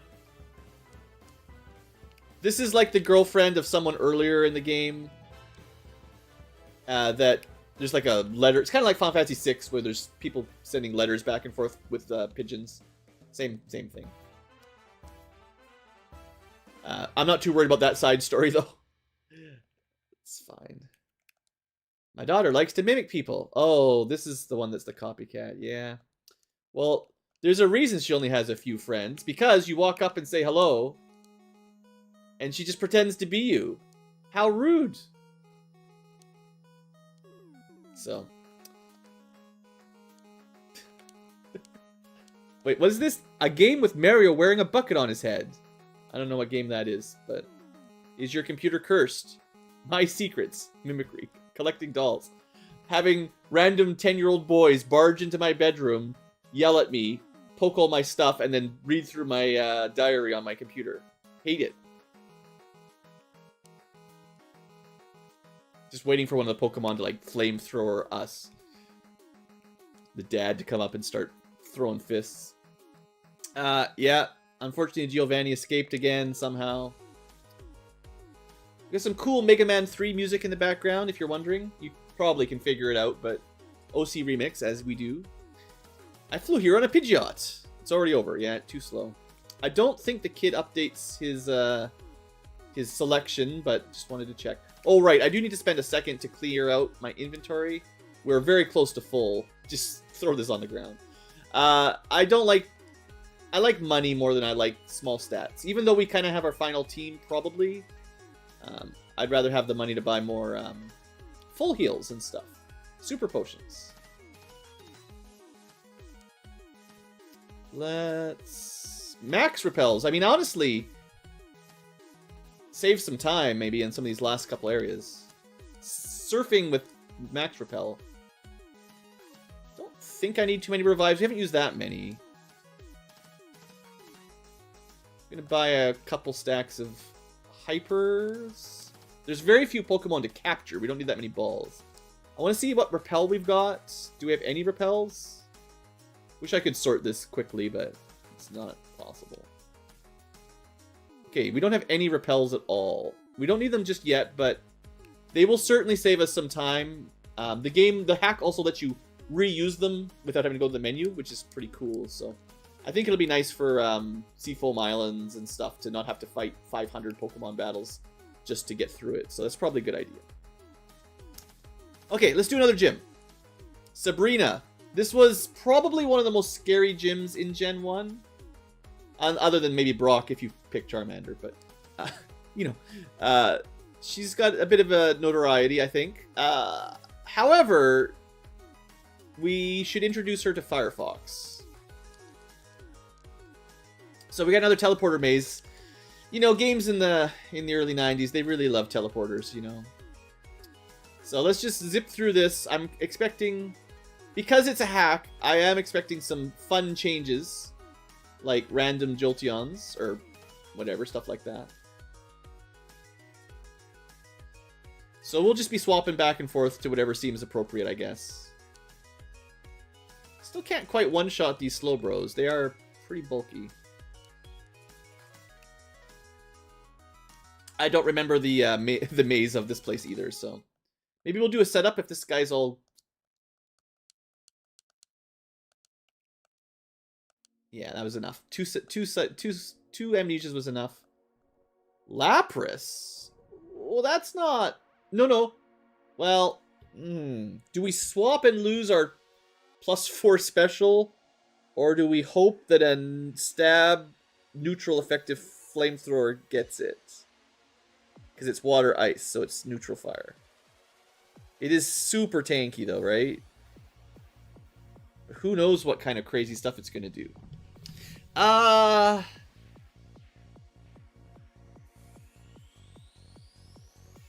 What is the classic water ice combo?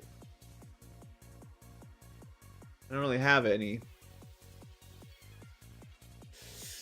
It's fine. We've got super high special. All of its attacks are special. Go. Yeah, see, it's fine. Nothing to worry about. The stats on the Lapras aren't that amazing. It's just got a lot of HP, right? Fine against Golduck. Maybe Firefox can just cover everything, especially with the stat ups, you know. Oh, but I was trying to, although I want to use Firefox on the gym trainer. We're going to try to evenly level people a little bit if I can. It might be difficult to use the ball in here, but we'll try.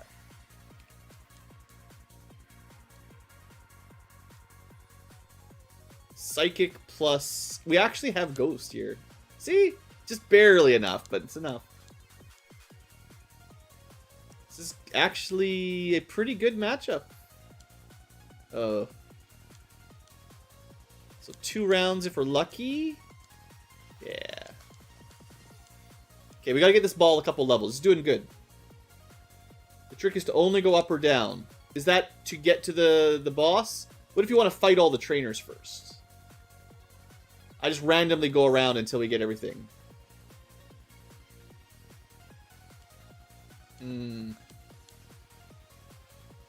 Maybe. There's a chance. No. Well, we tried. Just have to go back to the good browser. What? Oh, I hit Amnesia instead of Barrage. That was a mistake. Didn't notice.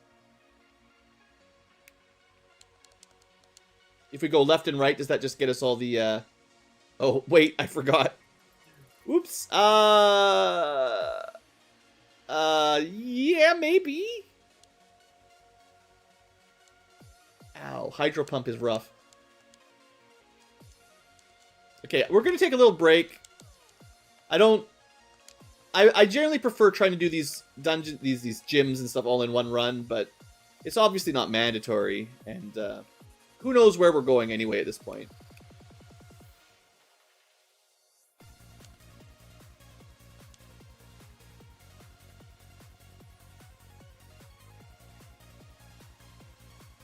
This is a pretty bad matchup. Now we're gonna swap to the Firefox for Kadabra. Friggin' crits!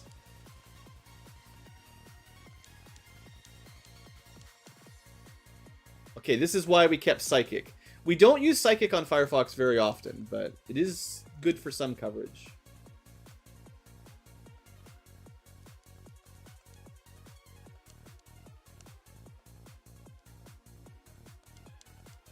Okay, Firefox, I mean, yeah, this is a gym built for it, so shouldn't be too surprised. Did I use all my super potions? Not yet. We want to wrap these up. We still have a couple more trainers here. We should be doing quad damage, so maybe? Yeah. Well, that was a crit too, but... Okay, Alakazam I don't trust versus... We did get the ball up to level 55, which was the old target. Should have gone for amnesia. Didn't matter too much, though.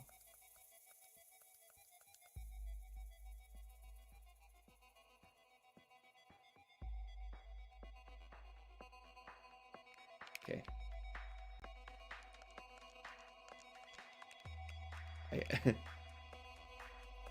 I'm doing the opposite of what chat suggested because I want to make sure I got all the fights. I think I got all the fights. So now we're going to leave and we're going to try chat's suggestion to only go vertical. And we'll see if it works.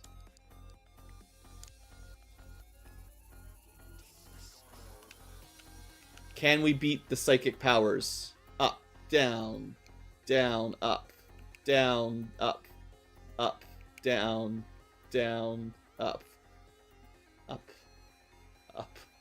I mean, this takes us everywhere. It does work. There's probably a quicker way. I feel like I went through every single room. But it did get us here.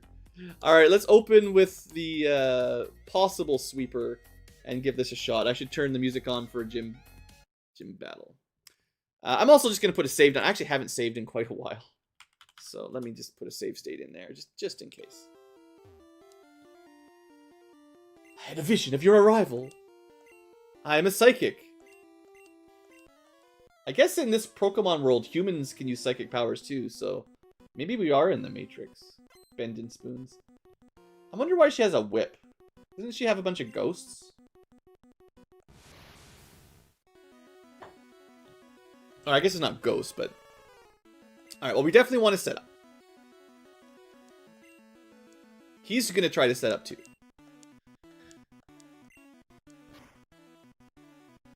We take 23 damage, we go -1. So we're at 4, then we're at 3. This puts us up to 5. He does a boost, so we're not at max, but that's fine. Let's see what we do. He didn't get the stat down that time. And yeah, we're not... Well, we're certainly one-shotting. We're not doubling his HP, though. And that was only in a Kadabra. They've got more powerful... Mr. Mime, however, is now Ghost Psychic. And we outleveled him, so... Oh no, the Swifts! How dare you summon the Swifties? But this is not the Pokemon that's scared of Swifties. Our glorious mane protects us. So I guess in the normal game, you know, the only ghost Pokemon is Gengar, or Haunter if you don't have friends. So, you know, it's a bit harder to solo this fight with a Gengar, I think.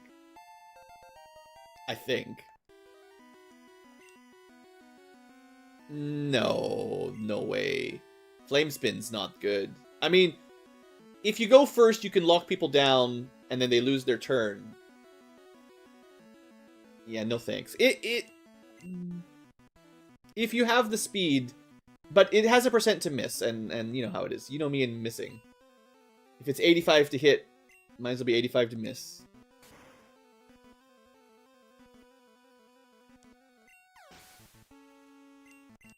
We're looking pretty smooth here, though. Alright, ace time.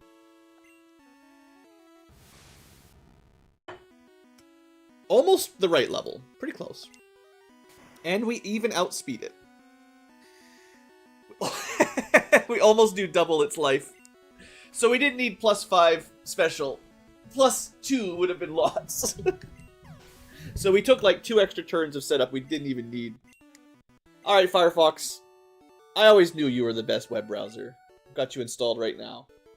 Excellent job. Alright, Sabrina. You failed. Fall over. You're done. Yeah, don't raise your Pokemon over level 70 before going to the next gym, because that would be absolutely insane. Please don't. But take this TM. Maybe Psychic? Heck yeah! I feel like there was someone we were going to use that on, I think. And she didn't fall over. You're supposed to fall over. Cool. Good job, team. Chat, future tubers. That gym was pretty easy. We might have been a little... We weren't even really over-leveled. It just... We have a... turns out Ninetales very much counters anything she had, so... Okay, we can't teach Psychic to anybody, unfortunately. So... Keep it in mind for... I'm just teleporting out, there's no way. I'm not even going to try to teleporter tile my way free. But that clears up Saffron. I think that's all we have to do.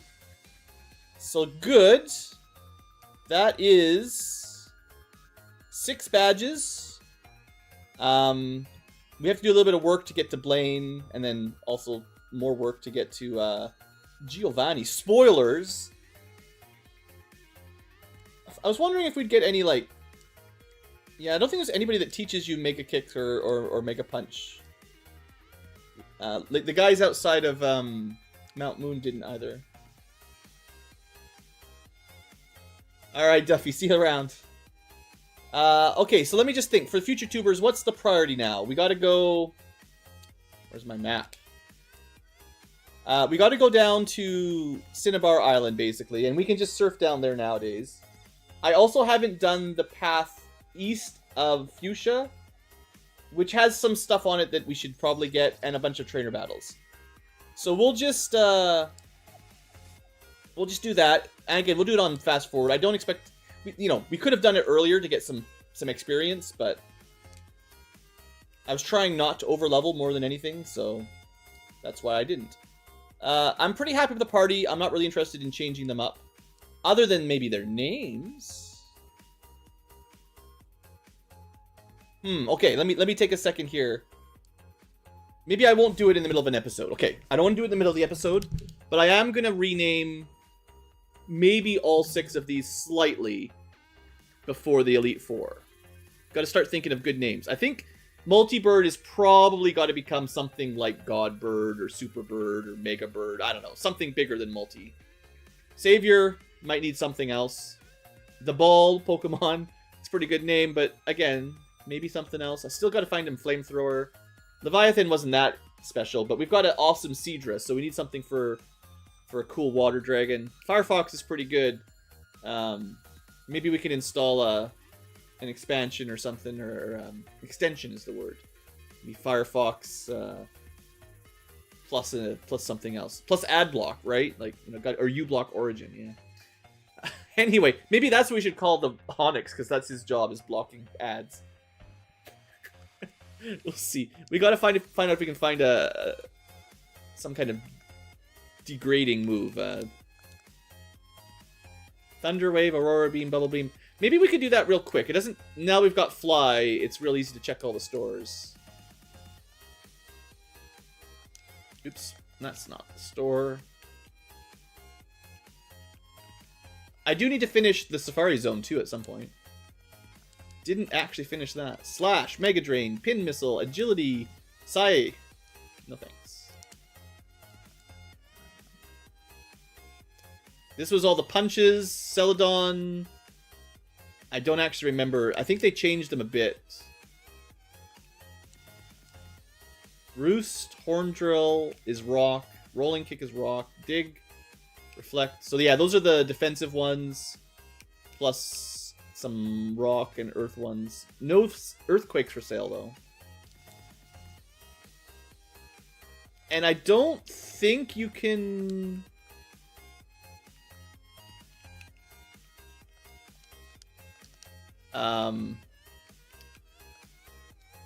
Can you keep giving her more? I thought they, thought she only took 1.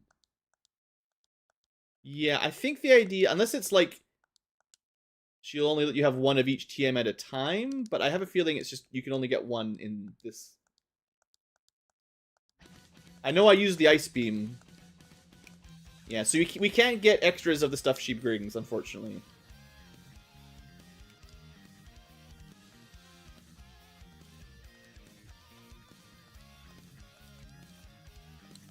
Clean up the inventory. Would have been cool, because I know she gives you some pretty good TMs, but... I wonder if you can fly off the roof. You probably could. That would have been cool. We've checked Lavender. Cerulean has probably baby TMs.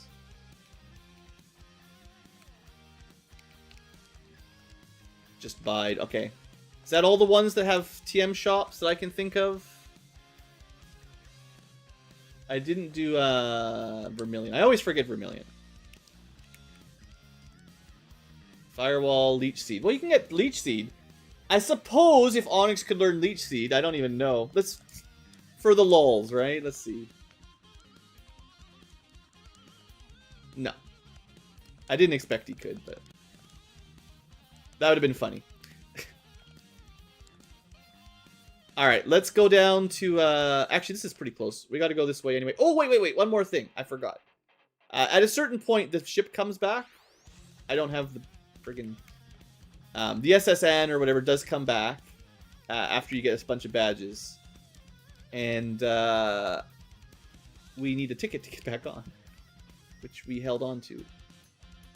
Right? We got to do the amber still. There's the ticket.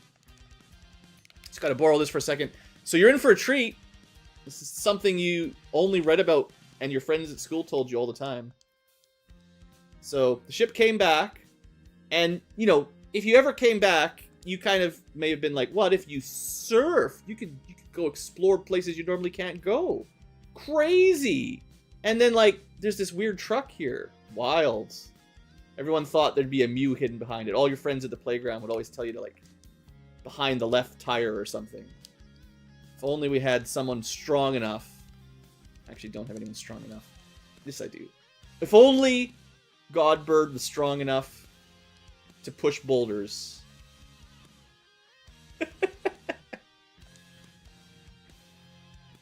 It's just a wild Mew. I gotta make sure I don't kill it, I guess. I actually... Do we have anything for sleep right now? We're not set up for sleep times. We're set up for murder. I forgot to set up. It's level 50, though. It's pretty tough. It's psychic, so it resists a bunch of stuff. Swifties aren't that strong. Yeah, that's a crit. Oh, it's got recover. Ooh. Okay. Do I have any statuses at all in this team? I may have made a mistake. I think I lost them all when I reset everybody.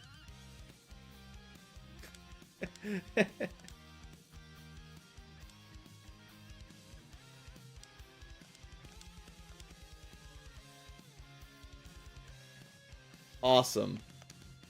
Should have saved it.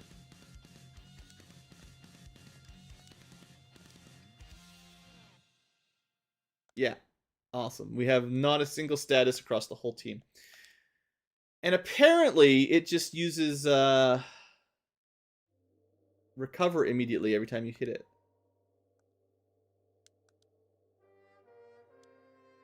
So if I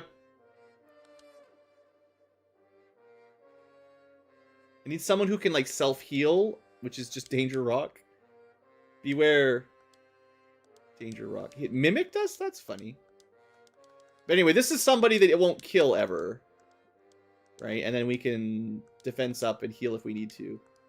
I don't think we'll one-shot it. No, and it's just going to heal anyway. So how are we going to catch it? Oh no. I only have... We have a Master Ball. Mew missed. That means your chance to catch it was like less than 1% or something. Oh no. I've made a mistake. Fine, whatever. This just means we're going to have a really good time catching Mewtwo later on. If we want the full Pokedex. Actually, I'm lying. There is another way to catch other than Master Ball that will work on Mewtwo. Don't worry. I have a backup strat. This is fine. Get in the ball. So rare that it is still said to be a mirage by many experts. Only a few people have seen it worldwide. We can't use it, but look at all them stats. And yeah, you can technically TM it anything, right? So, or any TM will work. What do, I don't even know. What do we even nickname something like this? We can rename it later. I don't want to spend too long. But there you go. We got a Mew. Maybe make it really bad. There you go. Mew. Alright. Hope you guys are happy. Anyway, Master Ball cleaning up some inventory space. That's one more Pokedex. You know, 151. All right, but let's keep going. That was. I just gotta remember when we're doing real captures, I gotta actually switch some Pokemons out. Oh, there's okay, I forgot. Since we got Surf, there's actually quite a few places to backtrack because actually I'm also gonna take a Super Repel here because I don't really want to fight stupid fish. Didn't I buy a bunch of Super Repels? Super Rod. We don't need that anymore either. Super Potion. Do we still need the card key? I don't think we need that. There must. So the hack did change it so that once there's no more use for an item, it deletes from your inventory automatically. So this means there is still something probably that uses the card key, but I don't know. There it is.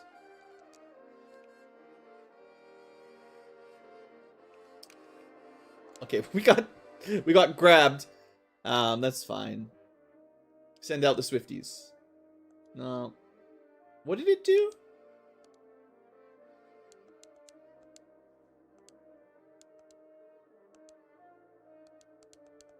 Something it had was super effective. That just surprised me.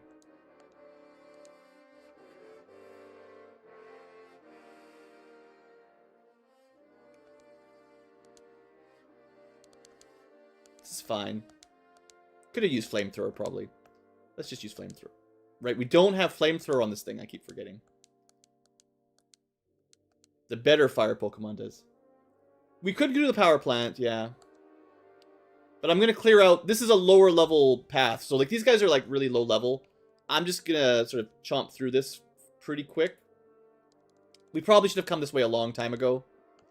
So, we'll just do this real fast.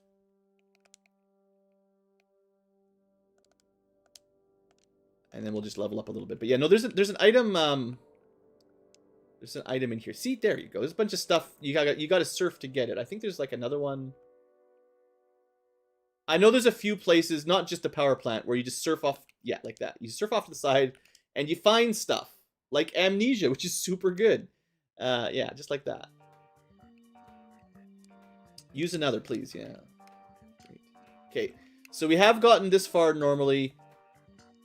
No? No. Okay, I gotta remember, this is where we got to, because this is where there was a whatchamacallit, not a Drowsy, a Snorlax. And we never went south because I didn't want to... I don't know, I just didn't...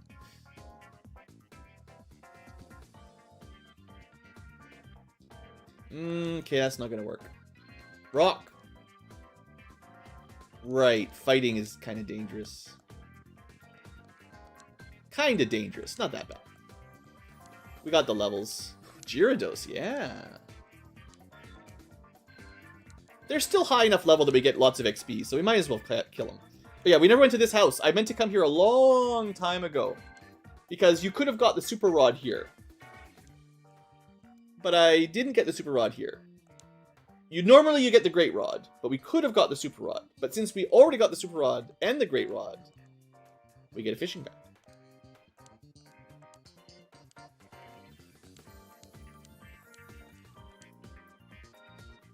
So, I don't know how that works.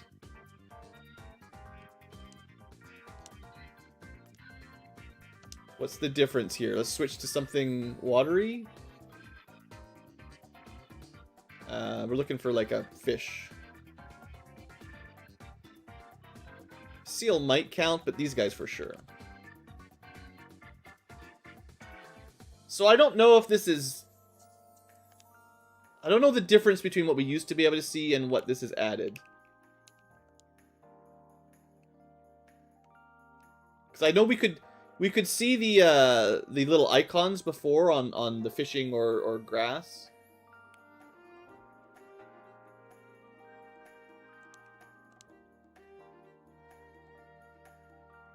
Oh, this might be new. I don't remember it going to Super Rod.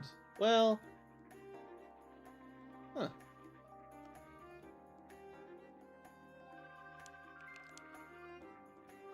Oh, this might be different. So it actually does cycle through the different types of rods and locations, right? So you can find a Goldeen anywhere with an old rod. you can find it Golding in any freshwater with a good rod, and you can find a Golding in those specific locations with a super rod. Probably higher level too, I bet you. Okay, that's kind of neat. We already have one of everything, so it doesn't really matter, but... Oddly enough, the super rod doesn't let you catch Magikarp mostly. So, yeah, cool. Neat little feature anyway. I don't know exactly why you would need it, but... Oh... We don't have cut, do we? Okay. While we're doing some traveling, there's like a couple last little things to cut down. We're gonna have to swap someone temporarily. Let's give... Who's the highest level? Let's give Firefox a little break. And... while he's out, we'll bring someone else who's got cuts, or can at least learn cuts. It doesn't really matter. We're not planning on leveling them. Firefox is our main for sure. You could bring this guy can learn any HM, right? Sure. Let's do that.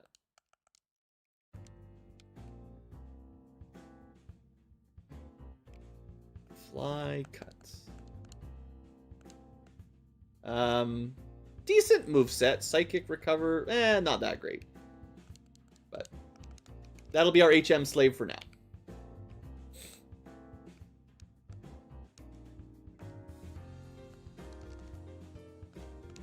Oops. I meant to click yes.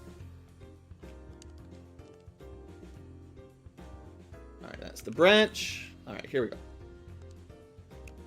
Now, there was a tree killer in Fuchsia that got rid of most of the trees on your path, but unfortunately not all.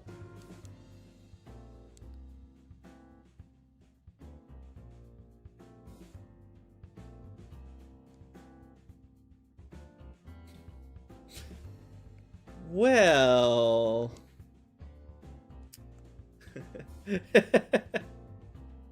Guess that's what I get. That's not great. We may have been cursed. Everything's wrong.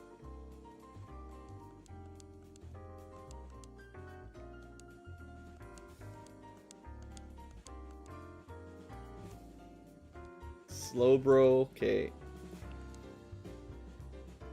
So it looks like a Voltorb, but that's my Voltorb. I gotta read the top left. Oh boy. This is my first glitch for this ROM hack. Finally got me. Let's try heading back to town. That was not where I went to fly. Meant to. Save. Save the game. And we're going to do a full reset. And hope that that fixes it. Because that's not great. I don't know what caused that one.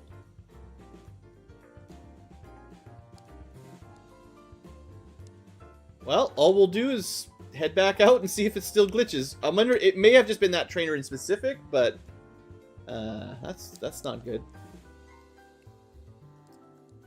At least that looks normal. Wild Gyarados, though, that's fun. I guess that reset my max repel as well. Hey kid, we fought, right? Right, you actually have to go through this. That means you have to redo your surf. Why? Alright, we're back where we were. Trainer battle. Looks like things are working again. That's good.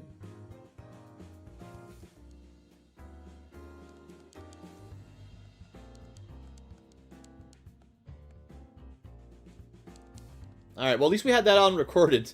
So the future tubers can see what happened there. The wild world of ROM hacking. Yeah, there should be some prizes down this direction. Maybe it was Mew cutting it, because Mew has always been the glitchy one, right? Did the cutting... No, the cutting didn't break it. Why didn't I switch? That's so dumb.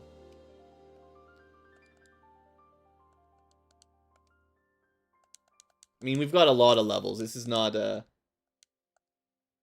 These fights shouldn't be that hard. That's why we're just disrespecting them, because we've got almost 20 levels on them. But I do like to fight them. Just, you know, I don't know. Feel like... I just like the idea of having defeated all the trainers, not just the ones you have to defeat, you know? You do get money for it. PP up! There could be hidden items around here too, you never know. Just check for new Pokemons, but... Oh, right, we had the Repel. Honestly, that's a maybe shiny Farfetch. Definitely a different color anyway, whatever it is. Yeah, everything here seems to be a different color. That's cool. Neat section. Not really shiny per se, but unique. Oh, we probably can't play Mega's music. It'll probably copyright for sure. It's in the OC Remix playlist, but unfortunately, I think they've got released albums, which probably just trumps the usual OC Remix non-copyright rule. Anyway, there's no... As much as I prefer, like, I enjoy trying to find new Pokemon when we're at Wild Grass, we know there's nothing left that we haven't caught, right? So, the only place with anything new is the mansion on Sinbur. Oh, I hate this place. Yeah. Calcium. Yeah, get your milk. Yeah, so this is a row I always hate. It's a bit of a maze. Not impossible or anything, but yeah, there's just so many trainers here. That was not the move I meant to use either.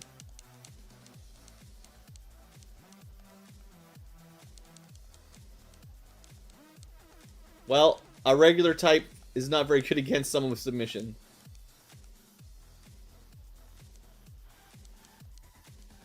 Alright. But yeah, there's a lot of fights here.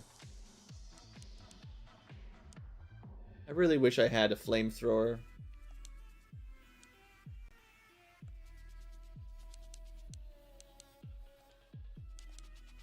So I think I'll just sort of autopilot these fights. We've got a lot of levels on them. I'll just switch out to whoever's got the best type advantage, and we'll say that's good enough.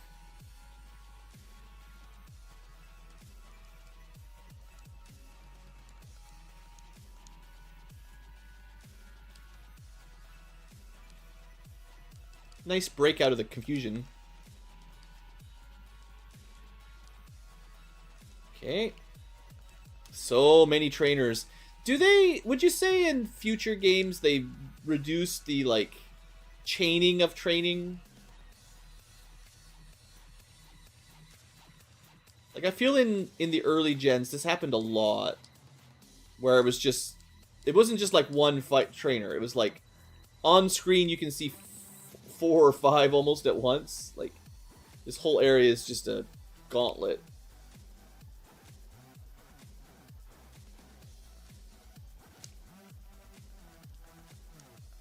There is an item there, right? Some HP up.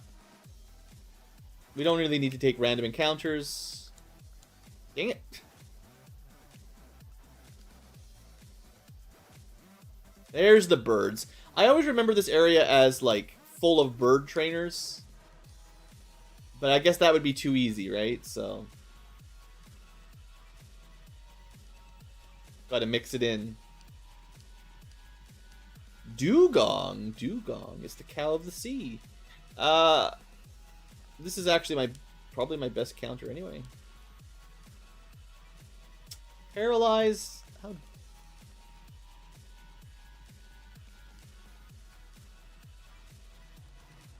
I think our chances of the ball ever learning a cool fire move is pretty much running out.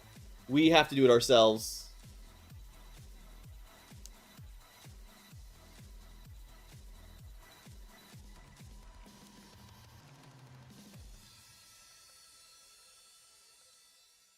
I wonder if we could get him, like, maybe instead of Egg Bomb, if he could learn Earthquake. I wonder if he could learn Earthquake. That'd be a good one for him, I think. I know we've got a lot of Earthquakes, but Earthquake it's a really good type, you know? 100% accuracy, 100 power, works on lots of stuff.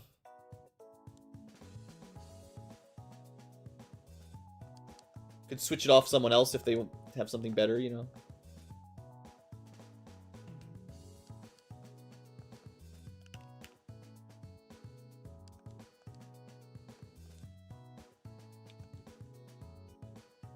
Where's my bird?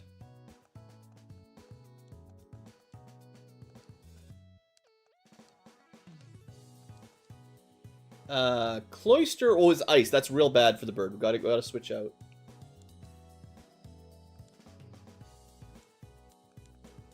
Should have used a drain.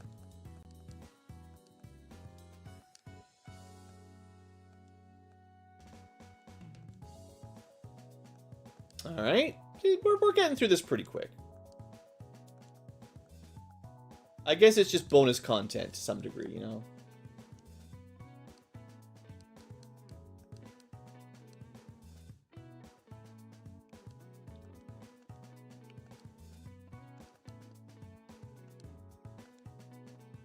I don't have my Firefox for flame.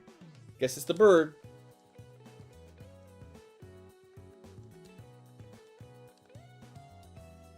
Alright, did we get this guy? Yeah, okay. Yeah, nearly done. Oh, there is one little corner there I want to check, because there's probably an item here. Before we get out of here.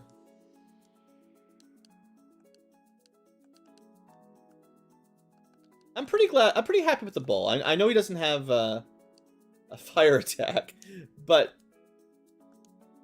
just using his standard high speed, high special lightning.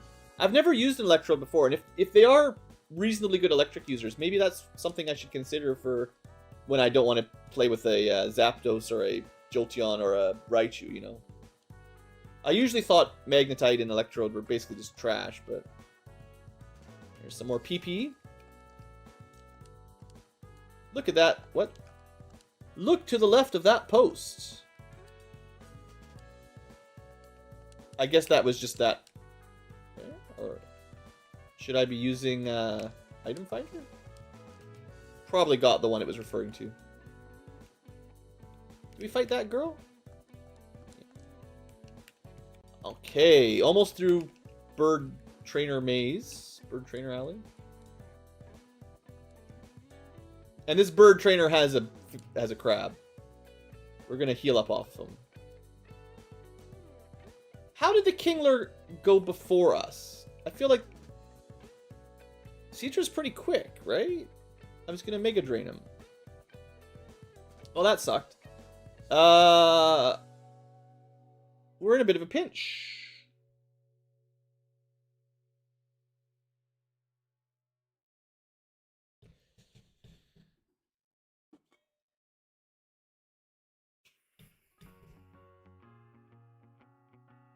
Yeah, now you play the dead song. Yeah. Let's not get wiped by Kingler.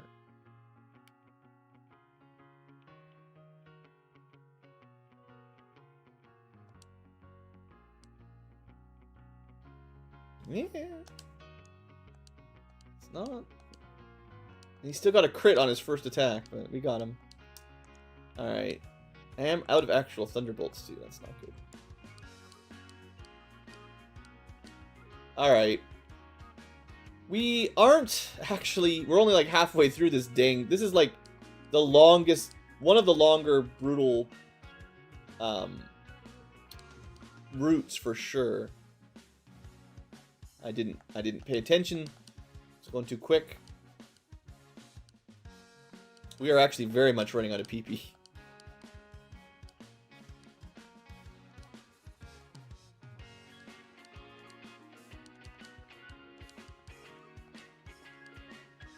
Just say left of this sign, maybe? Okay, what I'll do, because we are kind of at the danger zone here, let's just fly to Fuchsia, and then we'll do the other direction to connect up, basically. And this clears up the last land route that we didn't do. But, you know, there's still a bunch more trainers. All trainers must be beat.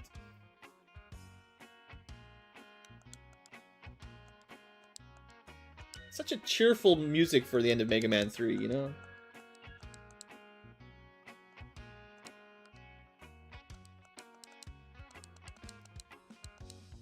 Oh, Dugong's pretty bad.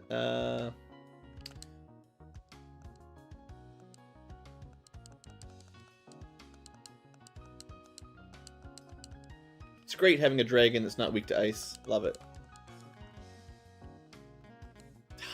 My fire! Okay, we just get a crit on the barrage. I need to switch the ball out. He's over leveled. Who's next? We got Bird 57 and 58, 57. We'll just use our rocks.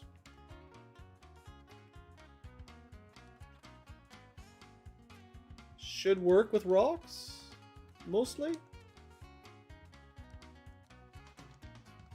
Just keep throwing spike cannons at him with big rocks. Alright, let's let the ball have a break. So many trainers, so many birds. Dragonair, nice. Weak to dragon. Aerodactyl. Yeah, get out of here. Seedra's real good against stuff like that. I love it. I'm glad we got a Seedra. It's very cool. Vileplume. Maybe. Just get a crit. Easy.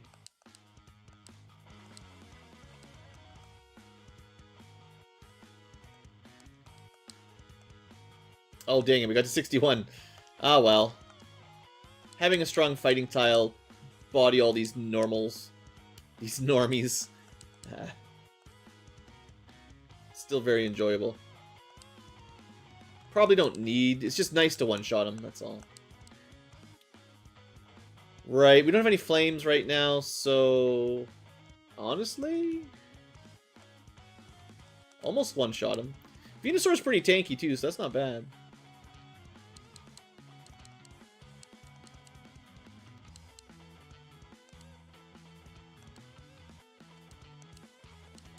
Maybe Surf would have been better.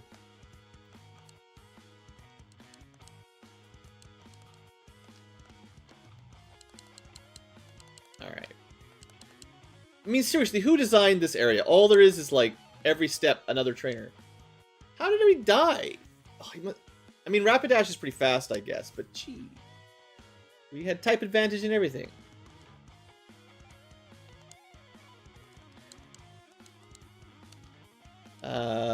Grass Dragon. I think Fly still works. Yeah. Grass Dragon is not quite as good combo defensively as Water Dragon. You know.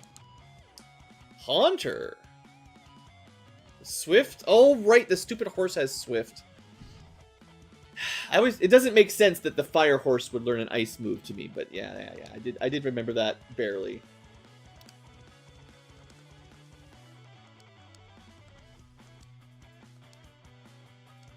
Alright, well this bird's pretty good still. When everyone else starts dropping, just switch into your bird. I don't know if I've ever kept like one of the main three, whether Pidgey, Spearow, or Doduo. I don't know if I've ever kept them into the end of the game, because I almost always replace them with someone else. Like Charizard can fly. He can't actually. He's flying, but oddly enough, he can't learn fly. But there's lots of things that can learn fly off.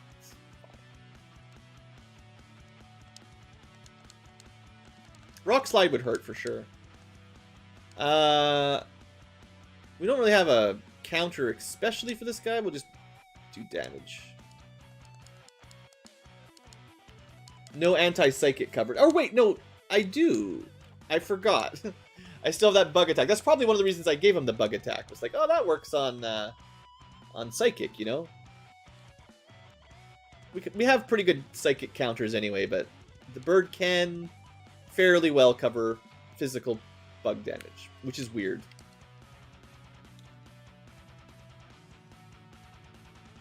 I think I'd rather have a rock, though. One strength or twin needle, one of those needs to be a rock.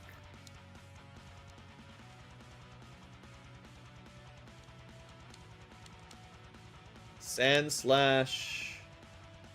It's pretty dangerous, oddly enough. He's more dangerous than he used to be with now his normal typing affecting his moves. How we doing? Leviathan did die. Well, we've barely made it anywhere on this route. Because that was just 5 steps with 20 fights. So. Also, I can't just go fast. Please get out of the way. Okay, we made it through these. We made it through that. We've almost connected up. I think I accidentally fought her when I was grinding earlier, so that's probably why she's not fighting us. Yep. Alright, more... We're almost at the bridge, though, or the bird alley, whatever. Sure.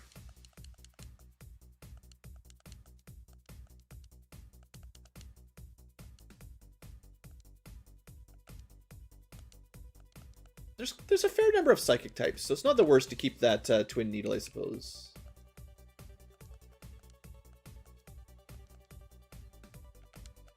Okay, so that literally connects us up. Probably didn't fight him.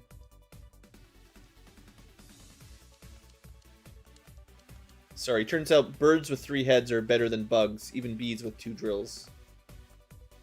Versus ourself, mirror match. Well, we don't really have a great counter to ourself here, but we just, 19 levels of difference is nothing to...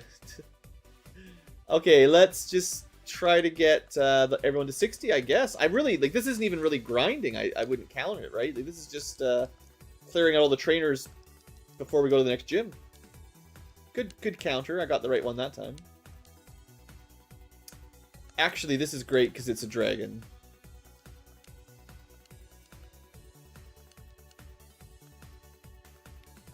Bugs.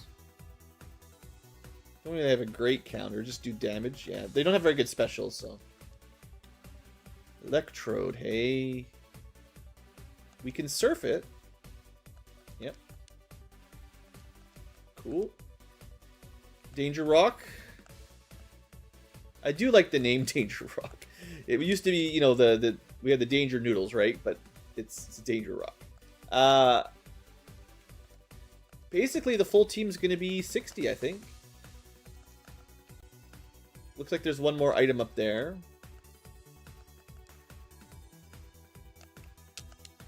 Max revives. Those are good. Jigglypuffs, in case you missed them. I do like, I like to catch everything the first chance you get. It's kind of my style. But if you were trying to do some kind of weird Nuzlocke rule, it's definitely dangerous in a ROM hack to do Nuzlocks because you can't really plan. But there's definitely more variety. So you might have, if you miss something or you have a loss, you never know what you're going to get in this kind of ROM hack. We do need to check this little corner, though. So could be interesting if you're only taking one. Like, if you're not familiar with Nuzlocke, very, very generally, one faint is dead. You have to release them. If you get a whiteout, like if you lose all 6 or all your Pokemon are knocked out, you game over. And generally, you only recruit one Pokemon, the first one you encounter on a new route. So each route, you can catch one Pokemon once. And if you kill it, or whatever, that's it. So the idea is you limited number of Pokemon. If they die, they're gone. It's a cool idea. And you definitely want to have like a nice variety if you're trying to play that way, Having zones with lots of options is fun.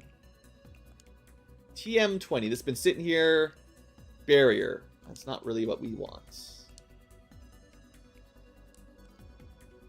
Store those PPs for later. Should probably use them on something. Amnesia is pretty good. We did the SS ticket already. Okay. Inventory is looking okay.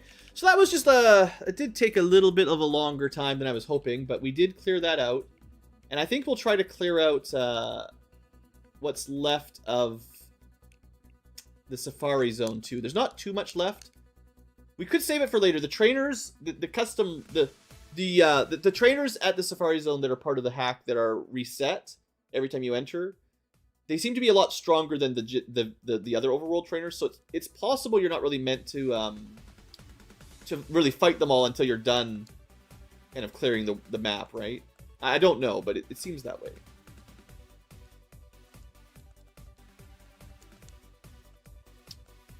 Okay, we're not going to need cut here, actually. We can go get our horse back. Or not our horse, our fox. But we are...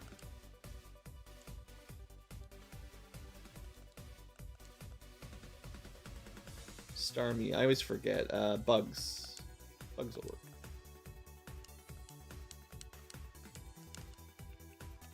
But yeah, knowing exactly where all the stupid cut bushes are and stuff is kind of annoying, but we're doing all right.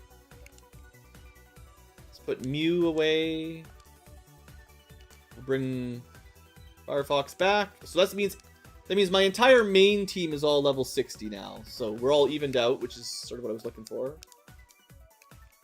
So I was thinking of doing the Safari Zone, but then I'm like, maybe we'll wait till we're done the rest of the world map.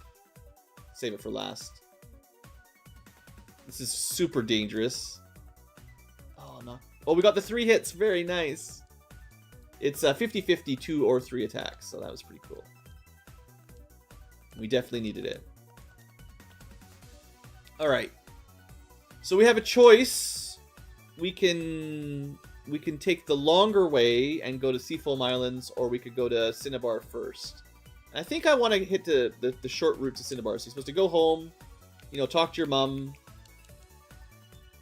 tell her all the stuff you've done.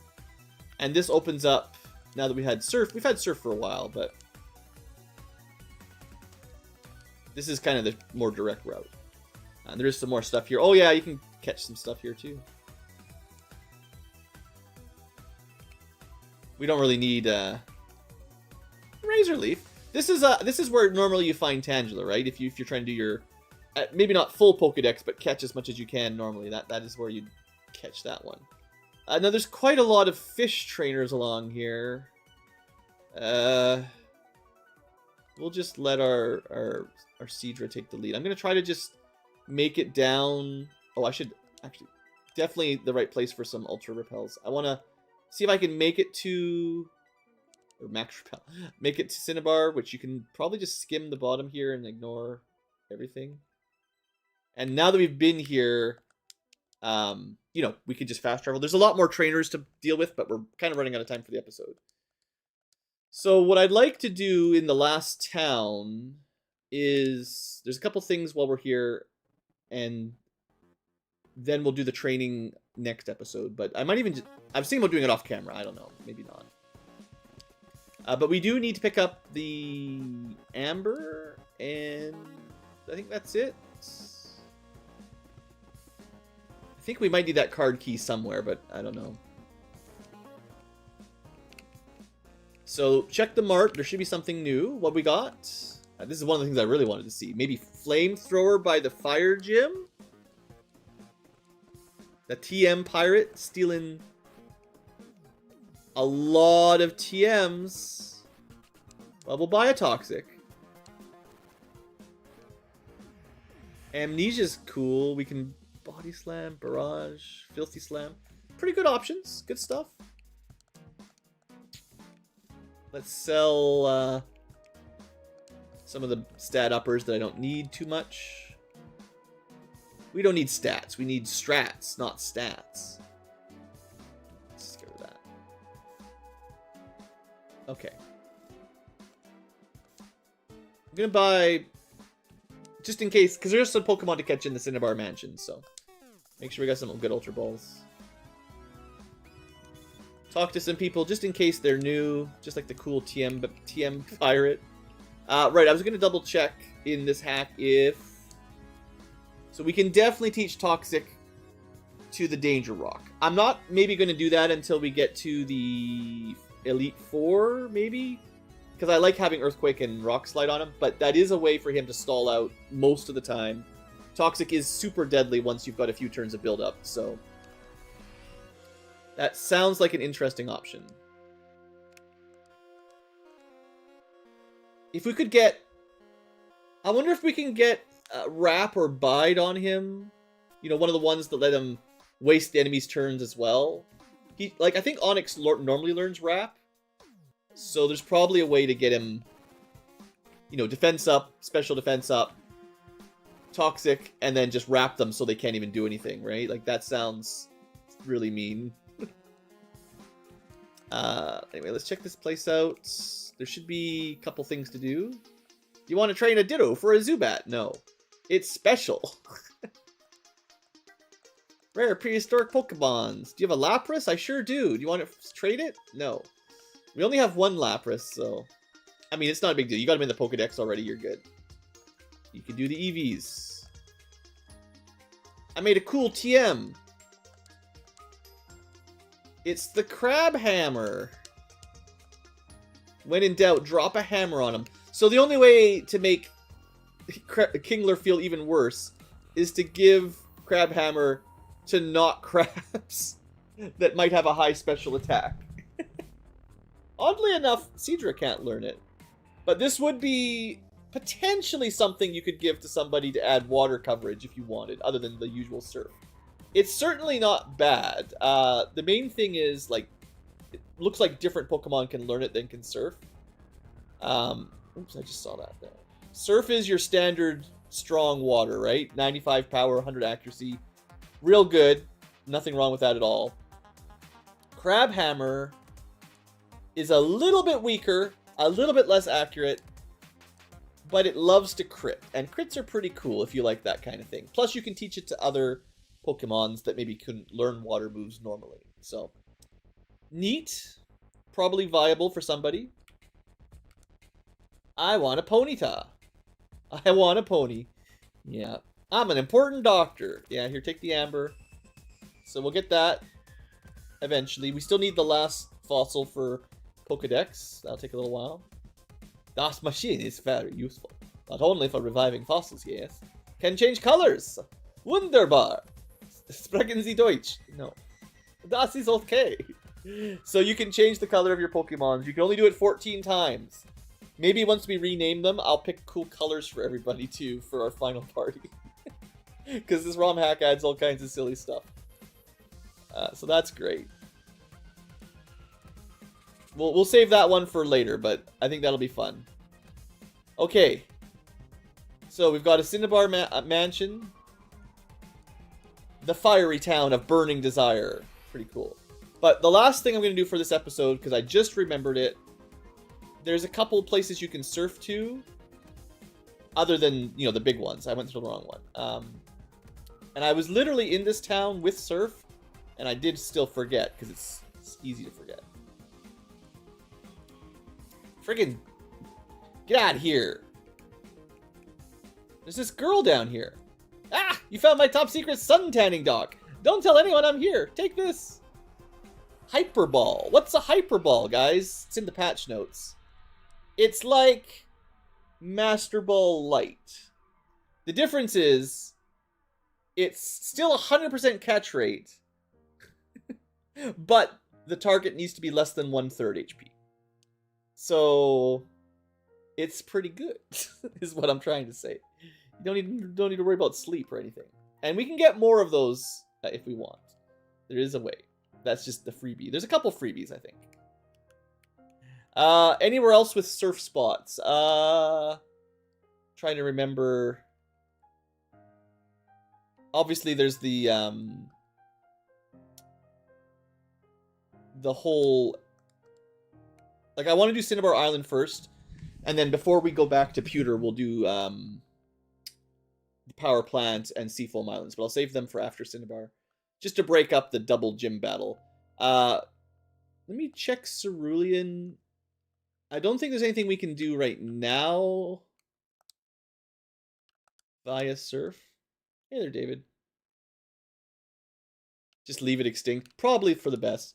This is a special cave, but you can't go in there until you're the Pokemon champion. You really need to be the very best. But there might be an item. Yeah. Hyperball. See, I told you there was a few of these.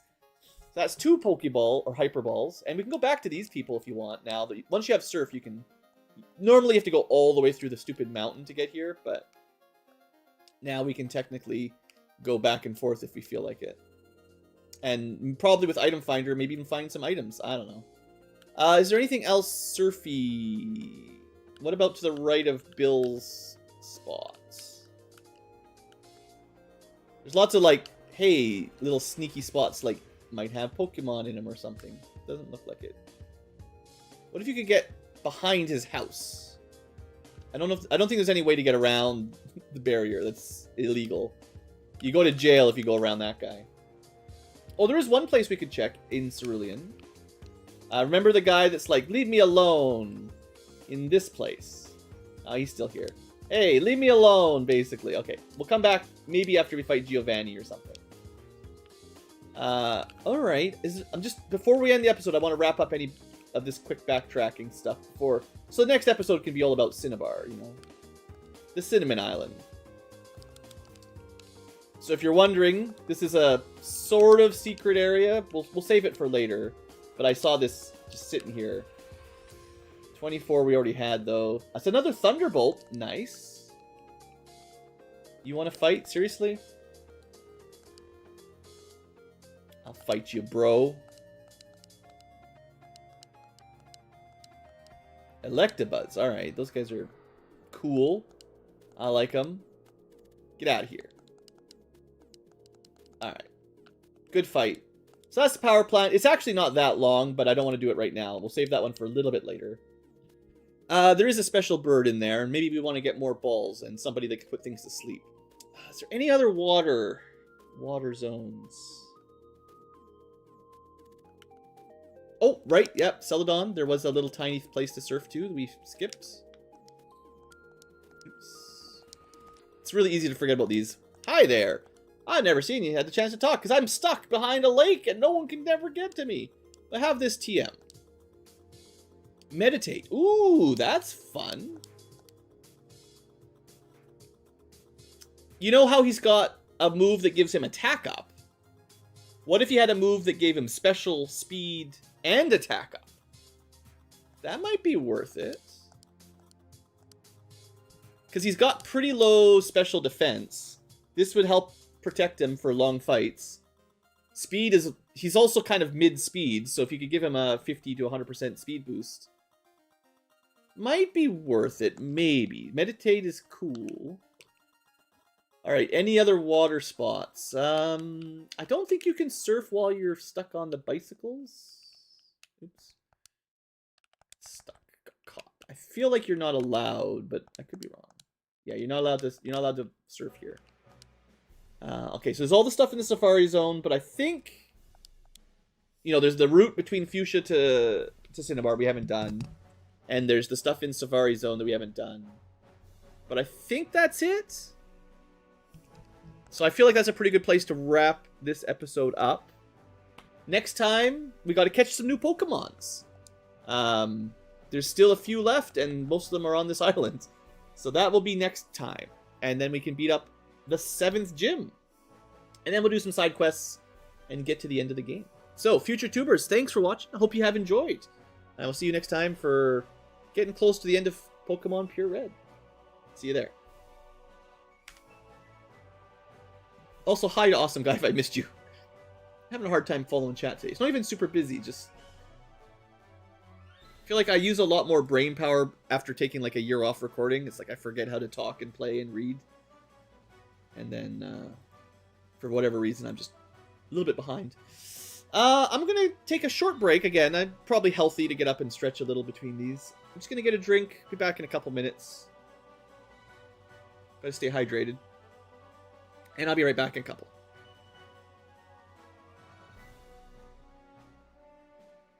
But yeah, the Aerodactyl's pretty spooky. You'll see, David. I'll show you that in just a second. We actually might be able to pick him up at the beginning of the episode.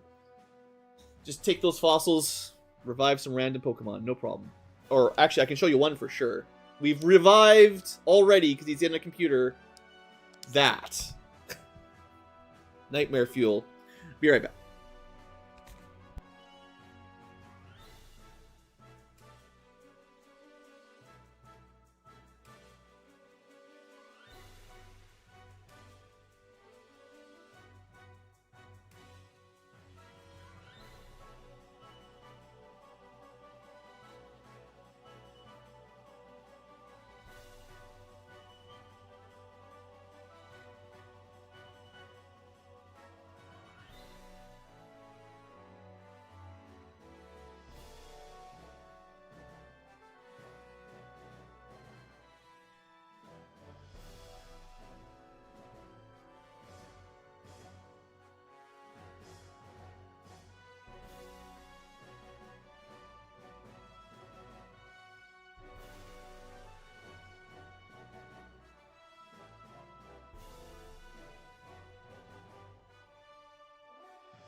All right. Hey, folks. Late night tubers. I mean, I'm sure it's just late night for me. Probably not too many people are awake at 2 in the morning or whatever it is. two and 3/4 in the morning. But you might be. And if you're up in the daytime in another part of the world, then good afternoon, tubers. But I did get a lot of water and another carbonated drink. So hope you enjoyed your Omastar special. A prehistoric Pokemon that died out when its heavy shell made it impossible to catch prey. But don't worry, we brought it back. It's only 3 feet tall and 77 pounds, but they just swim through the oceans now. No big deal. Its prey can't escape anymore because they're small children. And they're always in the water, just waiting to get eaten by this thing.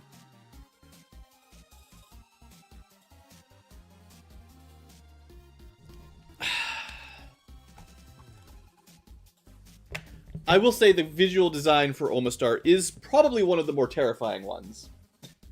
Intentional or not. Its eyes are too big. It's got too many teeth and too many tentacles. It started not cute. It started as an angry snail. At least some of them like start kind of cute looking, right? You know, the classics. They look like they're friendly little babies of some sort. And they eventually get big and chubby, sure. Like all of us, they grow up, gain a few pounds. But, I don't know, we should have a vote for scariest looking Gen 1 Pokemon. Most terrifying. So far, I'm going to put my money on Omastar, but who knows. Honestly, these things flying around would be pretty scary. It's a basically 5 foot tall, weighs about as much as a light, you know, a skinny human. Well, the average, actually, it might be a little bit chunky for a 5 foot tall human. It would be bigger, probably bigger than the 10-year-old. Might be about the same height, and definitely more dangerous. All right, well, I think I'm good to continue. Sure, I'm all settled in here. All right.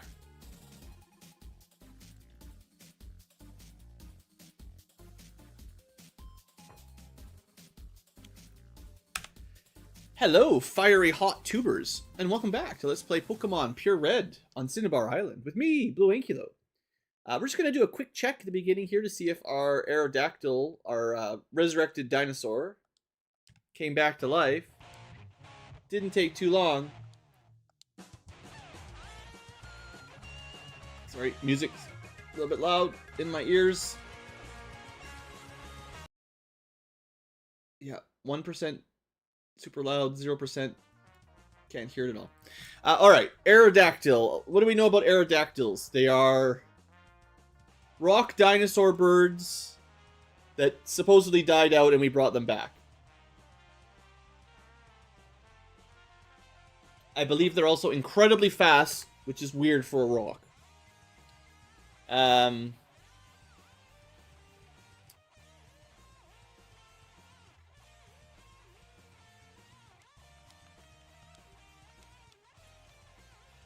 If they're smart, we're doomed.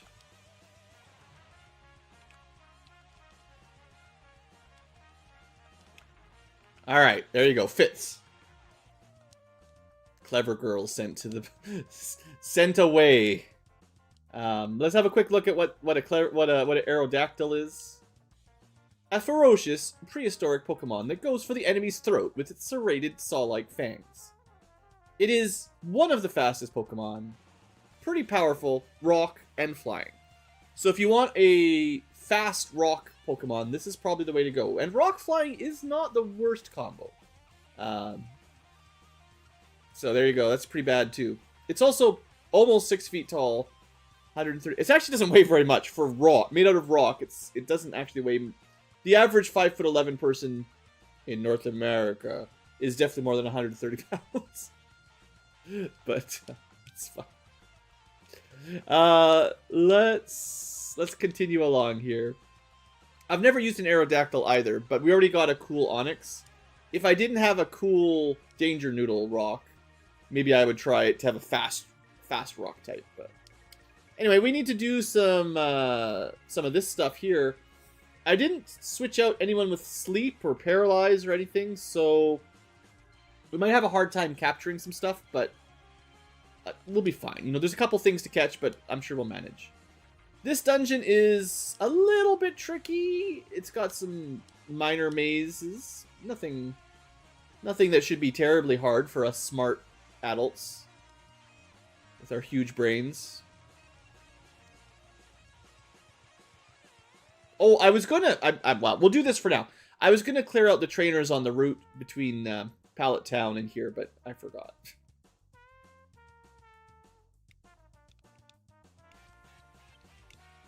Okay, that's the exit for later on. I remember that. Totally, I do definitely remember it.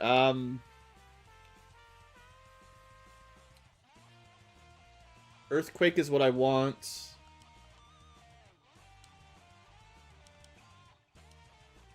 Getting lots of levels. We have our Firefox. Yeah, we've got another good counter for some of this stuff in there. Hey, there's one of the ones we need to catch. We haven't caught a Ditto before. Uh-oh. Oh, that's gonna hurt. Such a cool...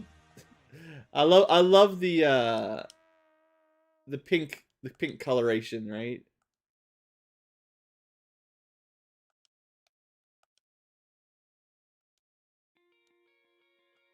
This is fine. Totally fine.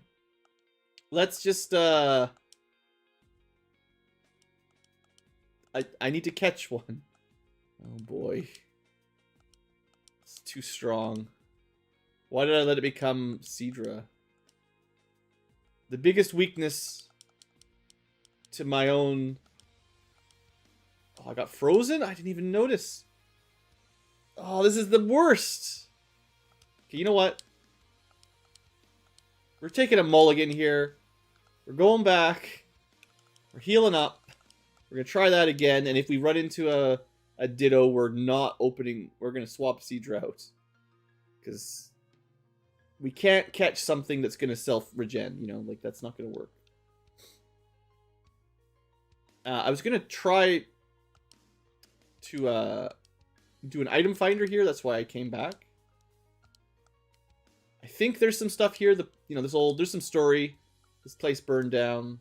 Okay, do not let it be that. What would be safe? All my Pokemon are too strong. I need a dud Pokemon to swap to for this thing.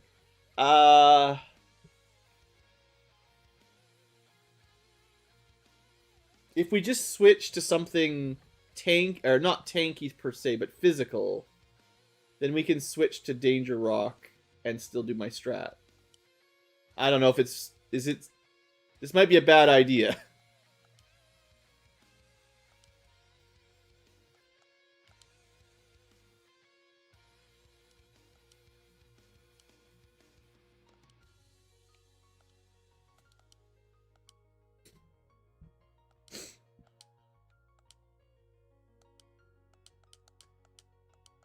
We're just gonna exit out of here and restart. Pretend that didn't happen. It's a brand new episode.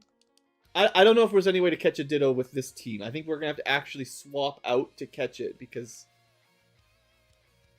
I can't do anything to it. Our team is literally too powerful. I guess we can just clean out all the trainers in here, and we can come back to catch anything we miss. You know, it's fine. Dittos, they don't seem to be super uncommon anyway. We're getting a lot of level ups. I guess the next breakpoint is 65. So yeah, the gimmick for this map is there's these switches that open and shut doors. However, every time there's like two sets. There are A set and the B set. And they just toggle one set on, one set off. So you always have some closed doors.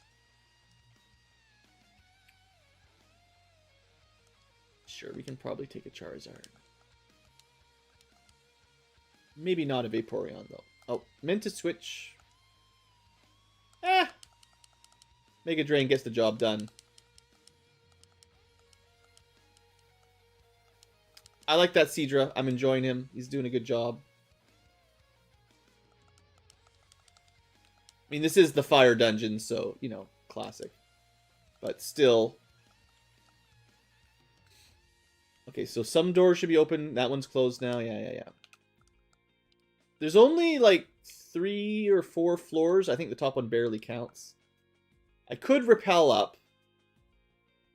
But there are 2 Pokemon, I think, in here that we need to catch. A Ditto and a Porygon. I think that's it. But we do need to actually catch them.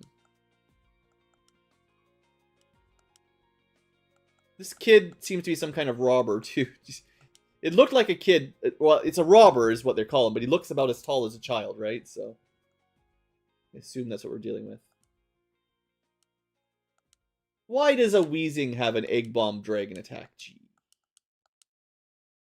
He just looks like some middle schooler with a backpack. I don't know. He's got like his gym pants on, maybe sweats. Hey, there's one of the things we need. I mean, you could try to freeze things and get a status on them. It's like 10%.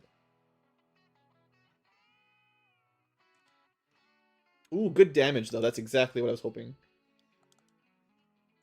Okay, oh, come on. Why y'all gotta have heals? Stop it.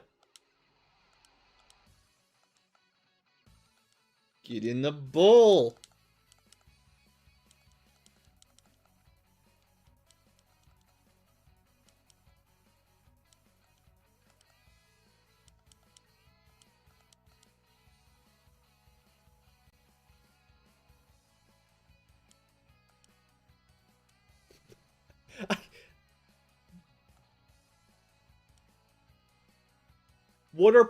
What are Porygons made out of? Because apparently it's stronger than my Seadra. And faster. This island is going super strong. Really enjoying my time here on Cinnabar. Great time to be playing this game. Getting killed by enemies half our level.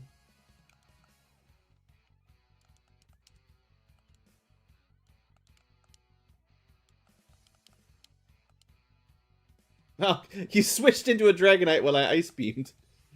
Thanks.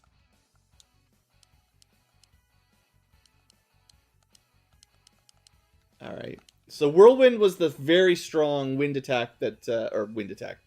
Whirlwind was the very strong flying attack that had a high miss chance. So neat, but I wouldn't want to use it. Of course, the enemies never miss, but... it's not safe for our trainers, basically. Is that a secret? No. Ooh, read some notes. Diary. July 5th, Guyana. I think they spelled that wrong. South America. A new Pokemon was discovered deep in the jungle.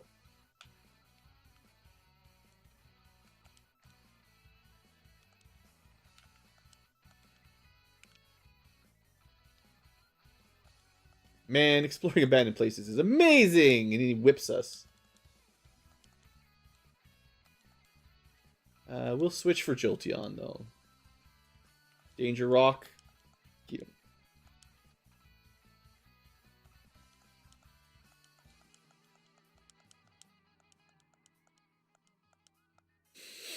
Okay, so this is second floor, third floor. This is the smaller one, I think. Especially when the door is shut. So the trick is to go through that door, which unlocks more stuff.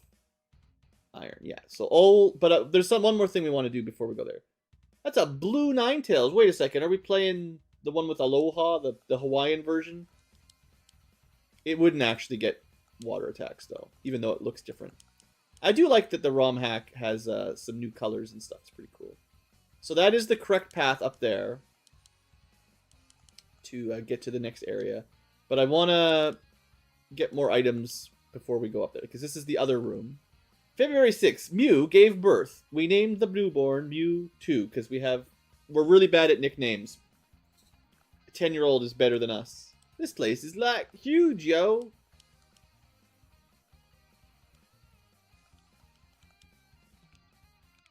Alright, carbs. Get some carbs, get some PP. You know, all the good stuff.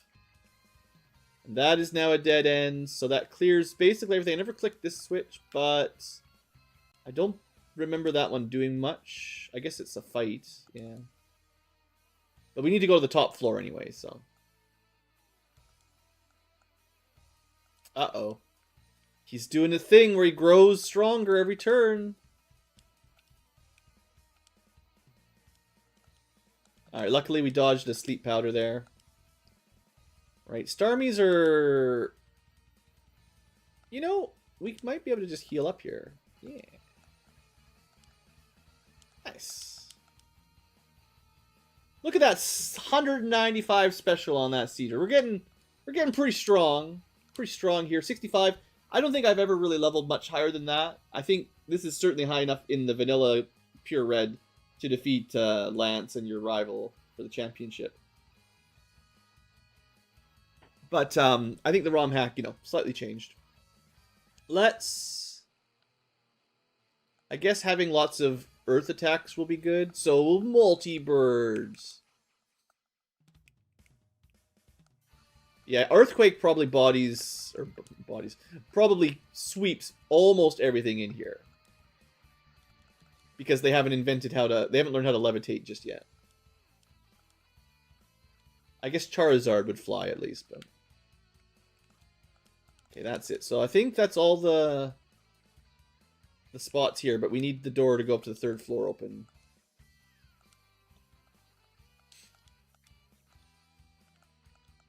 So other than not catching any of the new Pokemon, we're doing great. Oops. Okay, so now we can go this route. And we actually have to do like a cool jump, because that's the only way to go. Although it's not super obvious that you can do that. It's kind of one of those weird Game Boy, you know, system limitations. But yeah, you can just jump down. Kind of weird.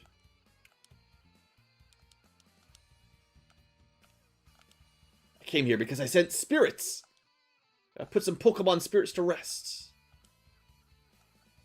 Do Haunters and Gengars get hover eventually? Levitate?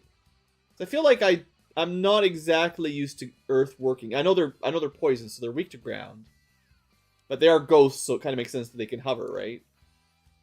So maybe in future gens, some of them get to just dodge ground, and then I just assumed all of them could dodge ground. Ugh, another dead end. She's cheeky. Look at that sprite. What are all these people doing in here anyway, you know? Place is full of terrible monsters. It was burned down. There's Dittos impersonating everyone. They probably are just all Dittos. They're from the war. I think it's... The left one is progress. The right one is accidental backtracking. That's fine. So we are going to... I guess they do tell you why you're here. If you talk to them after you beat them up, they'll tell you why they're here. You can learn all kinds of stories and lore by listening to people. Blue Ankylo, not listening to anyone since 1999. Anyway, all that roundabout didn't really progress us very far, right? But we've explored everything up to this drop-off, and now we're kind of in a... We're kind of stuck here. Oh no, our nemesis! Okay, we critical. Good. We're safe for now. Multi-bird.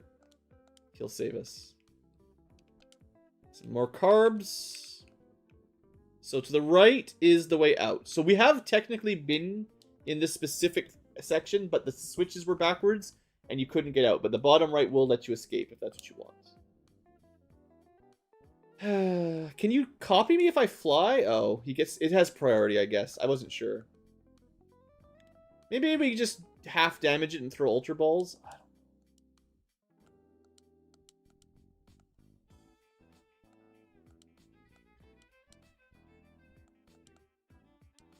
Interestingly, you can throw balls at them even when they're flying. Didn't know that. But this isn't looking good.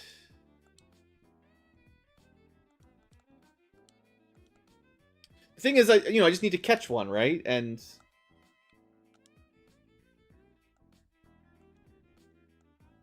okay, that was way too strong.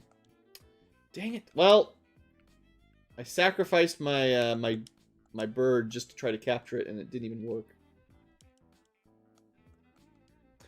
I don't remember Dittos being particularly hard to catch, but I guess usually we're lower level and we don't have stacked party like this, so. Also, that's a 69 Porygon?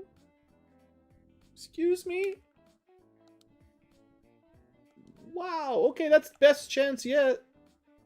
Come on. Oh, it's pretty close. It is going to start sweeping us with doubled special.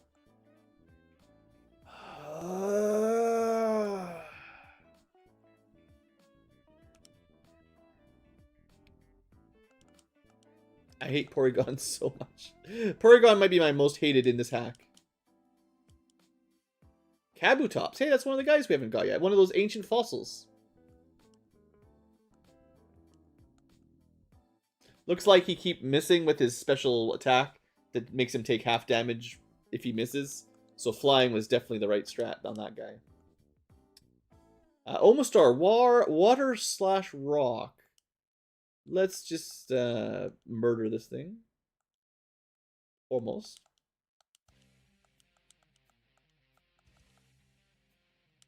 Diary. September 1st. Mewtwo is far too powerful. We have failed to curb its vicious tendencies. Uh-oh.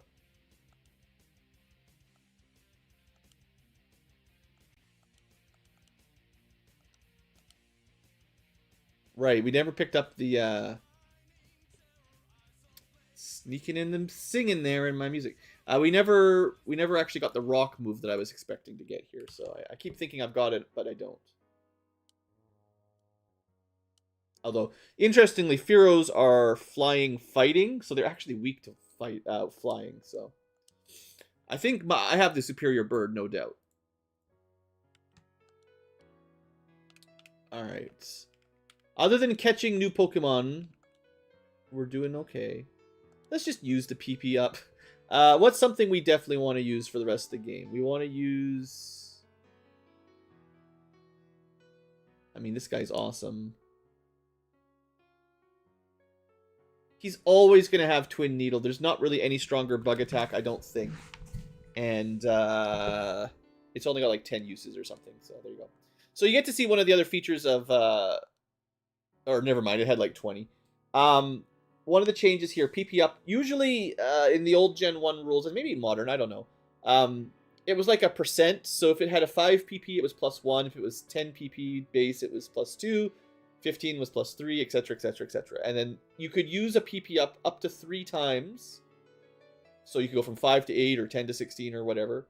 Or a PP max would skip that. In this ROM hack, to save item space, I think, all PP ups are PP maxes. So we used 1 PP up on the Twin Needle and it took it to max. That's not typical. Blizzard. Ooh. Remember when Blizzard was a cool game development company? Blizzard is actually a lot better in Gen 1 than it is nowadays. It's like 90% accurate, which is still a bit risky. But I know they dropped it to like 70% or something. It's much more powerful than Ice Beam, but it does have some miss. But not terrible miss.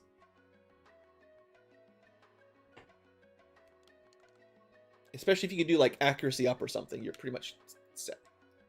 Wild Alakazam. Neat. So even if you didn't have trait evolutions, you could just catch one. It'd be probably incredibly difficult.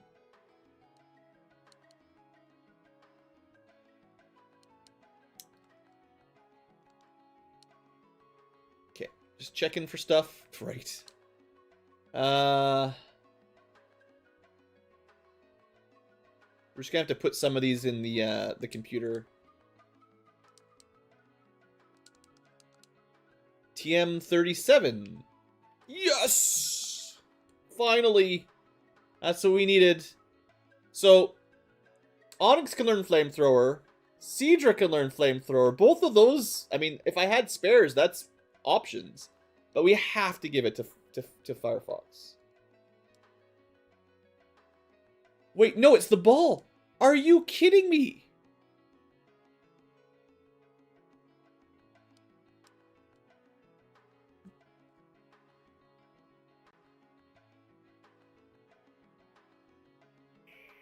Okay, ROM hacker, if you're ever watching this video sometime in the future, maybe you should let the new electric fire add-on learn some fire moves. I know he can learn the exploding, self-kill, whatever, but this would be a good one. I get you, he probably shouldn't fire punch. You know, he doesn't have arms. But he can probably shoot fire out his mouth. I feel like that's what everybody else does. Oh well. Hopes, dreams dashed. Alright, we got to 65. Let's share the XP. So, what do we do? I guess we'll let the Danger Rock do some earthquakes for a while. Seadra! Alright, that's a bit dangerous. We really only have the one with ice, so... Or dragon, I guess, specifically here. Oh no, we didn't kill him! It's fine, we're good, we're good. So even with weakness, or like 2 times damage, and we get stabbed, still can't kill. That's like an 80 power dragon move, so... Seadra's really tanky, like that's something to remember. Even with stab, plus 50%, strong move, plus double damage, didn't quite one-shot him, and we had like 9 or 10 levels on him, so equal levels, there's no way, right? Let's move the rock up. The pile of rocks. So we gotta click this button.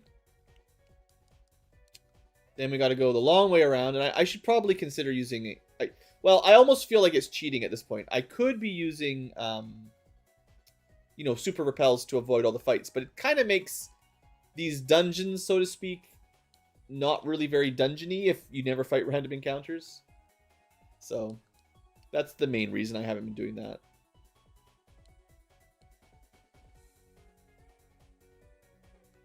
Sorry, not enough. Our physical power is too much. Aerodactyl, I'm a little bit scared of. No, I'm not. Don't be scared, Blue. Skull Bash, no big deal. We can just heal through it. I think it's neutral to rocks. Right, that does a ton of damage. Alright, Aerodactyl, maybe not a huge problem. We're almost done this place. Just one more room, I think. Is there anything hidden in here? Well, here, have some candy. We'll give it to the Firefox. I wonder if we should keep the ball now that we know it can't learn Flamethrower. Ugh. He was my... he was the reason I didn't take Electabuzz. He is super fast, like it's great, but... TM22 Solar Beam. Yeah, that's one we've been looking for too. No one can learn Solar Beam except Firefox. I'll have to think about that too. My grass selection is pretty weak right now. It might be better than one of these for coverage, but we'll save that for later. Super strong. No charge.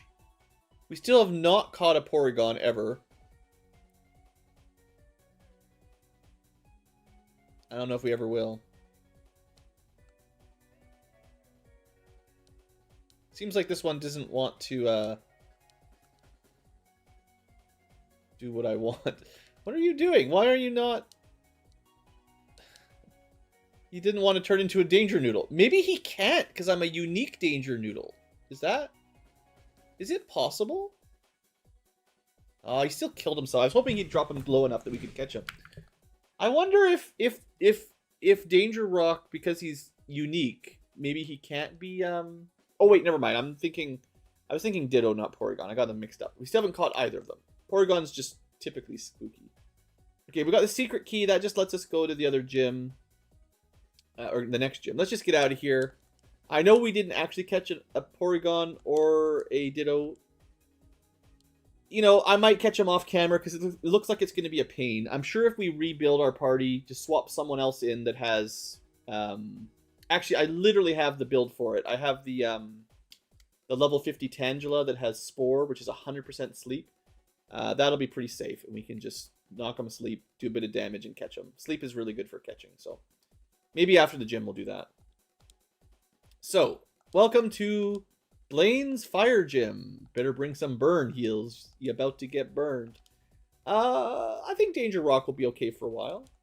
I don't expect... Usually this fight's not... This place isn't super dangerous. I mean, we'll see. There might be some changes. Oops. I mean, these are all fighting type. That's not what I was expecting at all. Should have gone to Firefox, actually.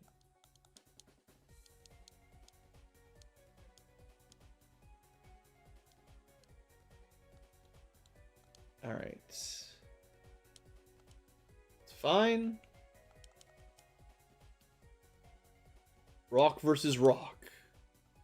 My rock is better. It has Mega Kick? That's the first time we've seen Mega Kick. We can look that up in the... Oh no, not a Porygon. The worst. Porygons are the worst. I'll have to look up what Mega Kick does, because we haven't seen it yet. I don't think it's the same as Vanilla. Pretty sure it's different. You can just Earthquake this. Looks like our pincer might actually be a good way to zoom through this. Just because, well, we'll let Danger Rock go a bit longer, but I think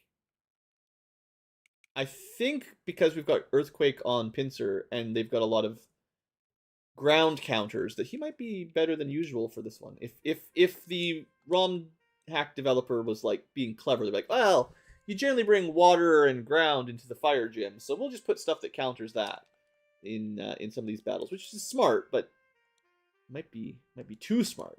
So we got to outsmart the smarts. Kingler, like I said before, we don't really have great grass, but we have some. Tangela, get wrecked. Ditto, oh no. I don't like Dittos very much with this party. We just got to use something and then switch to something that's quad strong to it. That's the smart play, right? What do we have that's... Yeah, this is easy. Throw out the ball and switch to something fast. Oh, never mind. The ball is super fast. That was a mistake. The ball will go first. So just go with something who's very tanky. But we get a nice, cool pink snake. I didn't even go for the quad weak. Oh, so the lesson is Dittos can definitely copy crystal snakes. But I definitely picked the wrong one, because I should be surfing it or something. I didn't... Right. I was planning on swapping out. Never mind. We've got enough levels on them. It's not a big problem, I don't think. Anyway, no one really respects this gym anyway, right? We just blast through it all like this. What? The horse has solar beam? It doesn't even have a fire attack. It has a grass attack? I'm glad we survived it, but where did that come from? That can't be natural. Wait, they snuck some singing in. It's very quiet, but I can hear it. Well, we made it through, I'd say, most of that gym. But the surprise solar beam on a fire horse. Pretty good surprise. Hey there, Rob.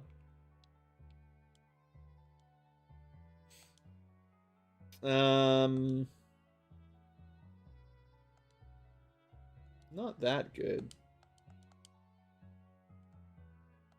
Okay, we got him. That was a little bit dangerous. Charizard.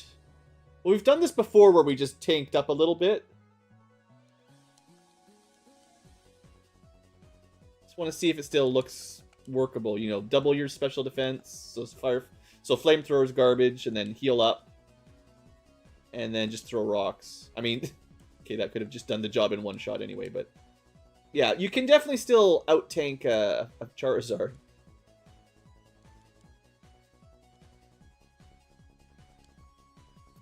Tried to send his Swifties after us. No such luck. Alright, we've done enough soloing with Danger Rock. He said Blastoise. Bam. Alright, I think for our gym leader, we will, of course, play the music. I'm going to actually start with Firefox so I can do the setup for maybe a weird sweep. Maybe.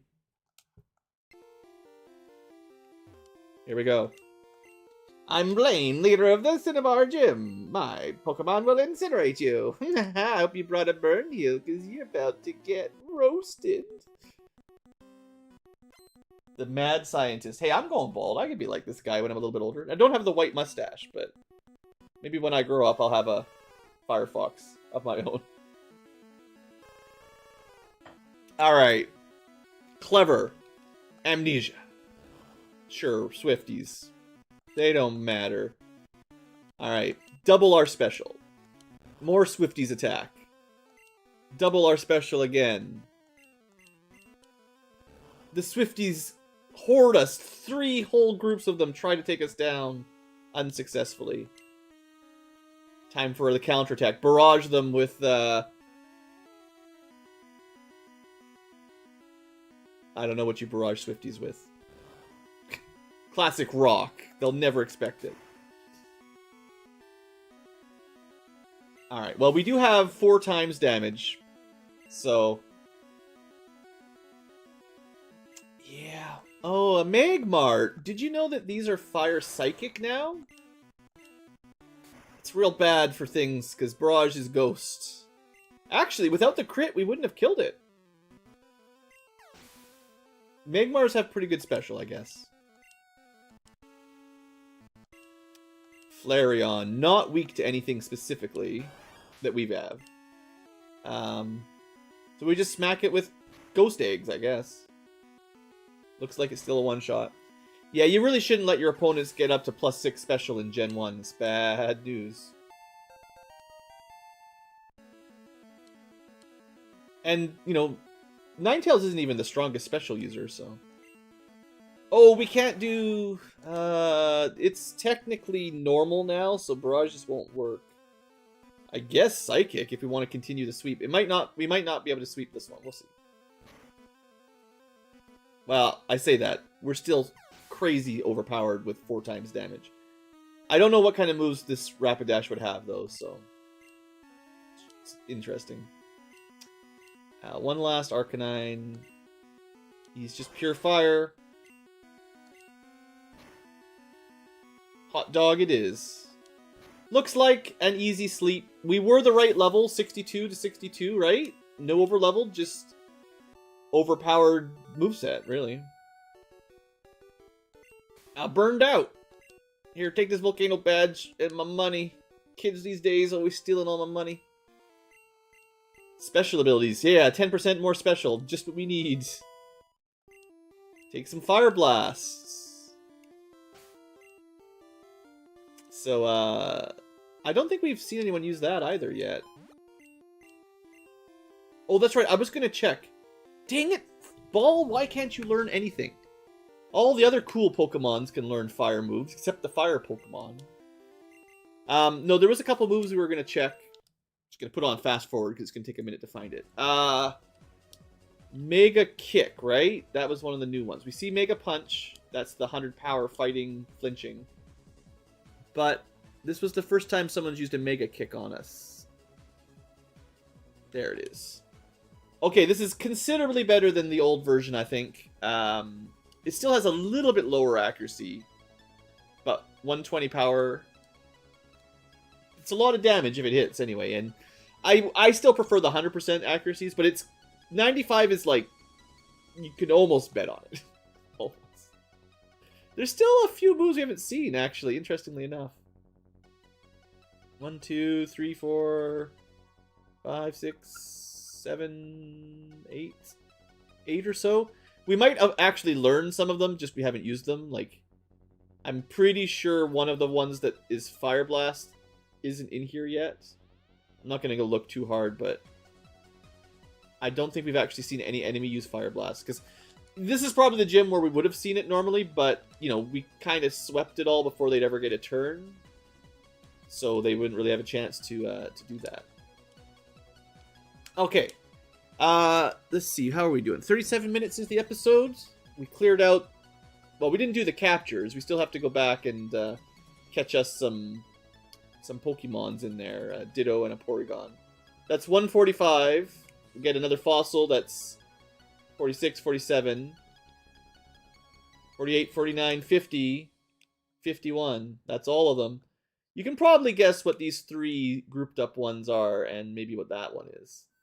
So, we're getting there. We also have 7 badges. Okay, I did miss a bunch of trainers and items on the north route here. I guess we should try to clear those out. Do we have anything that's like good against... We don't really have like a strong water counter right now. I guess lightning is all he does, so that's good. That is good counter. Yeah, we got to clear out these trainers.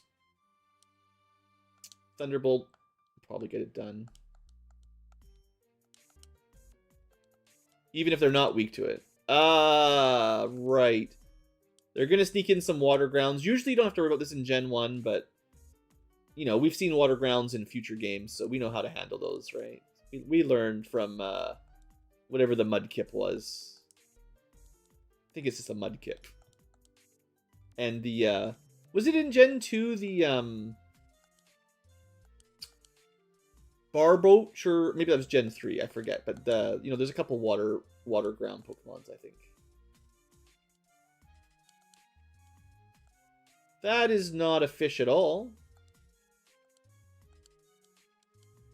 Oh. Right. Quad damage. That's my bad.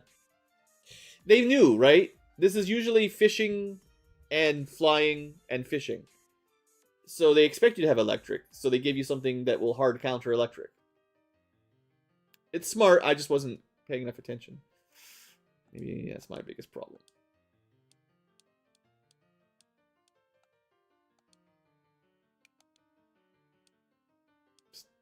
Oh, I still didn't even get him with 3.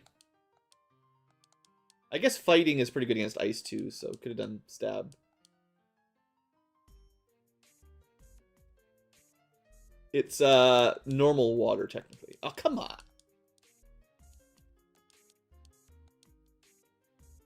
Bug flying. Yeah. Alright, that fisherman didn't have a lot of fish. I think that's the reason I skipped out on some of these areas. Normally they are maybe a little bit too easy in that they all have same type Pokemon, like they don't get variety much. So you can generally just sweep them with 1 electric or 1 grass or something. But the smart ROM hacker dudes, they mix it up, which is probably for the best. But then you have to think, and sometimes you'll get hard counters, which is part of the fun, I'm sure. But you gotta stay on top of things. I'm really annoyed with my ball moveset. We got to try to give the ball... Like, if you can't learn fire moves, maybe we reevaluate bringing him. I don't know. I don't know.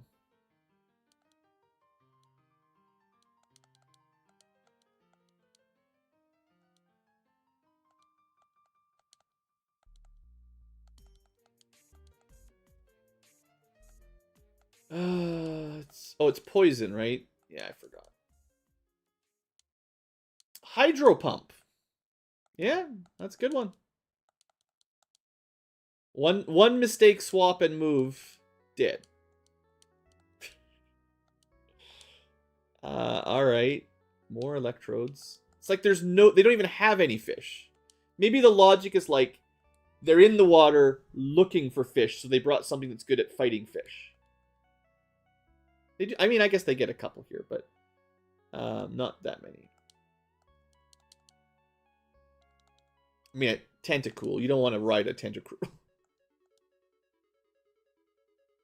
Okay, that's the right side. I will stop by Mom's house here to heal up quick. Then we'll do the left side, get those trainers out of the way. That shouldn't take very long.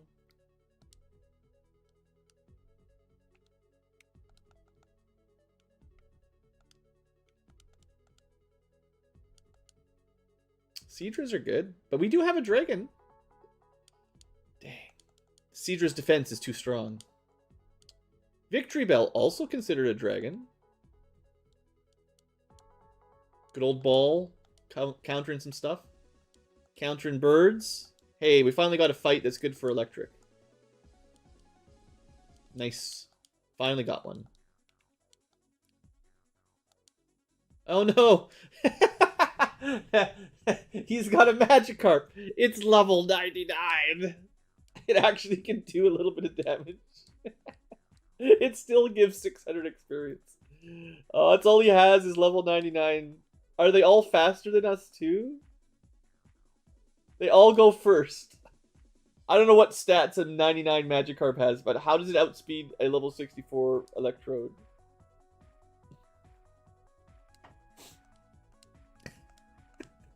Fine, I'll switch to something that can survive being attacked by a Magikarp. This is shameful. We actually have to swap out on Magikarp Duel. I think our Seadra with a grass attack will cover the rest. But that's shameful. Oh wait, he's sneaking something in. It's not a real fish. Right. I talked about doing this properly before. Let's go. Let it look like an Onyx, and then swap into something that really destroys those.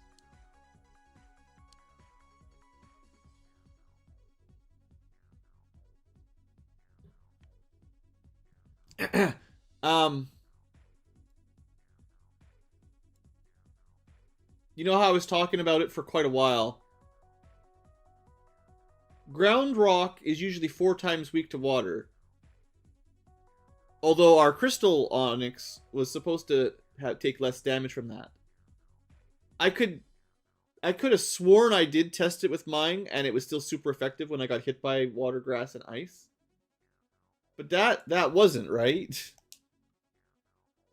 We just got crushed. Nobody else has any water moves.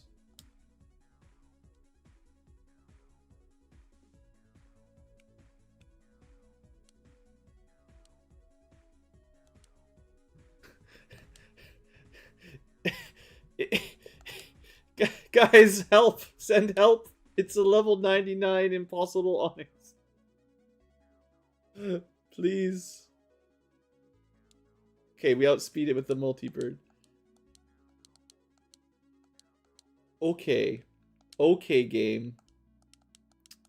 That was something. We didn't need a level 99 Ditto in that battle. Sheesh. Yeah, that was gross. I do want to try... I still haven't like 100% figured out how those resistances on the Crystal Onyx go. And it's kind of annoying. So we're going to try a little bit more to see if we can pay attention. Like if you can take I need to see the words, right? If it's super effective stuff. Of course, uses Confuse Ray.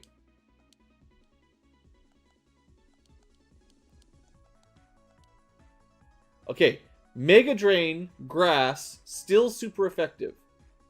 Normally he's 4 times weak to that, but I mean, I don't know. So we're supposed to be less weak to Grass, but we still take super effective damage, is what I'm saying. I need some water attacks here, maybe. Waterfall was neutral. Right? Yeah. Okay, so water was usually quad effective as well, but it's gone from quad effective to neutral rather than from quad to maybe just 2 times.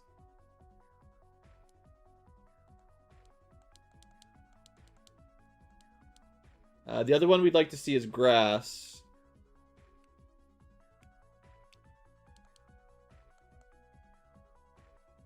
This guy's not going to have grass, I don't think. We don't really have anything good at all for Seadras. I mean, it's very hard to get super effective against Seadras. Wrong one. Dang it. Let him go first. Charge it. All right, Danger Rock. You got your second chance. Send in the rocks. Easy. All right. Well, he's already level 67. I feel like that's interesting. So, neutral to water is a very strong upgrade. Still takes at least double from grass, if not more. We still need to figure out ice, but that'll probably come up in the next area easy enough. But yeah, that's 2 of the 3 that I was struggling with. So I'm pretty happy we at least saw those. I think we got all the trainers on that route. This right side area is also pretty short, so we might as well do that. Just going to be a fair number of fights here, but we can't get all the way to Fuchsia, so...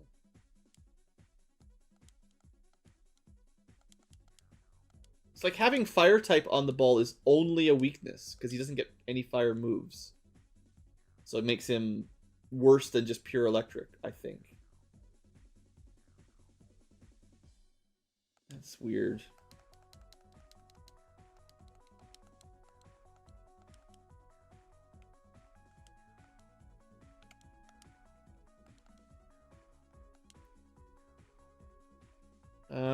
This is not a... I'm really not used to seeing ground Pokemon while I'm sailing through the water. Right, yeah, of course. That I should have expected that, yeah. Definitely. Right, that was the wrong one. It's like I see a Nidoqueen in the middle of the ocean and I just don't understand what's keeping her up. What is even happening?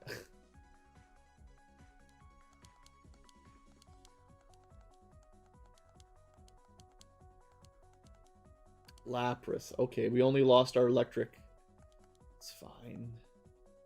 I guess we could have tried to see if he ice beamed our rock.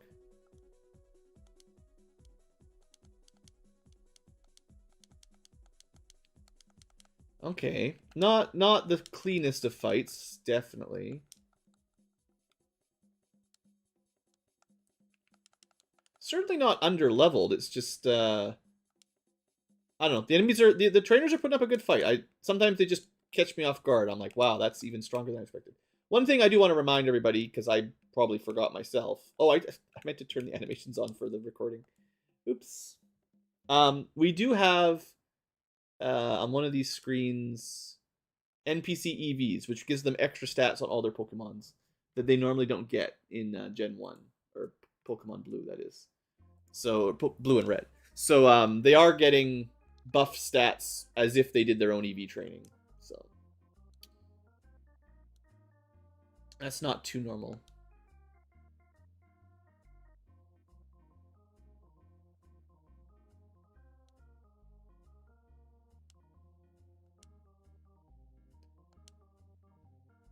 Yeah, I mean, yep. Should have known that the Wigglytuff would do a rock explosion that one-shot criticals my Voltorb. Yeah. How come you didn't know that was going to come?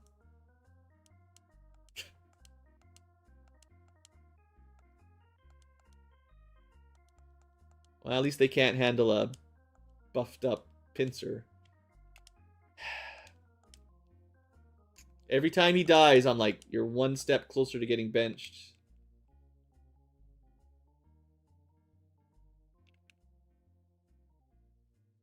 Oh, right. I got rid of all my super potions, so we only got hyper now.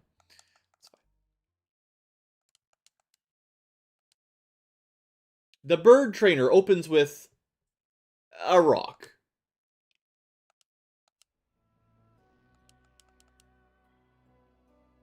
Does he have a bird even? Yep. He just doesn't start with a rock. He knows you're gonna open with a lightning against his typical bird party, so he starts with a rock. It's honestly too smart. The ROM hacker has made these things even more clever than they need to be. Usually we'd have fish. Instead, well, okay, that's still sort of a fish. That's fine. That one's as expected. Okay, is that... It's another Gyarados, sure. I think that's all the... Maybe missed this guy? No, I think that might be all of them. Okay, I think we've cleared this route. No, this guy. Hey, 2 can play at the Egg Bomb game. Wow, that was terrible.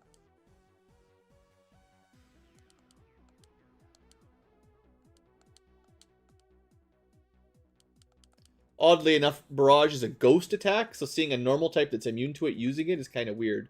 But I think it is a classic Chansey move. It's just weird that she's still normal and the move is now ghost. Dragon Air, you say? Well, alright, we're not going to mess around. Wait, we're not going to mess around. Egg Bomb. Yeah. Venusaur. If only I had Flamethrower on the ball. Alright, we're doing great. Honestly, just plowing through. So, Seafoam Islands, that's one of the places to go, yeah? Look at that! There's like a little fossil over there. Maybe we could turn that into something. Ah! Actually, I thought we had to do a puzzle to get down here. Apparently we didn't have to.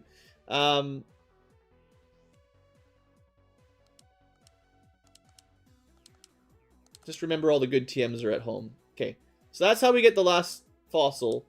You know, good stuff. I didn't really want to start Seafoam Islands because it's a bit of a dungeon. But it does have all these cool water ice Pokemon here. So we did buy a Jinx. This is where you can normally catch them. We also traded a Seal. This is usually where you can catch them.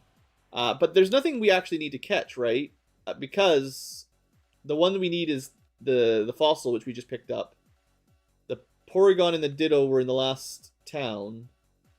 And that's it, other than specials. So,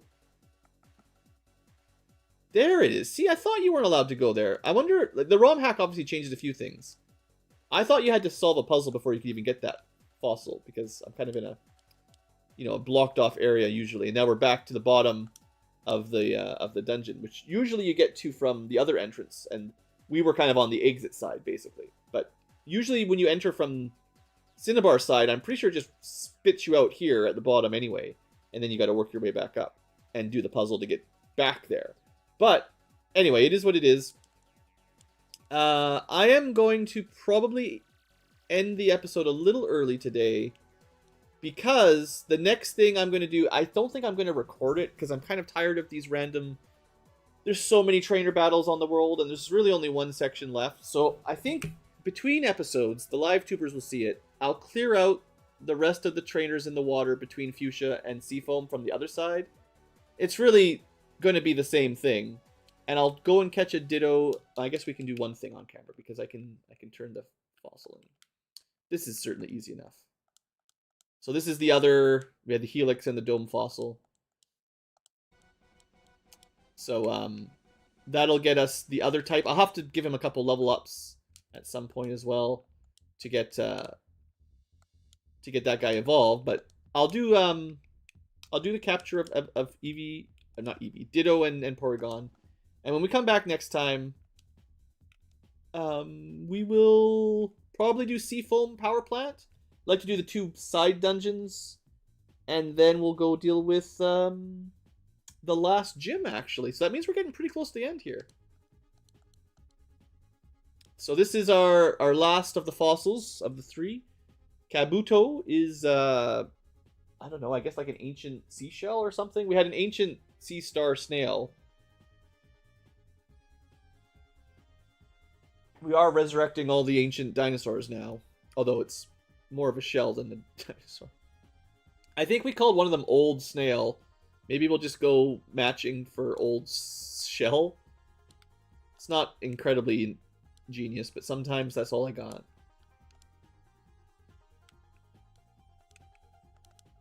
Alright. So I'll have to get him evolved, but easy enough. shellfish. See? Rock and bug. I think they changed this type a little bit in the hack. I forget. They might have been rock something. I don't know. Maybe they changed one but not the other. But I think one of these guys was changed a bit. I don't think I've ever used them in the original anyway, so I don't really remember. But we'll save that one for next time. So future tubers, thank you for watching as always. I hope you've enjoyed. Hope you were as disappointed as I was that our fire electric Voltorb can't even use fire moves. That was a real downer. But next time we will do some more dungeons. We got a power plant and a icy island that are both non-mandatory, and then we'll go back to the final gym and start preparing for the end game.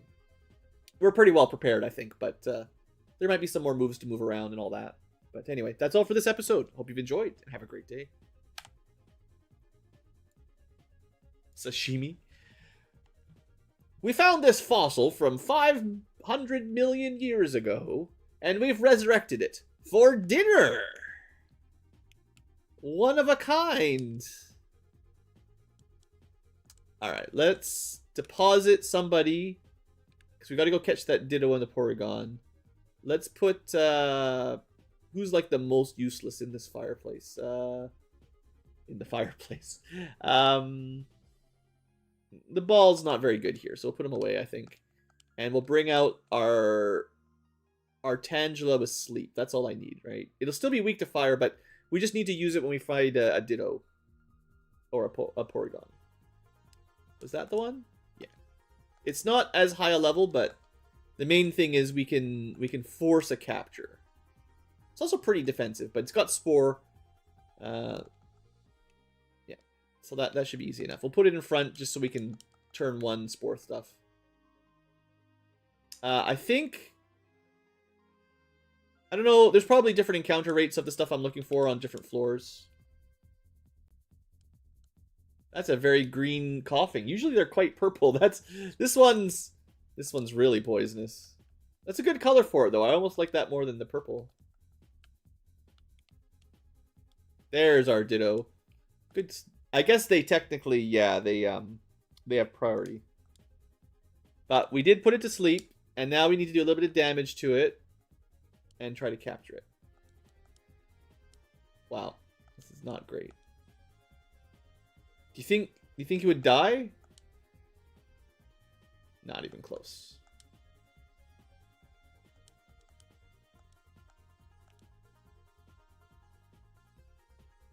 One more. Okay. Looks good. It's asleep. It's low. We got Ultra Balls for days. Easy peasy. That's one down. So Ditto, we're not even going to talk about all the memes and deviant art about this one. It's real good at taking your genetic code and duplicating itself into another copy of you. It knows all about you and all your tricks. It can look just like you, and it's nicer to your girlfriend than you are. And she's out with the Ditto. Yeah, you've been dumped. But yeah. Luckily, there's no breeding in Gen 1, so that's the end of it.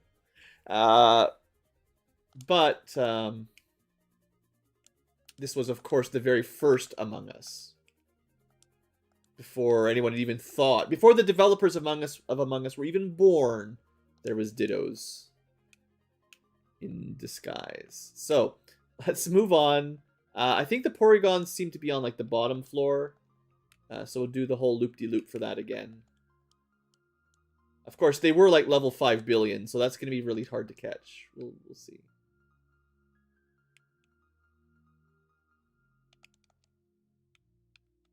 Alright, so somewhere down here we might find some Porygons, I think. If there's any encounters left. Great, can barely even run. I don't want any more Dittos. We already got one. There we go. Good sleep. Okay, we can't Dream Eater these guys because they are actually normal. Wow. Okay, well, we're going to need to set up a bit.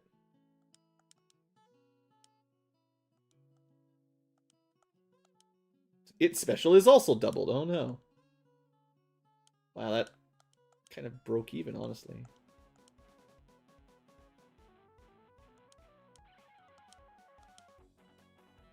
Okay, we just need to get it below like a third and still be asleep. Oh, come on! I missed him waking up, so my bad. I'm gonna run out of pee-pee here.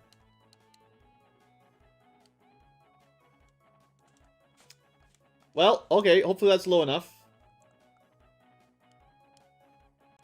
Come on. Okay, good. That's the 2 we needed. Nice. So now we can see why this thing is so overpowered, because it has been wrecking us real good. Yeah, it does have 120 special. That's very, very high. It's weird on a normal, because normal doesn't usually do special attacks much at all. I guess it can learn a bunch of neat moves. It has its own version of Amnesia for special up, and once it does that, it goes from really high special to broken special. So I guess that's probably how it killed us, but whew.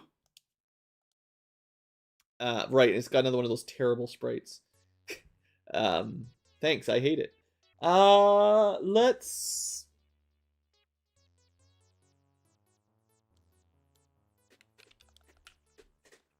we'll go with bugged. It's probably bugged. Or could have gone with hacked or something. And I'm sure it doesn't taste good. Okay, so the catcher's done. We don't need the catcher for a little bit. Let's deposit Discombob. And we do need to, unfortunately, do a little bit of grinding for... I'm going to move Bugged into the box of pre-promotes I'd never even want to look at. I mean, pre-promotes. I mean, no evolves. It just, whatever. But yeah, Among Us actually will evolve. Wait, no, that's the Ditto. Ditto needs to go away as well. And then...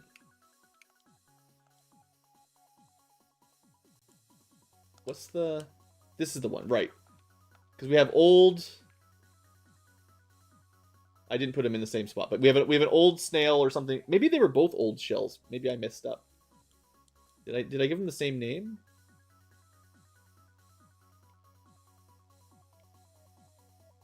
Good. It's old snail and old shell, so I did it right, at least. But we do need to get them a level up and evolved. It probably won't take very long. They're already level 30, so... where do we send a level 30 rock? That doesn't have any rock moves, it just has bug moves. Basically. No, bind is rock, it's just not a very good rock move.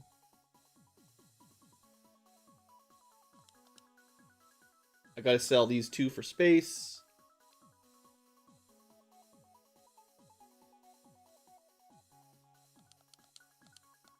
Let's give it a slightly better bug move. Oh, no, actually, Leash Life is really good. Never mind, it doesn't need that. I don't suppose it can learn, like, Flash. Ah, it can learn Flash, that's fun.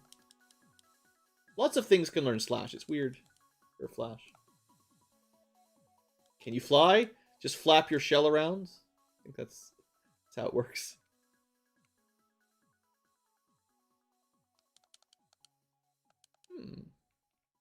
Alright, well it has a passable move pool now, which will make it a little bit easier to get some levels. So it's level 30. Let's take it...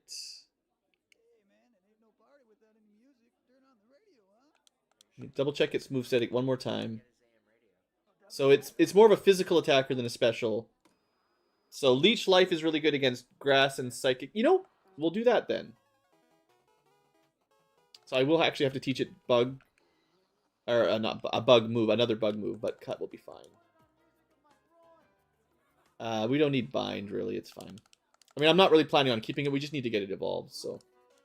There's a spot that we've used a couple times, just west of Lavender here, that's full of Psychics. And you just need to cut in. And then we should probably just be able to leech life through. Okay, it's not amazing, but once we get a level up or 2, we'll be fine. Mr. Mime's more weak to Ghost than Bug, technically, but it's fine.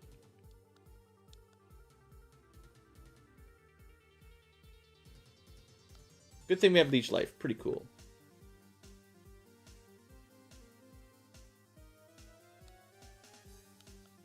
We're going to have to change the music pretty soon. We've been going through this Mega Man 3 playlist, which has been fine, but it's definitely mostly like 3 or 4 songs with slightly different remixes, so. We just got like slapped like 10 times in a row there, didn't we?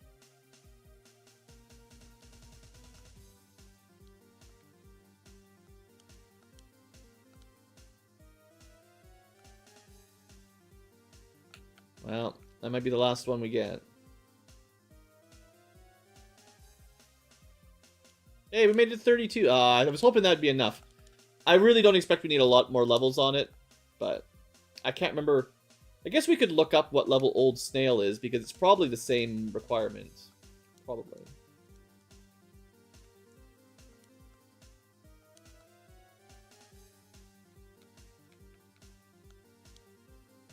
I guess the main trick here is that he's pretty slow.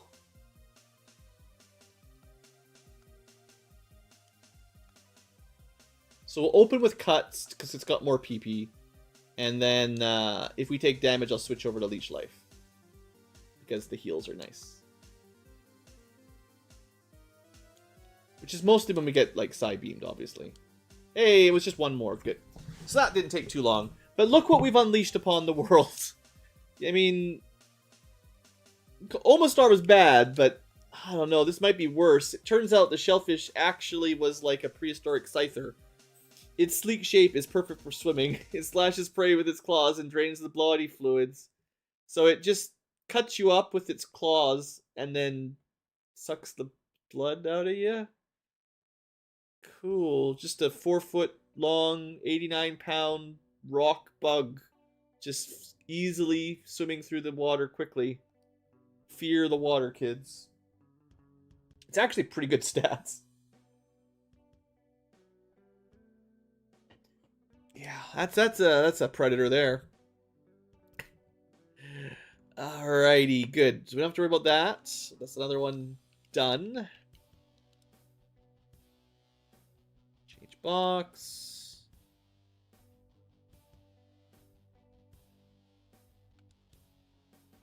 Is it the same level? Old Shell 33.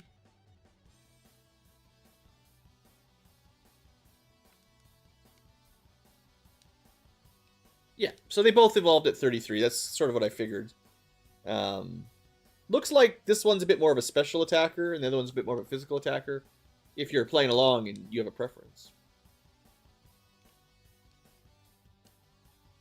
Alright. Oh. Right, I gotta put this guy away too. It's very important to sort your boxes, even though you'll stop playing the game and never look at it again.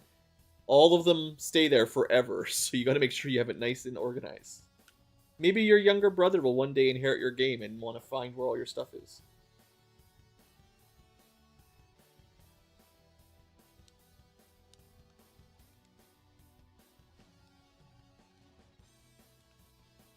Right. There's so many Pokemon here that are in the wrong box.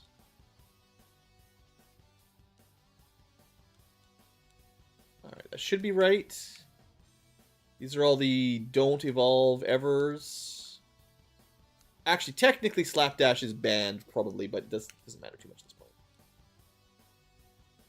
Alright, and then we gotta put the ball back. Well,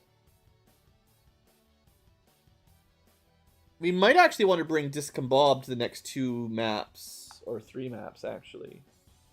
So the real question is more, which other Pokemon do we bench of our main 6 while we're doing our last special captures?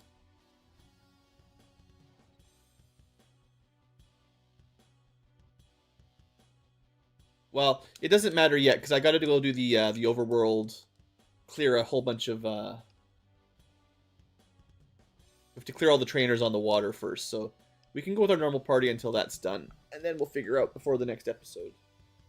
So we're gonna fly to Fuchsia, save here, and the goal is to clear everything out to the south, basically.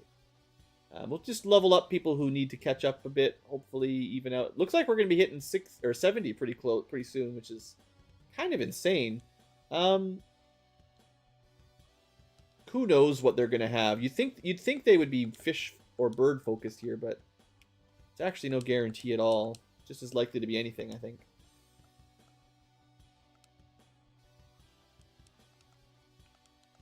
So we'll clear these out. Usually we're recording for this part, but you know.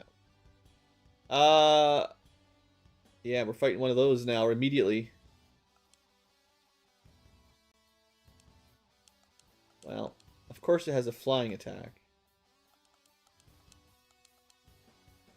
Yeah, we're getting out of there. This is fine. Unfortunately, Firefox, the two that need the XP the most are having the hardest time.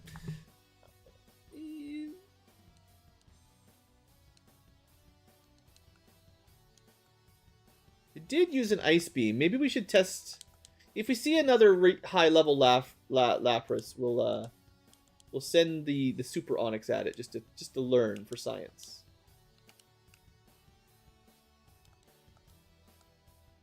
Take some Mac Repels here again while we're traveling. Save us a little bit of time. Yeah, just as much chance that the bug will be effective here as anything else. Poliwrath, water, plus fighting.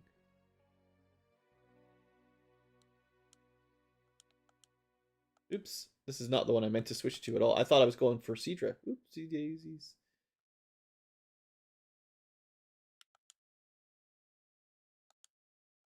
We're pretty strong. We're fine. We outleveled them enough. No biggie. But maybe it's getting a little late for old Blue here. At the very least, the good news is we're probably only one more stream from finishing the game, or at least finishing the championship.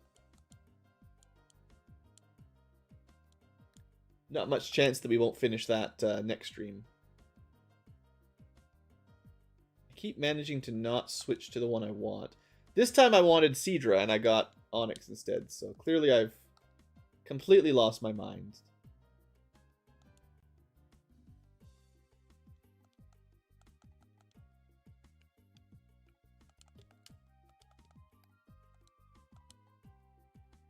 Spikes. Spiky Room of Death. Send out the spikes at the bird. Vaporeon is just pure water, but we're just pure power. So Vaporeons get Swift. Probably something good to remember as well, because anything that's got those powerful ice moves is a bit scary. The speedy ice moves, you know. We can just punch other ice. I thought... Am I wrong? I thought fighting was good against ice. Fighting. Yeah, doubled versus ice. Psychic ice. Right. It's only neutral. Of course. I keep thinking, don't worry, the ball has flamethrower now.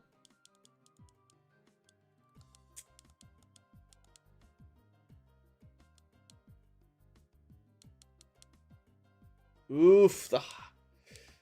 Yeah, Lapras is a good tank for sure. Can definitely take a hit and then counter with something strong. Yeah, I don't think we're probably going to want to change our party at this point. Unless I want to do a lot more grinding to catch other new things up, but... I still don't know what a good move for our Electrode will be. Oh, this is definitely a mistake. Should have moved out.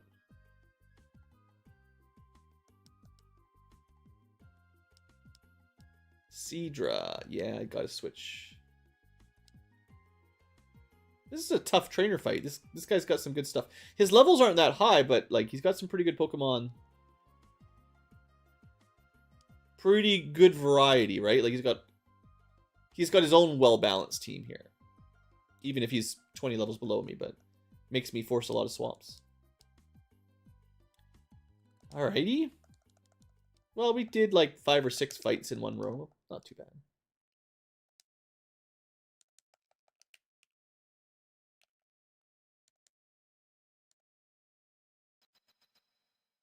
Fine.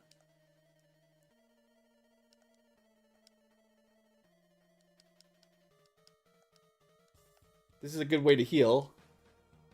Thanks for that 4 times grass weakness. I love it.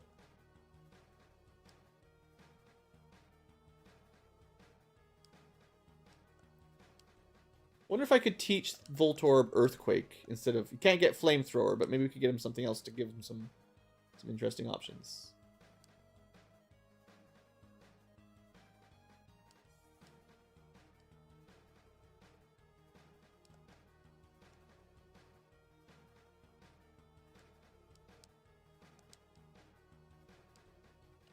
These trainers also have a lot of Pokemon. Like, I don't know if that's in the vanilla game either.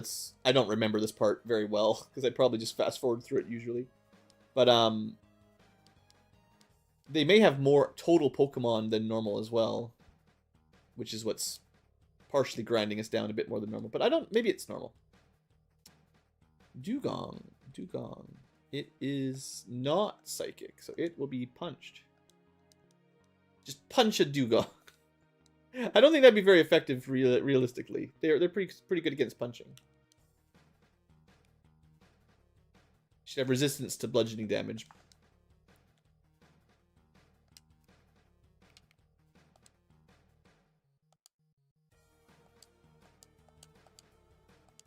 I guess we could do some cool renaming of all our Pokemons. I have to think about what would be good.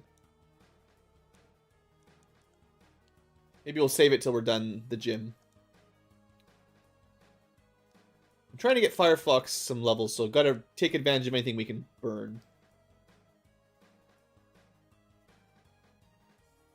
I mean, we can probably burn it, but... Mostly because fighting doesn't work on ghosts, so it's relatively safe, even if we don't have a super effective. Well, this has been good for the Firefox. No, we'll just punch the water ice again. Yeah, Cloyster does have huge physical defense. That's right. I remember that.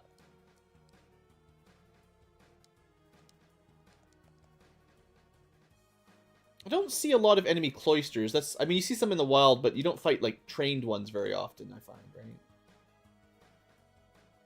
Maybe I just don't remember them, but I feel like that they're pretty rare. Let's set up a little bit. Your Thunderbolt means nothing. Of course we get paralyzed. Alright, Siege. Why did I stay in? It's because we amnesia'd up. Of course we get flinched and crit, so we get nothing. We probably could have killed it, because we have normal type damage, but sheesh.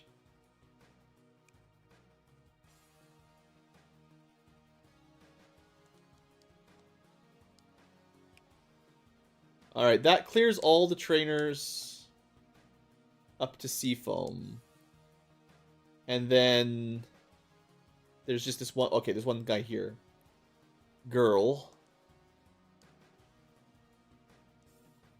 She's definitely a Swiftie. Okay, so I think that's all the map trainers. So now we can effectively just come here quickly for free when we want. So that was the goal there, was just to save some episode time when we get there. And that way we've got access to the ice puzzle dungeon. We can also do the power plant fairly quickly. That's probably a bit shorter. Maybe I'd start with power plant first. And then once those two are done, we can just head over to Giovanni. I mean, we could do him first too, but I guess it doesn't really matter. I'll figure that out for the episode. But that's pretty much it. Yeah, there's really not very much left to do. There's 3 legendary birds to capture. They're all in the next 3 areas. There's a post-game dungeon with the final Pokemon, which we will also have to catch. Usually Master Ball him, but oh well. Let's see. What's the clock looking like? How's old Blue doing here? Getting pretty early. I think I'm a bit worn out. I was hoping to maybe finish the game today, but I think we're going to have to come back next time. Might be 1 or 2 more episodes, but there's not much left to do. I think the problem was that for today's stream, we started out with too much grinding, which was good. The thing is done, and we had a real fun. I really enjoyed selecting my party, even though we've been a little bit let down by some of them. It's a good team. I just wish we had some slightly better moves on a couple, but it was fun. So that took up a bit more time than I thought, so we didn't quite make as much progress as usual. So I'm going to end the stream here. Maybe getting a little bit over some of this. I think it's not even just the ROM hack, really. I think legitimately I like the first 1/3 to half of Pokemon games more than the last half. The adventure of finding new mons, learning their moves, kind of dealing with early game threats I find kind of fun. It's casual, easy. But once we get closer to the end game, and especially in the ROM hacks, I've played a few ROM hacks where they really do buff up enemy movesets and type of adversity. It makes it so like every fight is a little mini puzzle, and it gets, especially depending on the developer, it takes more and more time and energy to just even pass random fights. So I guess probably lots of people like that, but for me, it actually almost has the opposite effect. It's like the slower I have to play, and the more I have to think about just random battles, the more bored I get. Like, I definitely like the gym leaders, the Elite Four. I like the bosses, so to speak, to have like a complicated team with good moves and a good balanced party. Like that, 100% I appreciate. But I'm not sure I'm a big fan with every single Fisher trainer having not just a fish, but a legendary dragon, the counter to any electric or grass Pokemon, and then a counter to that as well. So you have to cycle through, and they've got a whole bunch of tricks up their sleeves, right? Like, I think because there are so many trainers, like literally probably over 100, probably at least a couple hundred trainers in this game. You fight so many of them. I think they maybe do need to generally stick to one theme to be kind of not annoying, right? Like, fishermen have mostly fish, you know. There's kind of a style for each type of Pokemon, and they each have maybe a few of the type they are. It doesn't even make logical sense other than I like fire Pokemon, so I have all 3 fire Pokemon. It's not like it's obviously a bad decision if you're making a competitive team. But I think for like single player casual fun, every enemy being like a real life AI battle, it's like too taxing and draining. I don't know. I'm getting a little bit critiquey here. I'll save it for the end when I get to the finale. I'm not quite done yet. But that's kind of my thoughts. It's one of the dangers of ROM hacks I find a lot of times is, you know, the autopilot easy battles are so easy that they just feel like they have to fix them up. Add some better moves and coverage and stuff. And that does make logical sense, but if every single out of the last 100 fights is all like that, that's a lot of time. Like, I will say probably Victory Road, you know, the last dungeon, the last gasp, everybody on Victory Road is supposed to have 8 badges and challenging the Elite Four. So those trainers maybe should all have more balanced teams at that point. But when you're just traveling the world, beating up children and mums with their dogs and grandpas on a walk, maybe they should just stick to the easy fights, weaker AI, or no really genius movesets, you know? Because let those be relatively straightforward. Anyway, that's my thoughts. I'm going to end the stream here. Thanks for hanging out, live tubers and future VOD watching tubers. Appreciate you guys. I'm still just getting back in the saddle on this recording stuff, so Pokemon was definitely a bit of a wild swing for the channel, but I'm having a good time. I just it's weird. Like, you wouldn't think just talking is specifically difficult, but I actually haven't played a lot of video games, to be honest, either. The last couple years with all this co-op stuff, I haven't had a lot of times I just come home, you know, work, life, chore, family, co-op volunteer, which is basically work that you don't get paid for. And then when I finally have like don't have to think about stuff time, I just like turn my brain off, watch video or some on other Let's Players. So I've kind of fallen out of practice of playing games and also commentating. But I don't think it's terrible. It's just it feels a little off is all. Anyway, good stream. These late night ones, we get the late night crew. Hopefully I'll do a daytime stream and see what that looks like one of these days. But also gotta do like some D&D chat streams because I want to let you guys. I got some stories to tell from my crazy party. So one of these streams, we need a good game to just let me ramble about some silly things my party got into. Anyway, that's all for tonight. See you guys later. Have a good day, or morning, or evening, or middle of the night.